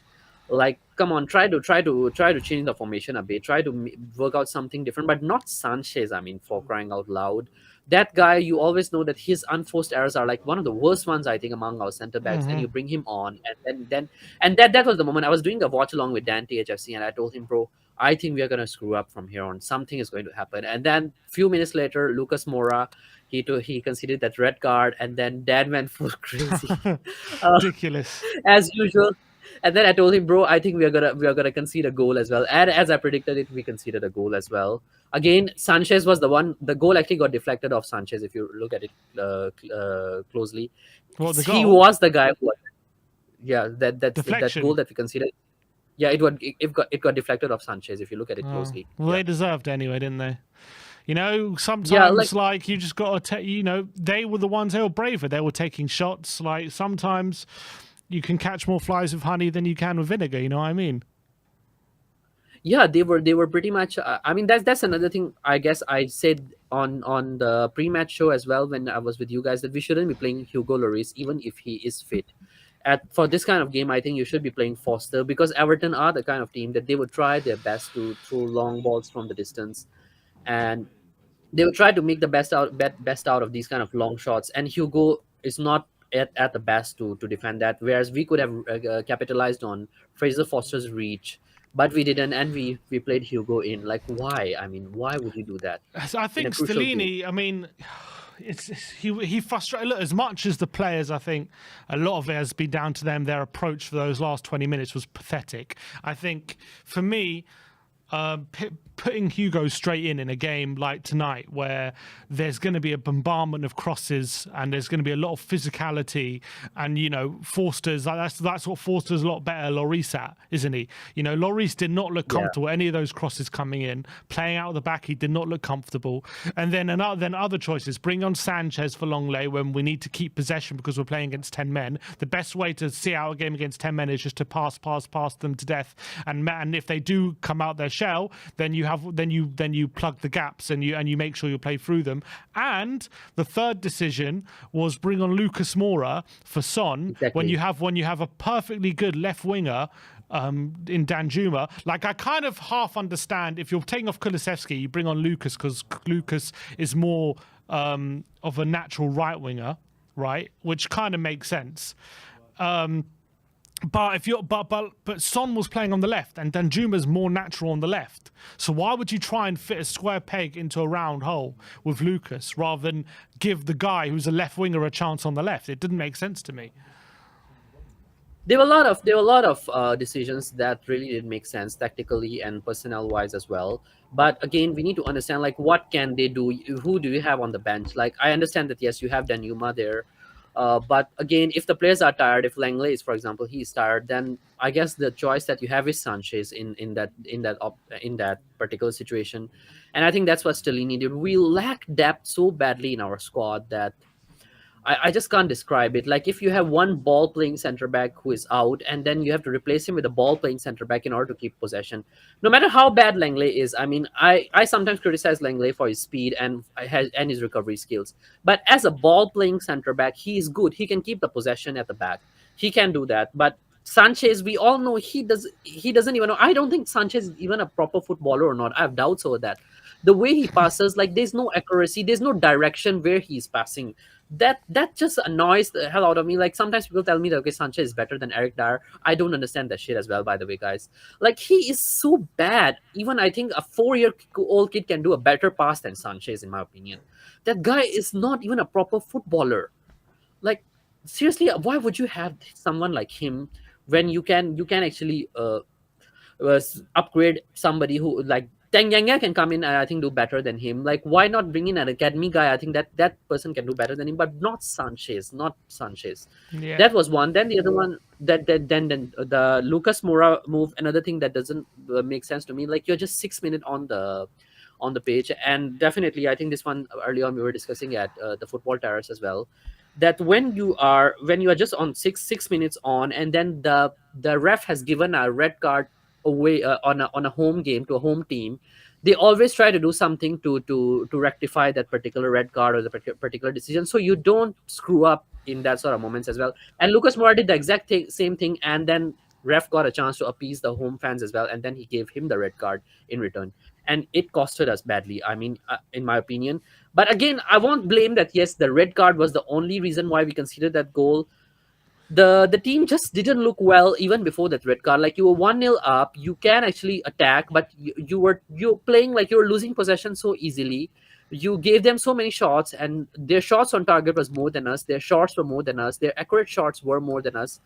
I was surprised that actually we were not 2-0 down, but still, when you got that 1-0 lead, you should have stuck to it, but we just didn't. Yeah, so frustrating. And like again, it's like Spurs. You could, in a funny way, we had a chance to go third tonight with a victory, but yet again, it's like when we have a chance to actually put pressure on other teams or take advantage of other teams' drop points, we crumble. Even against 10 men of a team in 18th in the league, when we're already 1-0 up, and a team that, as well, even when they have 11 men, they struggle to keep possession. Yeah, all of a sudden. They have 10 men and they're 1-0 down, and all of a sudden we're inviting them onto us, and we're giving them the impetus. It just seems so frustrating and ridiculous. And it's like, is that a tactics thing? Is that a players thing? Like, what do you do with Stellini now? Like, well, you're seeing what you're seeing. He clearly can't get the players to put in a performance against 10 men Everton. So like, what do? Do you just stick with him? In my opinion, first of all, I would like to address all those fans who actually wanted Conte out. There you have it. I think if you saw what happened today, Conte, it's what the kind of decisions that Stellini made. I've said it before and I say it again. Stellini is Conte's understudy. Whatever you will see from Stellini is are the same sort of things that Conte would have done, because he has been with Conte for a long time. You won't see much difference. Although yes, I think he did say that he would try something different, but in my opinion, we won't see anything different. We won't see that attractive so-called football that we have all been waiting for under someone like Stellini. You will see this football still. And I again still believe that it's not the tactical problem, it's the personnel problem, and it's the problem with the structure. Like the kind of recruitment that we have. Like I think recently one of you guys mentioned it the other day at the show as well, that among the Premier League teams, our recruitment budget is so low. The amount that we spend on the scouts and all that. Among the Premier League teams, we are at the bottom tier in terms of how well we spend on our recruitment and the agents that we hire. It just shows, because you don't have squad depth, you don't have the right personnel. It just shows how important it is to invest into your recruitment as a big six club. The rest of the big six clubs, they are doing that to win things, and we are just satisfied to just go and win the top four spots. It's not gonna work out, guys, really, because other teams, when they are more ambitious than you, they are gonna get ahead of you. And right now, I think I can see Brighton getting ahead of us easily with the way they have been spending. They have spent it quite well on their recruitment and the amount of the kind of signings that they have made. And again, I would blame the club structure. So definitely, the blame has to go on the players as well to a certain extent. I am a bit critical about them, because these players, they have been sticking around for so long. They don't have that winning mentality. But why hasn't Daniel Levy and the board gotten rid of some of these guys? It's speechless. Like, I mean, the Eric Dyer testimonial, as this Ben Kaufman was bringing it up. I mean, if I could go to that testimonial, I would love to go, and I would sing that Eric Dyer song with sarcasm to just tease him in that during that testimonial, because that's how bad these guys are. Absolutely. Frustrating. Elias, another day in paradise. Thanks for coming on, mate, and we'll see you next time. See you soon, Elias. See you, Good to man. see you. Come on, you Spurs. Come on. And last but not least, last caller of the day, and it is the Jorical. And I hear he's got a bit of, he's got some cherry lager with him as well. You all right, Jory? Hey guys, yeah, I got an update on that, Ben. You can get a bundle now with some tempura cauliflower along with that lager. So, anything it's else? gonna You be a hearing great anything deal. else, Jory? Well, yeah, it's gonna be. I think it's gonna be priced around £22. So yeah, Fair price. Fair price. fair price. Yeah. How Let's you guys just keep doing? talking about this. I forget this. This shit is show it's that a I much can't better remember. conversation. Like, I'm sick and tired of talking about Spurs in the Yeah. game today. To be honest, that's how much of a shit show it was, and like, Yeah. how true. Like, anyone that was laying into Conte for saying what he did, like these players have just proved him 100% right, haven't they?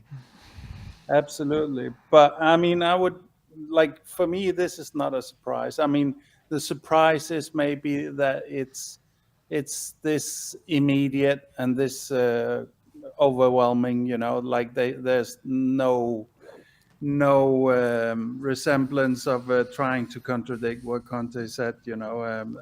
I did expect some fight back at least, and even because there are good players in that squad, and even with those players, the amount of just lousy mentality and lousy skill level is so low with our lowest players, with the average in our squad, that you can take top players. Some of them are pretty good, in my view. Like Poro's been really nice. Kane is a world-class player. Sonny on his year is a world-class player as well. It's not been it this year. Kulu had an all right first half for sure. He's coming back a little bit, I feel. But all of that, it's not enough, And and this is one I put a lot on Kane and tremendously on Hugo. I mean, I don't want Hugo in the club anymore. I'm sorry, guys. But it's like Kane and Hugo and these guys who are the clear leaders in their role. They should be dictating the mentality. And I have no doubt that Kane has a absolute no excuses mentality when it comes to himself. That's not enough, Kane. You are the captain of the squad. You should be screaming at your manager, at Levy, at everybody for lining you up with these kind of losers. That should not be acceptable. And you should not be best friends with an Eric Dyer or something like that. I'm sorry. That is a big problem in your game, Kane. I'm sorry about that, but that's just and but even like the players are who they are. These are young men, of course. We have to remember that. And young men in general, you two guys are young men, and you are actually both wise and clever. But most young men are pretty silly and stupid, to be honest. That's one of the benefits of getting old and ugly like me, is that you get wise and a little bit clever with those years. So we shouldn't put. For me, I mean, I feel it's futile to be raging over the individual players again, even though I can wax poetic like anybody else about various players. The thing that is completely like, if you still think that it's just a question of getting Nagelsmann in or Potter and buy two players here and there, and then it'll be okay and so on, then you're ignoring, like, evidence has no value in your life. It has absolutely no value. This is absolutely, completely and utterly overwhelming evidence that we're faced with now. And now the question becomes, because if anybody, like, you guys have maybe been, Levy out for a while or whatever, but you've been so reasonable, way more. I've been kind of annoyed with you guys a couple of times because you're too reasonable in my view, but of course you need to keep the conversation and the community going, so you can't, you have to have the door open for that, but we have to, for me at least, it's, we either are we this, like I'm saying, like I had a rant about this some months or years back, where I said Levy doesn't own this club. It's us that own the club. It's the generations upon generations of fans that make the community, which is the club. The club is not the squad. It's not the stadium. It's not the LT the limited corporation and so on. It is the community that's been holding up this club all the time. And for me, it's like it's so clear, and we've been through it a million times.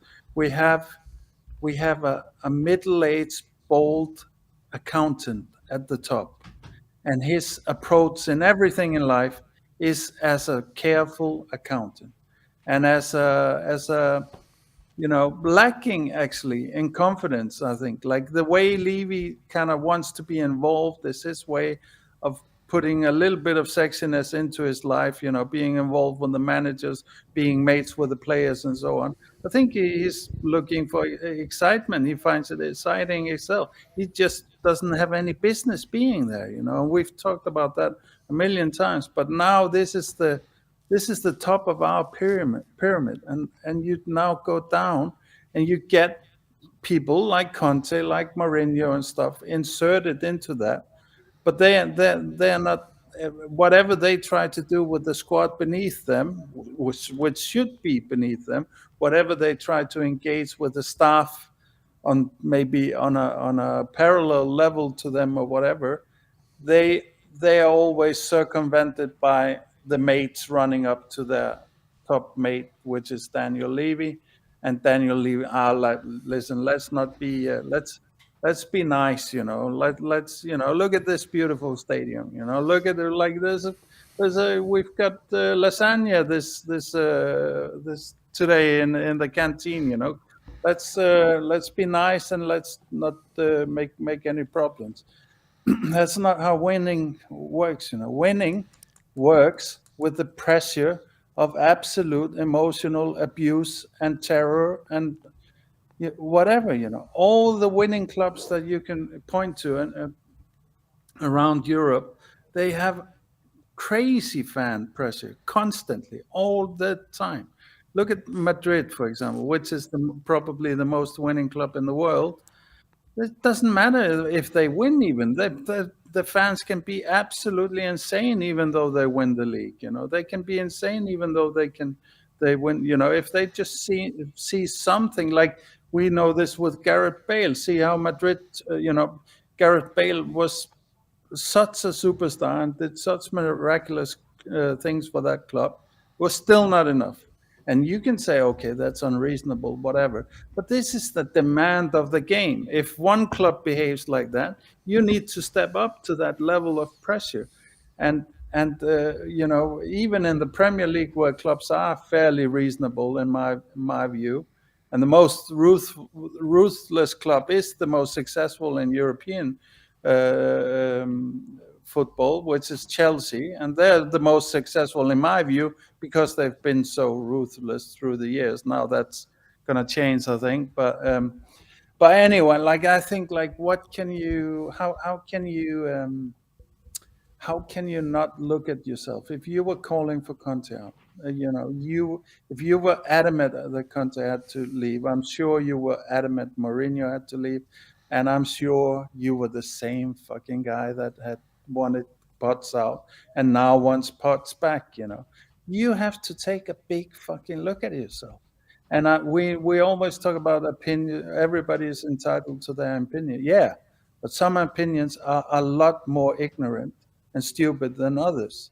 And you need to look at the evidence that you're presented with now and not just deflect it over to, now it's going to be Stellini is just an extension of Conte, was still playing Conte football and blah, blah, blah. It's nothing to do with the formation of the tactics. That's not what went wrong today or at Southampton. It's the mentality. It's the level of pressure. It's the uncomfortable situation that these guys have to go through. and they just don't do it. You can wrap it up any way you want. They won't. They refuse to go through that uncomfortable situation. So Jory, I want to go back to your point on when you said the fans own this club and it's not Enoch who own blah blah blah, all that that you were saying. Yeah, I actually think the Premier League. There's too much money in the Premier League for that mentality to stay here anymore. I mean, you're talking about clubs in Italy and in Spain that have those kind of fans, but there's nowhere near as much money in those leagues than there is in the Premier League. And like, I understand, but the Premier League is basically kind of a super league already, and with all the bad shit that comes along with that as well. But I would say there's one phenomenon that I'm not sure that English fans are too aware of. Is like the fans around Brentford. So a lot of Scandinavian fans, they relent. They stopped supporting Man United, Liverpool, all kinds of big clubs, and went to support Brentford because of this ethos. They said, no, football's gone wrong. It's not right, these guys, and this is, of course, when the Scandinavians got involved, and they basically declared, we're going to go there, and we want to do football the right way, the way it's been done through the ages, and we know we can succeed on those terms. So they got a lot of support that way, But I think you're spot on, Ben, and I think it's really, I think yes, in some ways you're there, but as it's not all the way there, and this is why I want to say. I think it is, but you know why? You look at Manchester United, right? These fans have been trying to force Glazers out for so many years now, storming the training pitch, green and gold all over the stadium, protests every week. They're coming out saying we're not selling. So what are people supposed to do? Yeah. This is a little bit on us, For example, for me, I've been Levy out for a long time. I don't love having to be always around about this toxic emphasis and stuff like that, and that's why I've been trying to say to people, for example, through here and stuff like that, settle in. Let's not just rage and be toxic. Let's go for the long haul. Let's make songs. Let's make chants. Let's go to our games. You're not going to give up your ticket. Let's go to the games.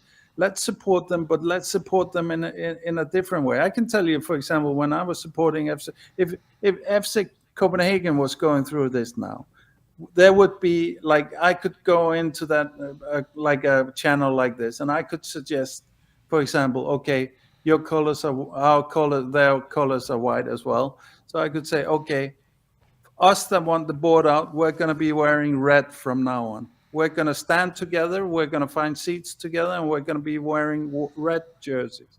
And when the players come on, because we hate the guts, we're going to be turning our backs to those players. We're going to stand up and turn the back. Stuff like this. This you see in Italy. This you see in Spain. You see it in the Nordic countries.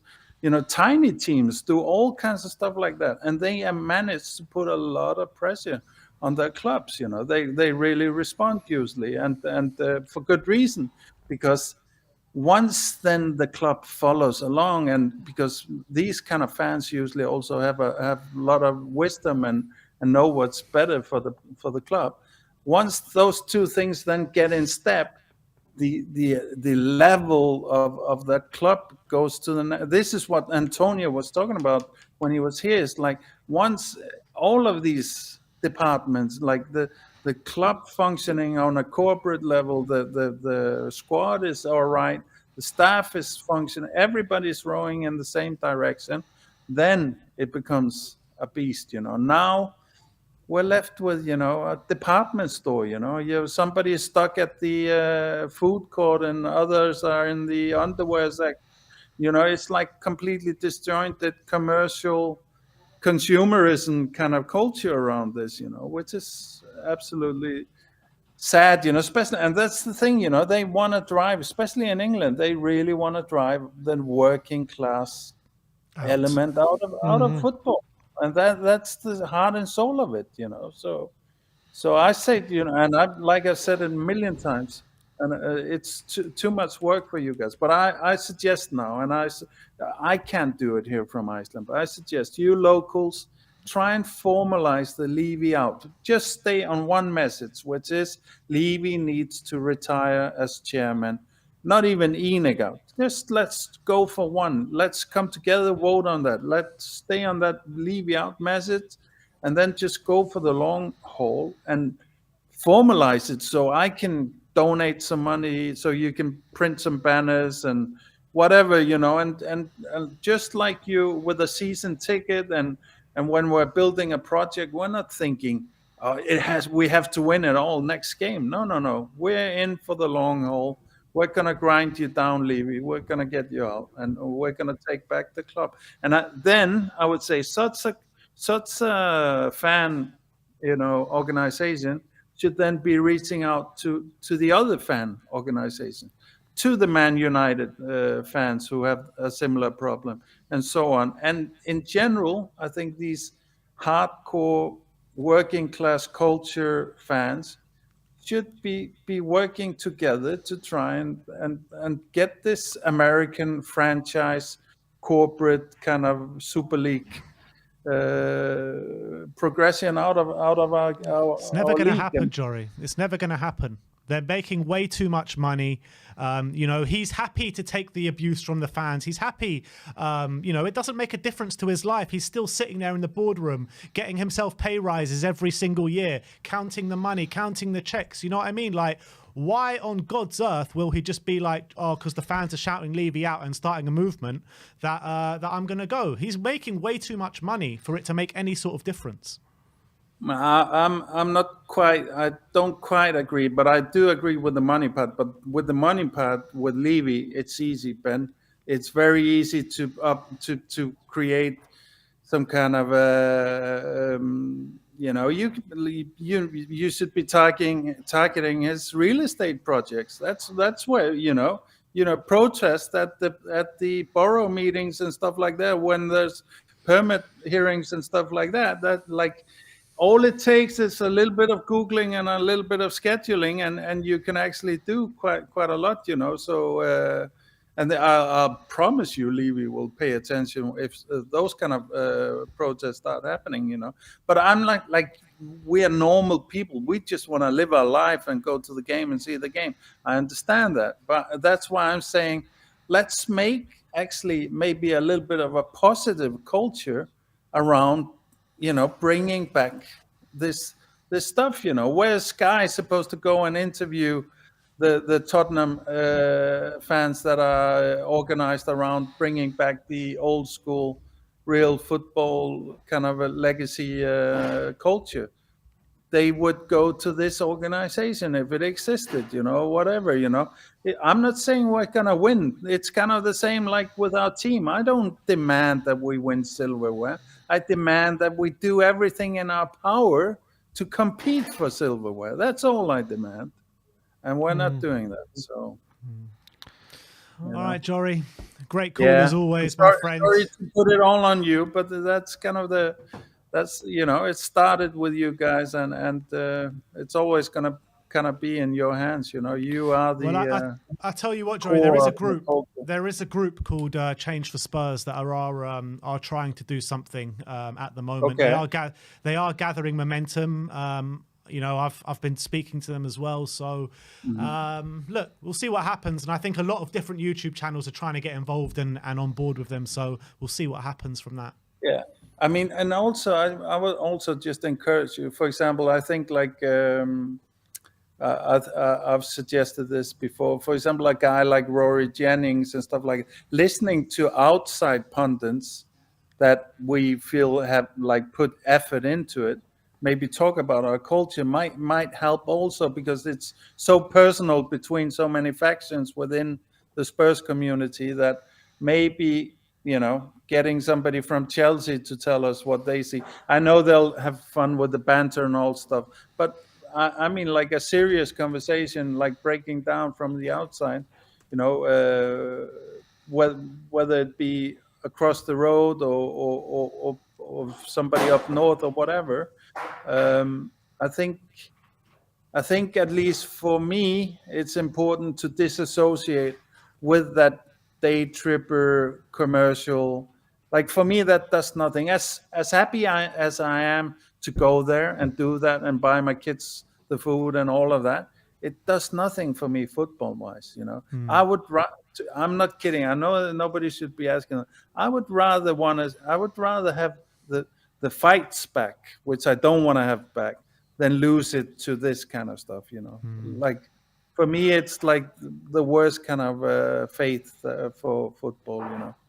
Yeah, and Football the more money that comes into the game, it's increasing every single year. The more of these people you're going to see filter into it. So I think that kind of mentality and that kind of era of football is, especially in England, is almost dead, in my opinion. Well, then we have the perfect squad for it, I think, guys. You know, so a couple of players that go take that paycheck and jolly and don't worry too much about things and stuff like that. You know, sounds like the perfect storm of problems. Am I right? Yeah. All right, guys. I won't keep you any longer. Good show, man. Thanks for coming on today, my friend, and we'll speak to you next time. Take care. Come on, you Spurs. See you, Jory. All right. So that is your Tottenham therapy, a wrap, and another shit show. Therapy shouldn't just be everything shit, and like we got nowhere to go. Like therapy should be like we've got somewhere like try and improve it. You know what I mean? It's so more what just like for Tottenham depression. That's pretty much all it is. It's therapy for Tottenham depression. That's what it is. But look, thank you everyone for joining us today. We'll see you all tomorrow for yet another rundown of the shit show player rating. Five takeaways. Try picking 5 takeaways out of that. Oh yeah, you bet. See you all tomorrow. Like, subscribe, and comment. And as always, come on, you Spurs.